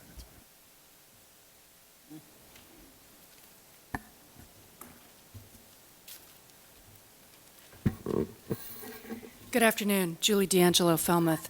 I'm the Administrative Director of the Center for Public Interest Law, and I'm also the former Medical Board Enforcement Monitor. Thanks to Dr. Sucher and Dr. Greenberg for that presentation. I've heard them speak many times over about the past 15 years, and I appreciate the increasing sophistication of their program. However, Ms. Yaroslavsky makes some very good points. California has at least 6 times as many doctors as Arizona does. California is 3 times the geographical size of Arizona, and that's a huge consideration. And the California program, even at its worst, had double the number of participants as the Arizona program does. And that was the tip of the addiction iceberg. So I just want to give you a little bit of background information about California's experience with diversion or a physician health program. And I will warn you that this is not a topic that's amenable to a 3-minute public comment. As Ms. Robinson told you, I will try. No, you will have to keep it under 3 minutes. If I don't, I'll just pick it up tomorrow with Dr. Gunderson. Okay, that'd be fine. As Ms. Robinson told you, this board did have a diversion program for 27 years for substance abusing physicians. That was an in-house program run by medical board employees who were assisted by dozens and dozens of on-the-ground people who would do things like collect urine samples and send them off to the lab and conduct group meetings for participants and act as worksite monitors when a participant was allowed to return to work. The program was overseen not by this board, but by a liaison committee convened by the California Medical Association, the California Society of Addiction Medicine, and the California Psychiatric Association. During the 27-year time period, that program was externally audited 5 times, and unlike the Arizona program, it failed all 5 audits miserably. I conducted the 4th of those 5 audits, and before you even consider creating any kind of a program, I urge you to read Chapter 13 of the initial report of the Medical Board Enforcement Monitor dated November 1, 2004. The report is available on your website and on CPIL's website, cpil.org. And it documents serious problems in the diversion program. After the 5th failed audit, which occurred in 2007, this board unanimously voted to abolish the diversion program effective June 30th, 2008. Since that time, the California Medical Association and others have attempted at least 5 pieces of legislation, possibly more, I don't even remember, to recreate some kind of a program. All of those bills were defeated or dropped because they largely sought to replicate that old program or to allow the same people and the same organizations who oversaw the old program to oversee the new program. Now, as enforcement monitor, I did not recommend abolishing the diversion program. You may be surprised to learn that. I did recommend abolishing the program after the 5th failed audit, but as the monitor, I did not recommend abolishing the program. However, I recommended that this board do some deep thinking about several fundamental issues. One, 30 more seconds. is the diversion concept diverting into a secret program of perhaps the most dangerous physicians out there for confidential monitoring, using monitoring mechanisms that are demonstrably failing? Is that consistent with your public protection mandate? 2, if it is, whether that program should be located within the medical board. We found that the location of the program within the medical board was a deterrent to doctors entering the program. And finally, if the board decided to continue the program, it needed to completely restructure the program in order to ensure that it is effective in monitoring substance abusing physicians and in protecting patients from those physicians. We have no problem. Julie, Yes. as a matter of fairness, I'd like to give everybody 3 minutes. You've I'm had fine more. with that. I'll pick it up tomorrow. Thank you. Thank I you. appreciate that. Thank you. The next speaker is James O'Donnell. Did I get that right? James? And then after James, Michelle Monserrat Ramos. Sir, if you could just. We prefer that one there. Thank you.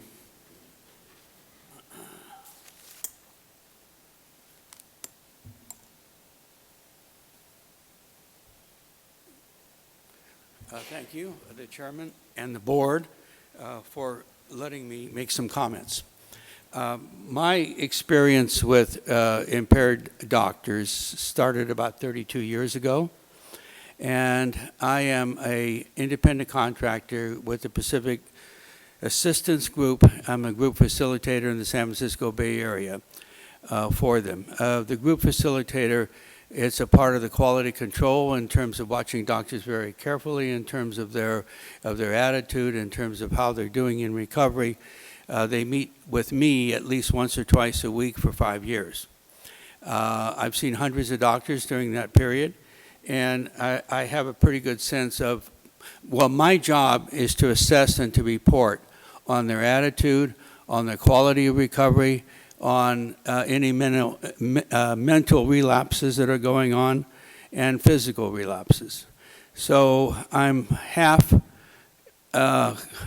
assessment person and half support.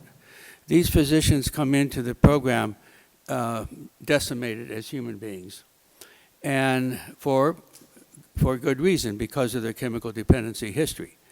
Within a year, you see improvement day after day after day, and eventually, at the end of 5 years, most of them are very whole, high-functioning individuals. Now, in terms of my experience over the years, I started with Occupational Health Services. I was a co-founder of that organization that started the diversion programs for other than the medical board, all the pharmacy boards, the dental board, and so on and so forth. So I was sort of in on the design phase of that. And then eventually that organization sort of morphed into Maximus. So I also worked with Maximus clients, and then of course Pacific Assistance clients. So basically during that period, I cannot remember of any physician that was charged with negligence or gross negligence in terms of their practice. In fact, the original diversion program, they did a survey and found that the doctors in diversion at that time, as compared to the general population of doctors in the state of California, had less complaints. And why is that? Because these individuals know that this is their last chance. And so they tend to be very careful in terms of their judgments, in terms of their professional treating of patients, etc. So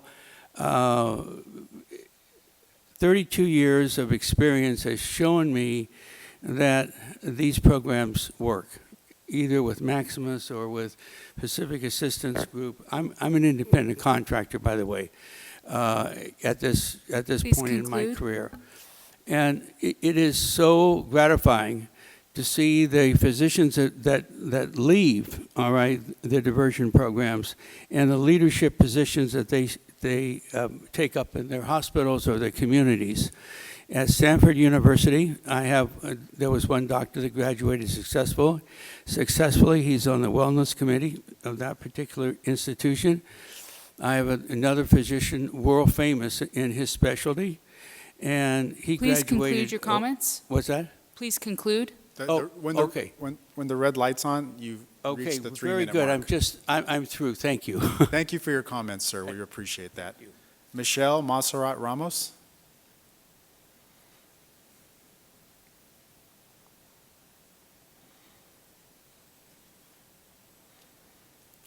As most of you know, my late fiance died at 36 years of age at the hands of a doctor addicted to crack cocaine.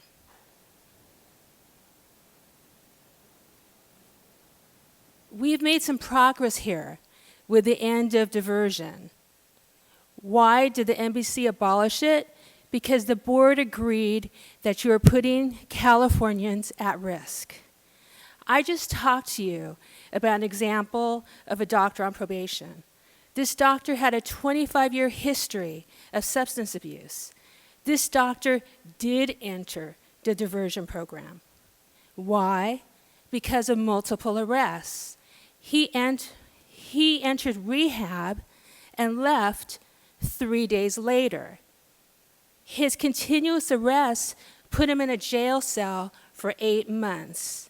While all of this criminal activity is happening, a woman died while under his care.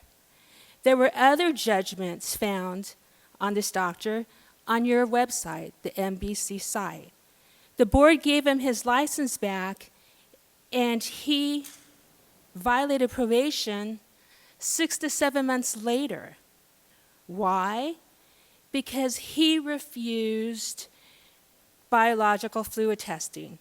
He didn't refuse 1 test, not 2 tests. He refused 6 biological fluid tests. This is a story of how the diversion program works. It is a threat to patient safety. Let's continue with our progress with uniform standards, no to diversion, yes to patient safety. Thank you. Thank you for your comments. Karen Miato.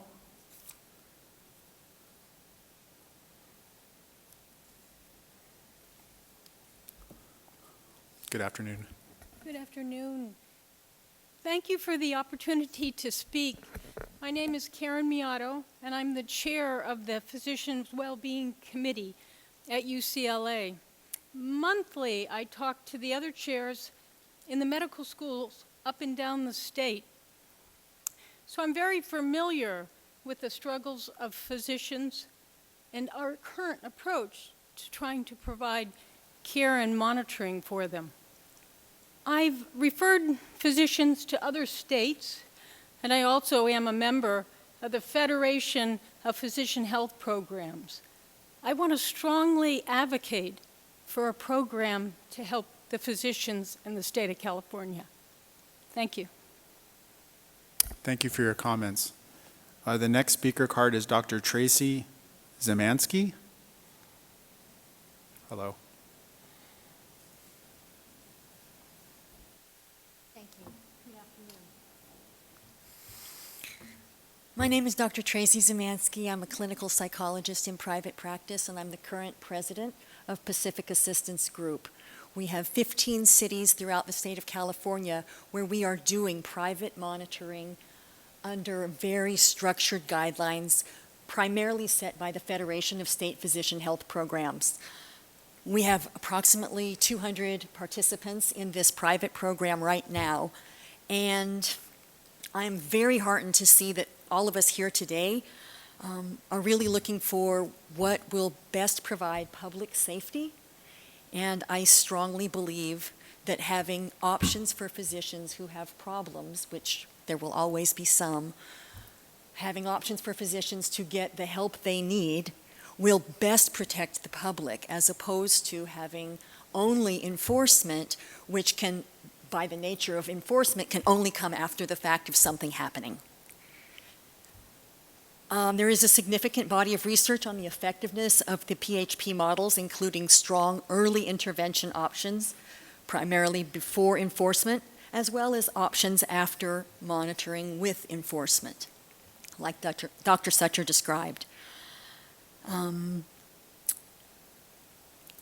Pacific Assistance Group is willing to work with the board and any of the other interested parties in any way we can, both to provide our experience. I've been doing this since 1998. I have experience working with state program as well as private program, and there are some real advantages and limitations of each, and having a confidential track as well as a very strong structured support and monitoring track with enforcement is probably the best possible way. True recovery, which is what best protects the citizens of our state, goes far beyond monitoring or abstinence only. A state-recognized physician health program can provide this where, unfortunately, enforcement cannot. I would invite you all to join together with us and other interested parties to support public safety through early intervention options along with current monitoring. Thank you. Yeah, Dr. Levine, one quick question. Just a point of information, does PAG serve clients from other states, or is it just California? We have referrals from other states when physicians that are being monitored there come to California. We will do a very seamless transition if there's a physician in California who's in our monitoring program, generally for 5 years, if they're going to another state, so that we facilitate that there's no gaps in testing, there's no gaps in worksite monitoring, or that the program in that state knows very well who they're getting and what they've done so far for their rehabilitation. But your primary client relationships are all California physicians? We are all in California. Most of us worked with the state program running groups before that. Thank you. Thank you for your comments. They're greatly appreciated. If there's no more comments from the members, the public present, I'll ask if there's any comments from the phone on agenda item 5. Thank you. And ladies and gentlemen on the phone, if you have a question, please press star followed by 1. And we'll go to the line of Susan Shenazzi. She's a private citizen. Your line is open, Ms. Shenazzi. Please go ahead. Hi, this is Susan Shenazzi. Can you hear me? Yes. Hi, I just wanted to make a comment on the, which sounds like a diversion program that people have been speaking about. And I just want to say that as physicians are the most highly educated in medical and healthcare, I think that they should stand up and lead the way for our culture in making it acceptable to admit to addictions and to get help. There should be no secrecy. They deal with human lives, and secrecy in medicine has always led to problems. Thank you. Thank you. Thank you. And there are no further questions in queue at this time. Thank you. Seeing no further public comment, we'll continue this till tomorrow, where we have a presentation from the Colorado State Medical Board. We'll now move to item 6, discussion and possible action on legislation and regulations. Ms. Simoes? Thank you. First, I would like to report that I've contacted all legislative offices in the Bay Area and invited them to attend this meeting. So you should have please refer to your legislative packets in the tracker list.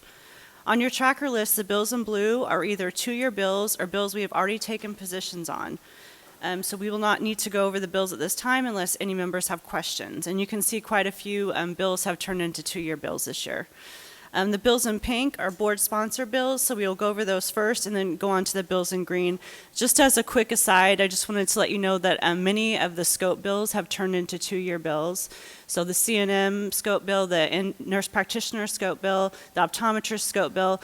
At issue for the 2 nurse scope bills, the ban on the corporate practice of medicine turned out to be a huge issue. So we'll likely hear more about that next year. One policy committee had one opinion and the other one had another opinion, so it kind of caused those bills to stall this year. Which bill was that? I didn't hear you. Both bills, AB 1306 and SB 323, the ban on the corporate practice of medicine basically was the reason why both those bills stalled. So Okay. just as a heads up, that issue might come up next year. Okay, so moving on to the first bill in pink, SB 396. This is the outpatient settings bill that the board's been a strong supporter of. We did get some opposition from various groups, and we kind of had to have a sit down with the opposition in Senator Hill and our staff and kind of negotiate what it would take for the bill to basically move. And so we had to take some things out of that bill. So the first thing we had to take out was the data reporting to OSHPD.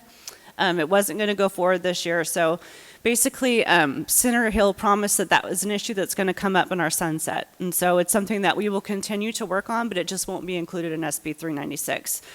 Secondly, we had to take some amendments to the unannounced visits. And so instead of requiring subsequent inspections to be unannounced, now basically it allows the accreditation agencies to make those visits unannounced if they decide to do that. And if they do decide to make them unannounced, they have to provide a 60-day window to the facility. So that was a negotiation that we took. And the reasoning for that is it leaves it in the hands of the accreditation agency to decide whether or not it should be unannounced. But then that outpatient setting would still get a 60-day window. So it's better than what we have now, which is announced, but it's not a requirement for unannounced. So we're left with the peer review and the unannounced are basically the two provisions that we still have in that bill. As you may remember, there was a requirement, and there actually would have allowed facilities to apply for CDPH for licensure, and that was actually taken out of the bill. And so the only thing that remains, we have the VE report, that delayed date, that's still in there. And then allowing an accredited outpatient setting to access 805 reports, that's still in there. And so it's moving, it's on the assembly floor, and there's no opposition to the bill now. The next bill, the midwife assistant bill, no changes, and it's on the assembly floor. It's received no votes, and so it's moving along nicely. The next bill is our omnibus bill. I'm not going to, these are, sure, okay. So these are, SB 800 is our omnibus bill. Okay. Okay, SB 800, the omnibus bill. And that, Ms. Yaroslavsky, if you can direct your questions to the chair as it relates to staff. I was having a hard time following the race that was going on. Understand. So I just, before the next breath was taken, Thank you. I tried to slow. Understand. okay, is everyone with me, SB 800? Okay, that's our omnibus bill, and that's the bill that includes a technical clarifying language that the boards, we've already gone over this. The only change to this one is we had included language that would have allowed, that would have clarified in statute that the board can basically, for allied healthcare professionals, put them on probation, allow them to apply for reinstatement. It wasn't exactly clear in the law, even though it's something that we're doing. And so, those amendments were put in the bill, but then they were thought to be too substantial by some of legislative staff, so they were taken out. And so basically what we're going to need to do next year is have a big bill that includes all of our technical clarifying changes or things that are maybe a little bit too substantial to put in omnibus. Anything that we think needs to be changes or made more clear, and we're just going to have a big it would be kind of like an omnibus bill, but it would include everything that we need. And omnibus has to meet a lot of requirements. Basically, everyone has to say that it's not substantial, and everyone has to agree. So the Republican caucus has to agree. Both sides have to agree. And in this case, some of the things that we needed, they thought was too substantial, so they got taken out. So next year, our plan is to work with staff and identify all the changes that we think we need to make sure we have authority to do everything we need to do, and we're going to put forth a large bill. So I'll be working with all the program staff, licensing, enforcement, to make sure that we have all the changes we need into one large bill that we'll be bringing next year to you. Members, do you have, Ms. Yaroslavsky? Yeah.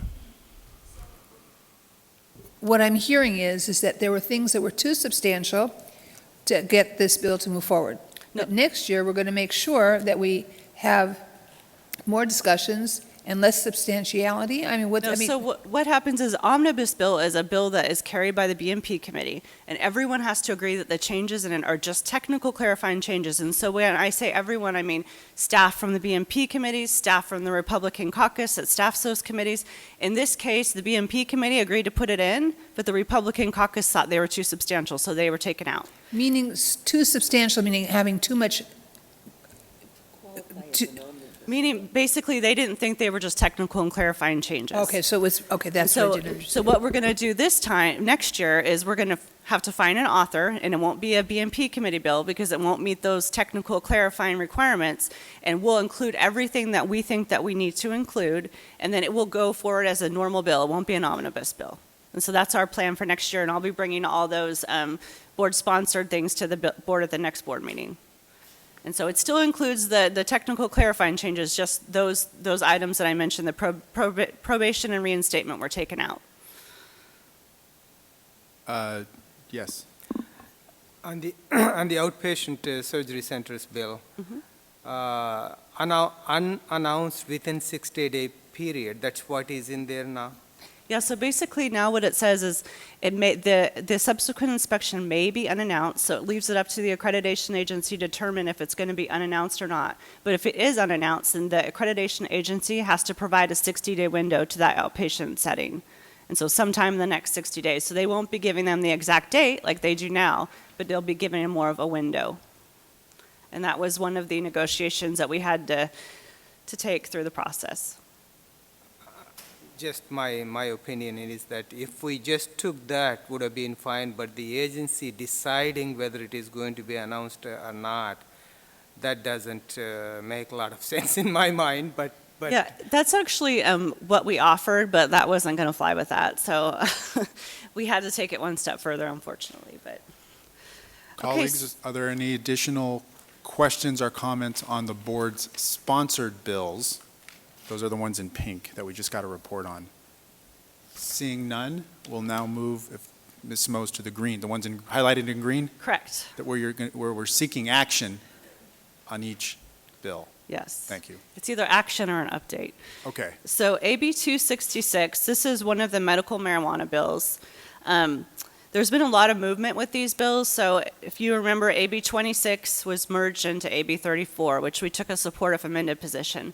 Now those AB 34 has been merged with AB 266. And what this means is basically the law enforcement supported bill and the industry supported bill have merged into this bill, AB 266. And so basically it includes all of the things that all the bills have included. And so the stuff we've supported before, like it requires, so basically it adds it into our priorities like it did before. It adds it into the prescribing 2242, so they have to have an appropriate prior exam, but it does not require the physical exam, which is a piece that the board had wanted before. It includes some of the advertising and not allowing a facility to employ a physician. It requires, prohibits a physician from recommending cannabis to a patient unless that patient is a patient's attending physician. And if you remember, that was in some other versions of the bill. An attending physician is defined in Health and Safety Code. And it would also require the board to consult with the California Marijuana Research Program, known as the California Center for Medicinal Cannabis Research, on developing and adopting guidelines, and that was been in other bills before. As you know, we already have a statement online, and so we would update that if this bill were to pass, and we would have them review that statement.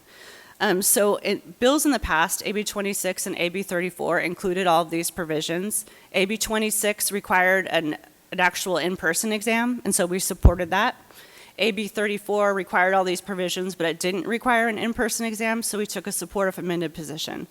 And so our previous position before the amendments on this bill was neutral.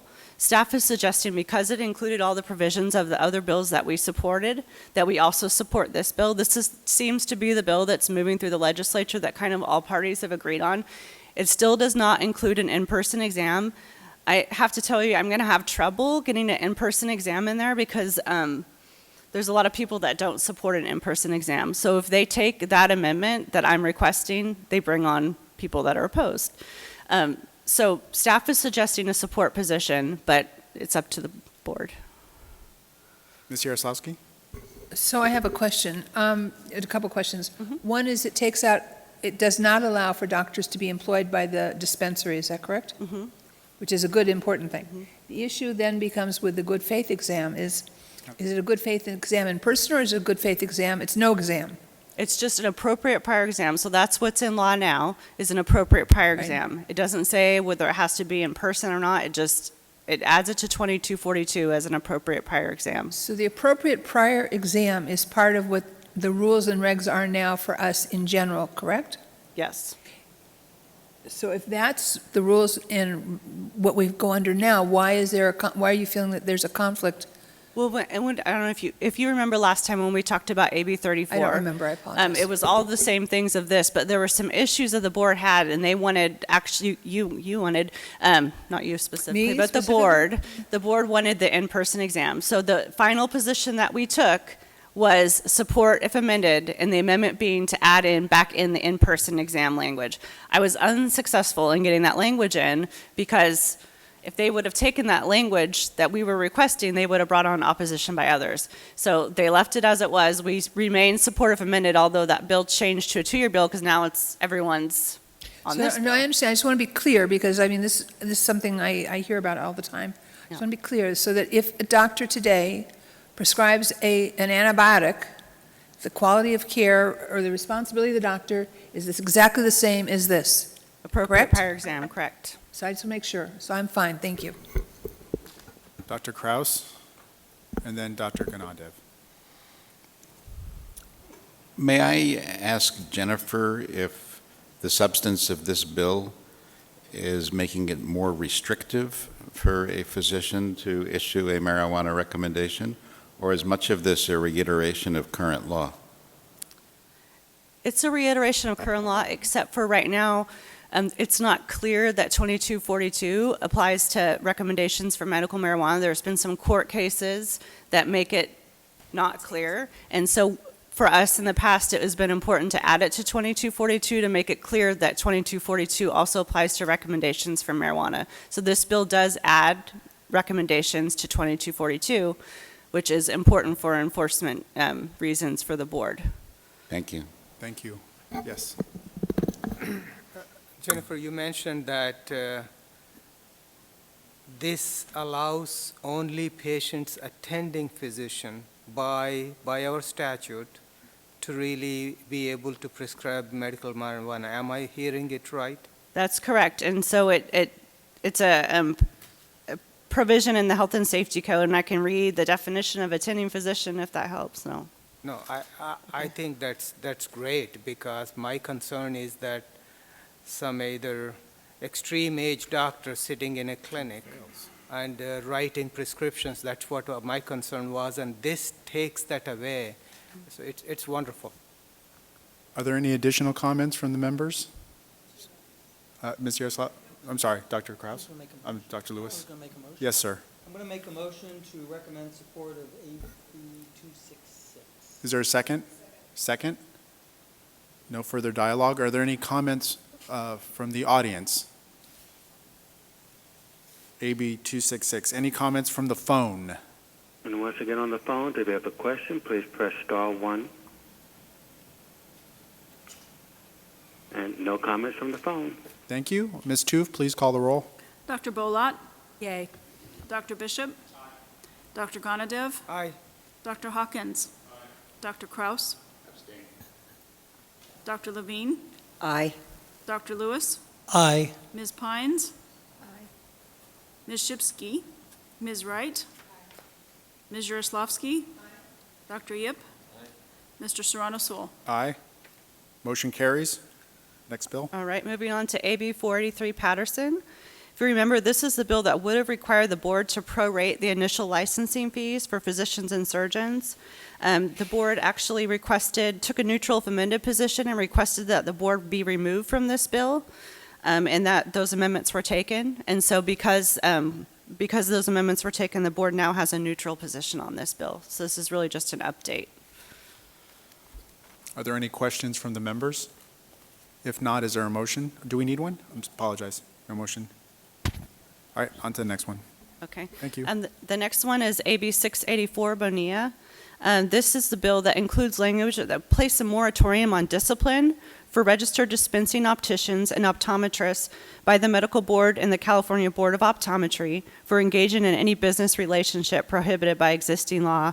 As you may remember, that the last meeting, the board took a neutral, if amended, position, and we asked for some amendments to basically prohibit new businesses from coming to California just because the moratorium was in effect. And so basically the language was taken to say you have to have been registered before the effective date of the bill. And so those amendments were taken. And so the board is now neutral. Just as an aside, there's some discussions going on to try to put more language in this regarding the business business relationships. Kim and I and Carrie have been attending meetings at the governor's office, and there's a lot of language going around, but it wasn't at the point where I could bring it to the board because it's just really in draft format. So there are discussions, and if it becomes in bill form, then we may have to have an emergency teleconference executive committee meeting because it will be something we need to take a position on. But at this point, it's still just the moratorium, and we're neutral. Thank you. Are there any questions? Dr. Kraus? I always learn something from looking to see who supports and who opposes. And the support here is coming from large corporations that are in the business of selling eyeglasses, and the opposition is from those associations that represent the small business owners. So this bill would tend to potentially harm the consumer in giving advantages to large corporations and disadvantages to small businesses. It becomes our business because we're the body that regulates dispensing opticians. So it causes me unease, but I don't know that this is a battle that we need to fight. Just for a little background, this bill is not sponsored by any of those parties. Assemblymember Bonilla's office has made it really clear that the whole reason for this moratorium is to get interested parties together to, number one, decide if there can be a solution, and if there's not, to give boards like our board the time to ramp up and be ready to actively enforce the existing law. And so it's not sponsored by one side or the other. That is really the reasoning for it. Assemblymember Bonilla has made commitments and committees and policy committees to try to bring the parties together and see if there's going to be some kind of solution. If there is, this will be the vehicle. It used to be AB 595, but that became a 2-year bill. It's unclear whether that's going to happen this year, but they're actively trying. We've been in meetings this week on it, and there's more set up for next week. So, the governor's office is kind of taking the lead on this and really working to come up with some kind of resolution, but at this point in time, it's still just the moratorium. So I think neutral is a good position for us to be in, and we are continuing to actively participate on this subject. So you're not seeking action at this time. All right. Okay, so the next bill, AB 773 Baker, this is, before I talked about the bill that would have required us to prorate initial licensing fees, when we requested be taken out of that bill, we basically committed to being added to this bill, and this would be, instead of a birth date renewal, it would be a 2-year license renewal. So both of them try to get at the issue of overcharging licensees, and this one would basically say when you apply for a license, it's a straight 2-year license. We think it makes more sense for us to be able to implement. And makes more sense for licensees, not resulting in delays. And so we took a supportive amended position and asked to be added to the bill. We have been added to the bill, so our position is now a support. And so that's just an update. Are there any questions, comments from the members? Okay, thank you. Next Okay. item. The next bill that's going to require some discussion is SB 337 Pavley. And this is the bill that would establish alternative means for a supervising physician to ensure adequate supervision of a PA. Basically, it adds 2 additional mechanisms in addition to the existing 5% medical record countersign requirement for supervising physician to choose from to ensure adequate PA supervision. You probably remember we talked about this bill last time. We had some concerns with one of the mechanisms because it would allow a physician to basically decide what was appropriate, and it didn't put many parameters, and so we asked that there be a base, basically, that they require so many, meetings or visits with the supervising physician. So changes were made to respond to our request. And so now it basically says a supervising physician shall supervise the care provided by the PA through a review of cases involving treatment by the PA, functioning under protocols adopted by the physician. The review methods used shall be identified in the delegation of services agreement and shall include no less than an aggregate of 10 cases per month for at least 10 months of the year. So that 10 cases per month and 10 months of a year are the base that we really requested. We took an opposed unless amended position, and our one remaining concern that has not been addressed is the Schedule II drug orders. So existing law requires 100% of the Schedule II drug orders to be signed by a supervising physician. This changes it to 20%. It does require that the PA take courses and education. And so, the intent of this bill is to provide flexibility and allow for a more team-based approach, which I think everyone can agree is a good thing. Although it still reduces the physician and medical records for Schedule II drug orders from 100 to 20%, the supervising physician will be responsible for choosing the 20% of the drug orders that get signed, and these records could potentially be discussed at the medical record review meetings or case reviews that are now required by this bill. So I think that they've addressed a lot of our concerns. We had this one remaining concern about the drug orders. Because we didn't get a lot of feedback on what exactly would fix this concern, I haven't been able to give them amendments to say, like, okay, we have this concern, but here are some amendments that will fix it. And so we kind of have two options today. We could change from a neutral position, using that because there's these team-based approaches that the physicians will choose those 20% of cases, and they could be subject to this team approach. Or we have to actually say this is what would make us okay with the 20% sign-off. Part of the reason that they're changing this 20%, according to the sponsors, is because the rescheduling of hydrocodone has really increased the number of Schedule II drug orders. And so there's a lot of arguments on both sides, and I'm sure that the sponsor will come up and talk, but we're kind of the last remaining organization that has an issue with this bill. And looking at it again, staff, and I'm not a physician, but doesn't have as many concerns because the physician will actually have to select those 20%. And we have this new mechanism for a medical records review meeting and a case review meeting where the physician and the PA can actually sit down and have a team-based approach. So staff is suggesting because of that we take a neutral position, but it's the board's call whether or not we want to actually come up with language to address that Schedule II drug order issue, or if we want to be okay with the bill in its current form. Yes, Mr. So I have a clarifying question. It sounds to me like some significant changes were taken. Yes. And the issue being that if out of 10 months a year, that the PA and the supervising physician have to have a conversation and a review on a monthly basis of a certain number of cases, that seems almost like a roundabout opportunity, a roundabout method to do what we were trying to get done. So I could be wrong, but I kind of feel that in order not to take any hostages and not to make, oh, yes, we're going to do it, it sounds to me like from what you've explained and from what I've read, that they've pretty much done what we've asked. I could be, I think that's how staff interprets it. They've done what we've asked, but the only thing that we we relayed as a concern that wasn't addressed was the 20%, but I didn't have enough information to say this is what would make us okay with the bill, which makes it hard because they want to address our concern, but the only thing would be to take out that section, which is really important to them. And so I think with the medical records review meeting, it's either they have to either choose the medical records review meeting or the review of cases, and both of those have to be 10 cases at least 10 months of the year. So either of these options that are new would basically require that. And so I think even though we're going down to 20%, requiring the physician to actually pick those 20% and allow an avenue for them to talk about them with the PA is, I think that's sufficient to ensure consumer protection. But I mean, it's up to the board on what they want to do. So I just want to further, one Sure. real quick. So is it staff's opinion, or are there expert opinions that it's a certain percentage would make it better? The 10% is, it should be really 12%?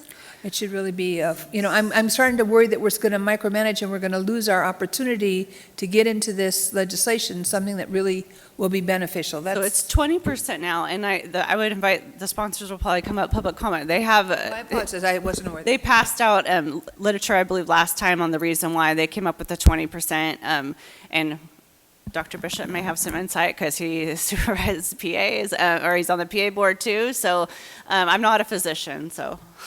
So, Ms. Yaroslavsky, Jennifer and I have really looked at this, and we've gone back and forth, and we did get a lot of literature from Ms. Anderson that we reviewed, and we think at this point, because we're not physicians, we don't have another number, and we think that 20%, actually, based on their literature, is an appropriate number, and I think we should move it forward. I apologize. Dr. Lewis? Yeah, I'm wondering if we're spending a lot of time on this, and we have what we want, so I'm wondering why we are not really just supporting it. I think the 20% seems reasonable. The physician is ultimately responsible for all those prescriptions in effect, right? And so I don't know why we're not just going ahead and supporting it. We've got all we want to get. And we definitely can support it. We were kind of in oppose, so I was taking middle ground, but if they've taken our amendments, our choices basically are neutral or support. I'd like to move that we support this bill, which is SB 337. Okay, but I want to get public comment before we take action. So, but there's been a motion in a second. Yeah, Dr. Levine? Just one suggestion. I mean, I assume that it is always the option for the supervising physician to request a cures report for the PA.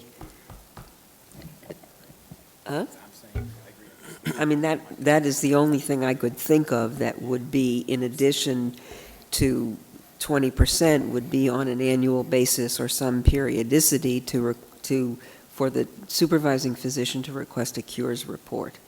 I think that's something that they can already do, right? No, they can't? Okay. They can't run it on the licensee, they could run it on the patients of that individual. That you can't run a report that shows, for this PA, what all did they do. What you can do is you can run it on those patients of that PA. One by one? One by one. So the new cures system is not going to allow that? You cannot do that, yeah. I withdraw my comment. The regulatory agency can run them that way, but not the providers. So the system is capable of doing it, but the provider can't. If it pleases the board, I'm going to have testimony from Teresa Anderson, if that's okay, public comment, and then we'll resume. I just want to be clear on withdrawing my suggestion. Okay, thank you, Dr. Levine. I Dr. just Ganada? wanted to make a comment, Sure. and then Teresa. I think it's fine. I think the issue is classifying hydrocodone as Schedule II drug. That's where this came through. I mean, it concerns me that the physician doesn't review OxyContin, which is looked at the same way as hydrocodone. So I think I'll go for 20%, but it is concerning that physicians should remember that all Schedule II drugs are not equal. So you got to, your license is also in jeopardy because you are the supervising physician. Thank you. Ms. Anderson? Thank you. Teresa Anderson on behalf of California Academy of PAs. I would really like to first say thank you. We appreciate the opportunity to work with staff to address the board concerns. Totally agree with Dr. Gonadev. There is that's the bottom line. It's the physician's responsibility. So in sort of looking at that, the 20% we really did come to, a lot of background information as you've all seen. So if you have questions on that, I'm happy to answer them. Otherwise, I'm going to assume that everybody has seen that information.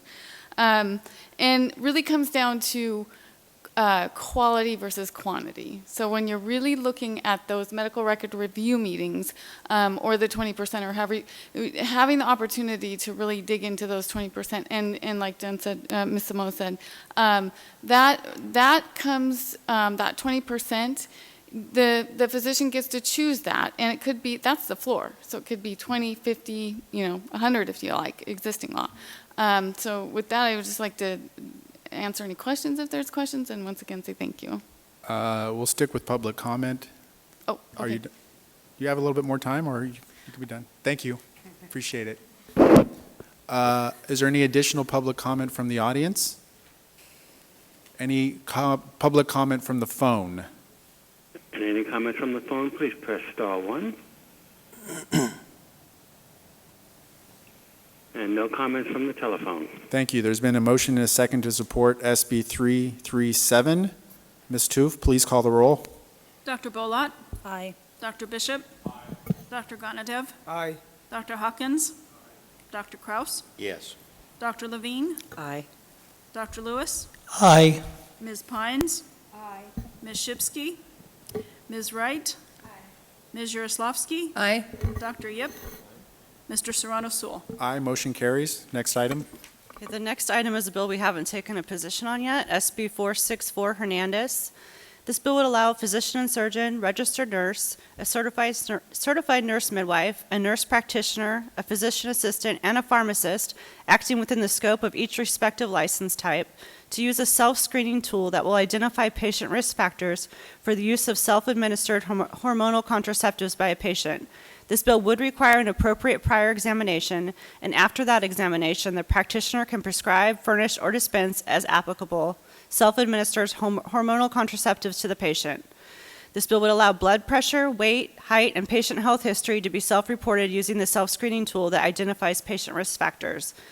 An existing law requires an appropriate prior exam. A physician could already use a self-screening tool for the purposes provided in this bill as long as that appropriate prior exam is performed, which the bill also requires.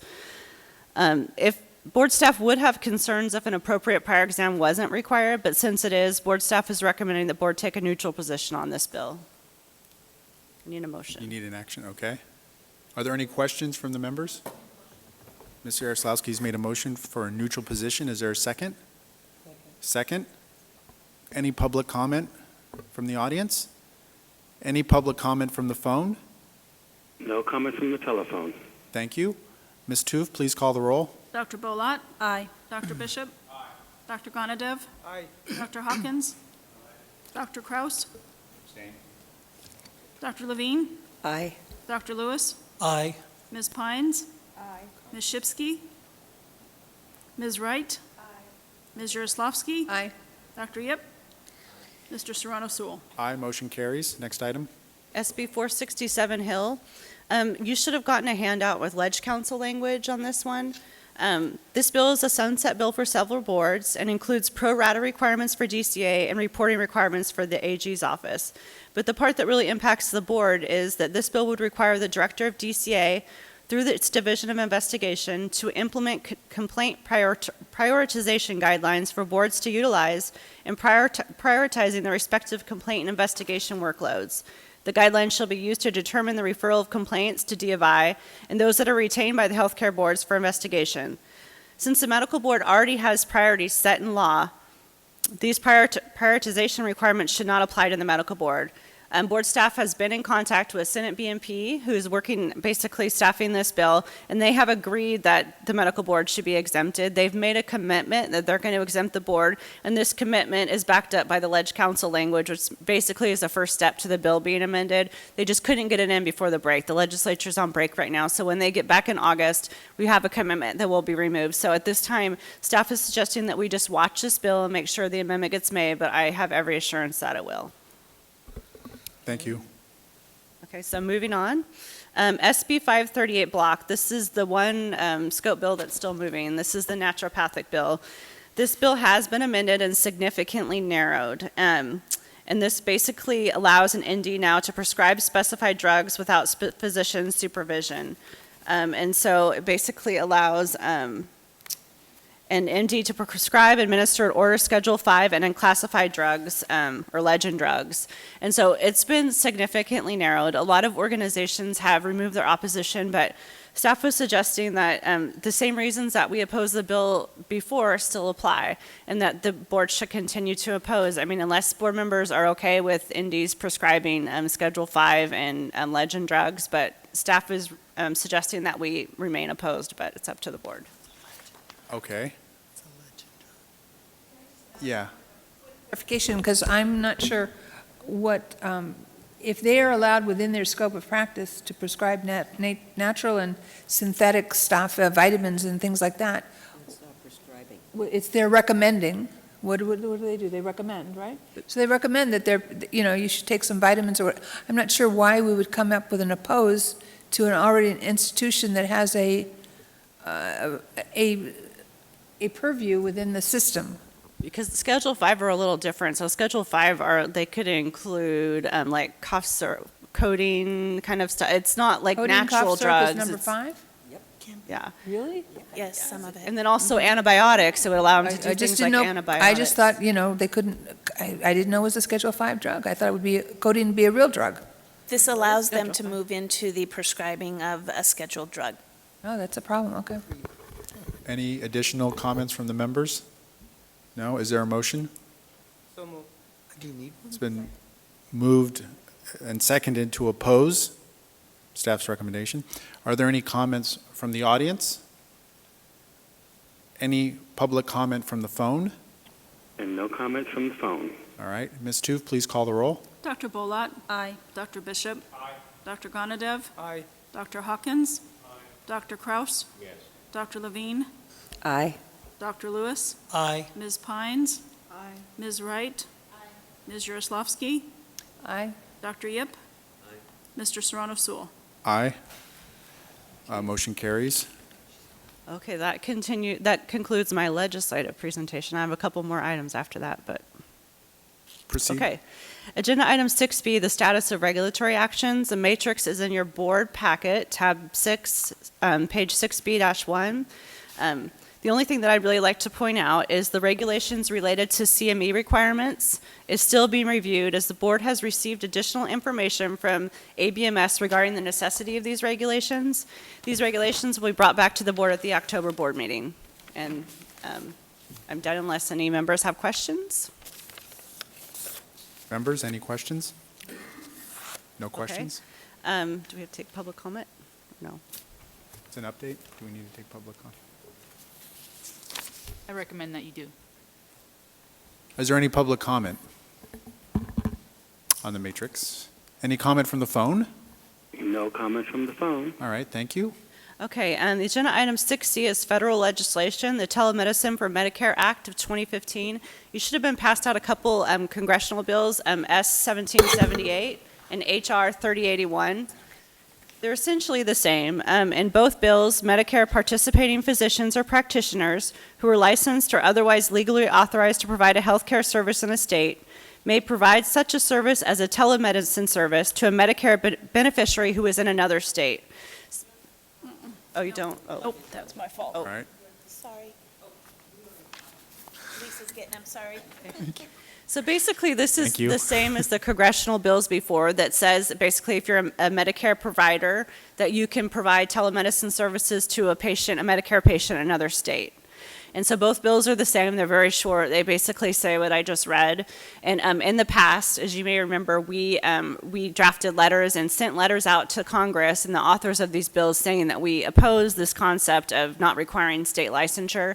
Now we have a bill in each side, so the Senate and the House, and we would really like to get a letter out saying that the board opposes this for consumer protection reasons. And so that's what we're requesting. We can wait for Lisa to pass them out, but it's.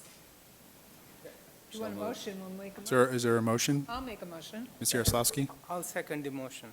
Crazy. Thank you. It's just, my comment is that just because you're on Medicare doesn't mean that you have no protection. It doesn't make sense. If you got it or not. Right. There's been a motion and a second to oppose. Are there any public comment? Just to instruct staff to send the letter. Any comment from the phone? No comments from the phone. Thank you.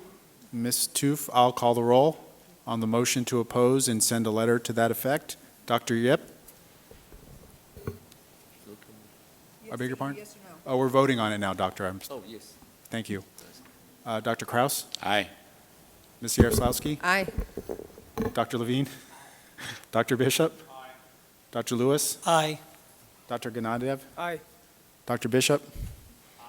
Oh, I'm sorry. Sorry, Dr. Balat. Forgive me. Aye. Thank you. Ms. Pines? Aye.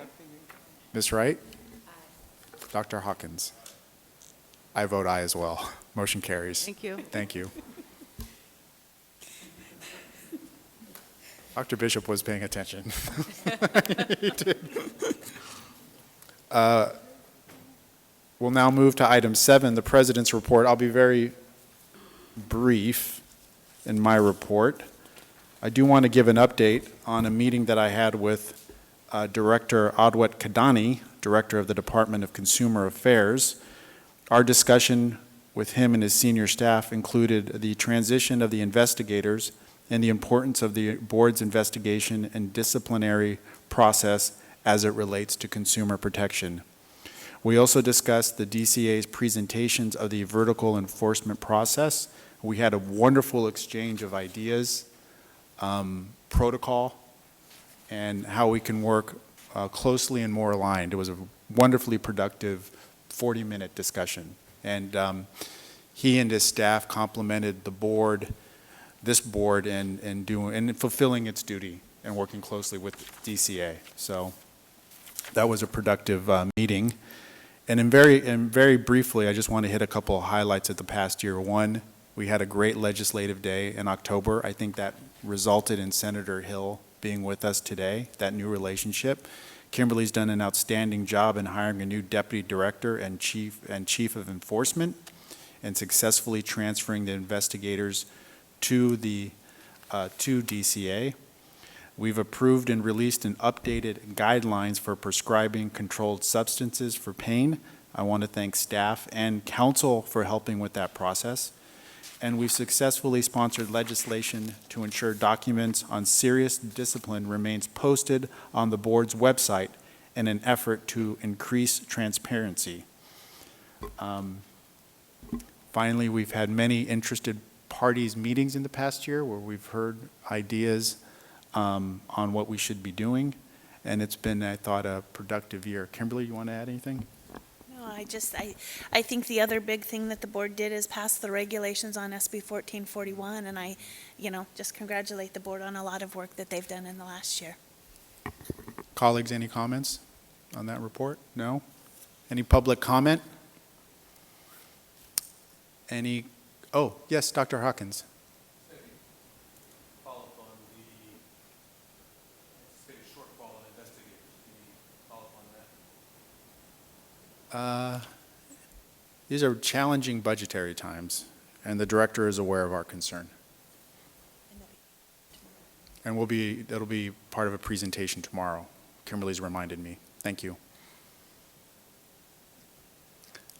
Any public comment from the audience? Any comment from the phone? No comments from the phone. Thank you. We'll now move to agenda item 8, update from the executive committee. This afternoon, the executive committee met. We had a host of issues. We touched on we had presentations from Ms. Kirkmeyer and her staff on the department's budget, the Bureau's budget, our customer satisfaction survey, and our status report on the strategic plan. We also heard suggestions from the executive committee members on agenda items for our next committee meeting in October. The focus of that meeting will be our public outreach efforts, public education efforts, and how we can best utilize staff and, more importantly, us, the members, as ambassadors for the medical board in promoting consumer protection in our mission. Are there any questions? None? Thank you, colleagues that were at the meeting. Any comments from the public? Seeing none from the audience, any comments from the phone? And no comments from the phone. All right, thank you. We'll now have an update on the licensing committee. Dr. Bishop. Thank you. The licensing committee met today and approved the minutes from the July 24, 2014 meeting. Mr. Warden provided an update regarding the licensing program for the past fiscal year. Mr. Warden thanked the licensing managers and staff for their hard work. Mr. Warden advised the committee the board licensed 5,873 physicians in fiscal year 14-15, an increase of 351 licenses from fiscal year 13-14. Licensing staff were required to work overtime to process all of the applications for the residents and fellows who needed licensure by July 1, 2015, and kudos to them from my standpoint. The call center received 155,092 calls, which is an increase of 6,624 more calls than in fiscal year 13-14. Mr. Warden felt that this was largely due to questions about the new licensing system with Breeze. There are 107 medical schools pending review for recognition by the board. 7 schools have pending self-assessment reports. Mr. Warden provided an update on the June 30, 2015 interested parties meeting in Sacramento regarding minimum requirements for accredited postgraduate training for licensure and physician reentry. Staff plans to hold another interested parties meeting in Southern California within the next few months, and I'd like to encourage all interested parties to attend this meeting. I think it's critical to have the input from the public. Thank you. Any questions for Dr. Bishop? Comments? Any public comments from the audience on Dr. Bishop's licensing report? Any comments from the phone? No comments from the phone. Thank you, Dr. Bishop, for your leadership. We'll now move to the Education and Wellness Committee. Ms. Yaroslawski. Thank you, Mr. President. The Education and Wellness Committee met earlier this afternoon, and minutes were presented and approved from the committee's January 29, 2015 meeting. The committee was treated to a presentation from Dr. Ashby Wolf, who is the Chief Medical Officer for Region 9 for the Centers for Medicare and Medicaid Services.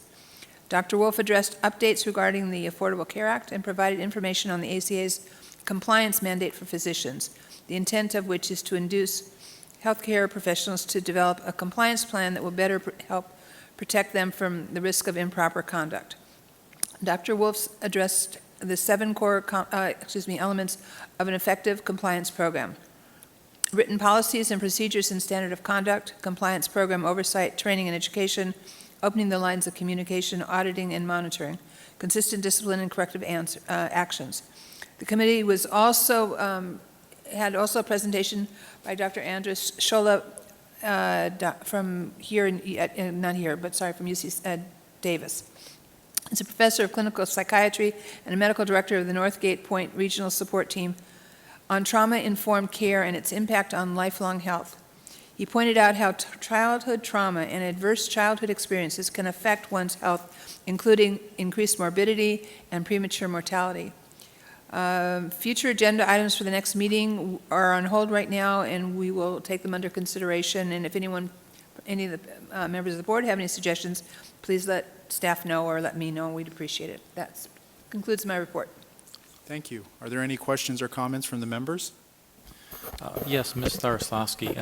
One of the things that I'm interested in is the issue of physician burnout. I'm not sure if that's something you feel would be worth discussing or looking into in your committee.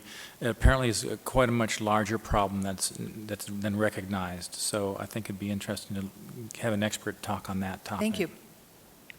Thank you. Are there any comments from the audience? Seeing none. Are there any comments from the telephone? No comments from the phone. All right. Thank you, Ms. Larosowski, for your report and leadership. The board stands adjourned until tomorrow at 9 a.m. Thank you.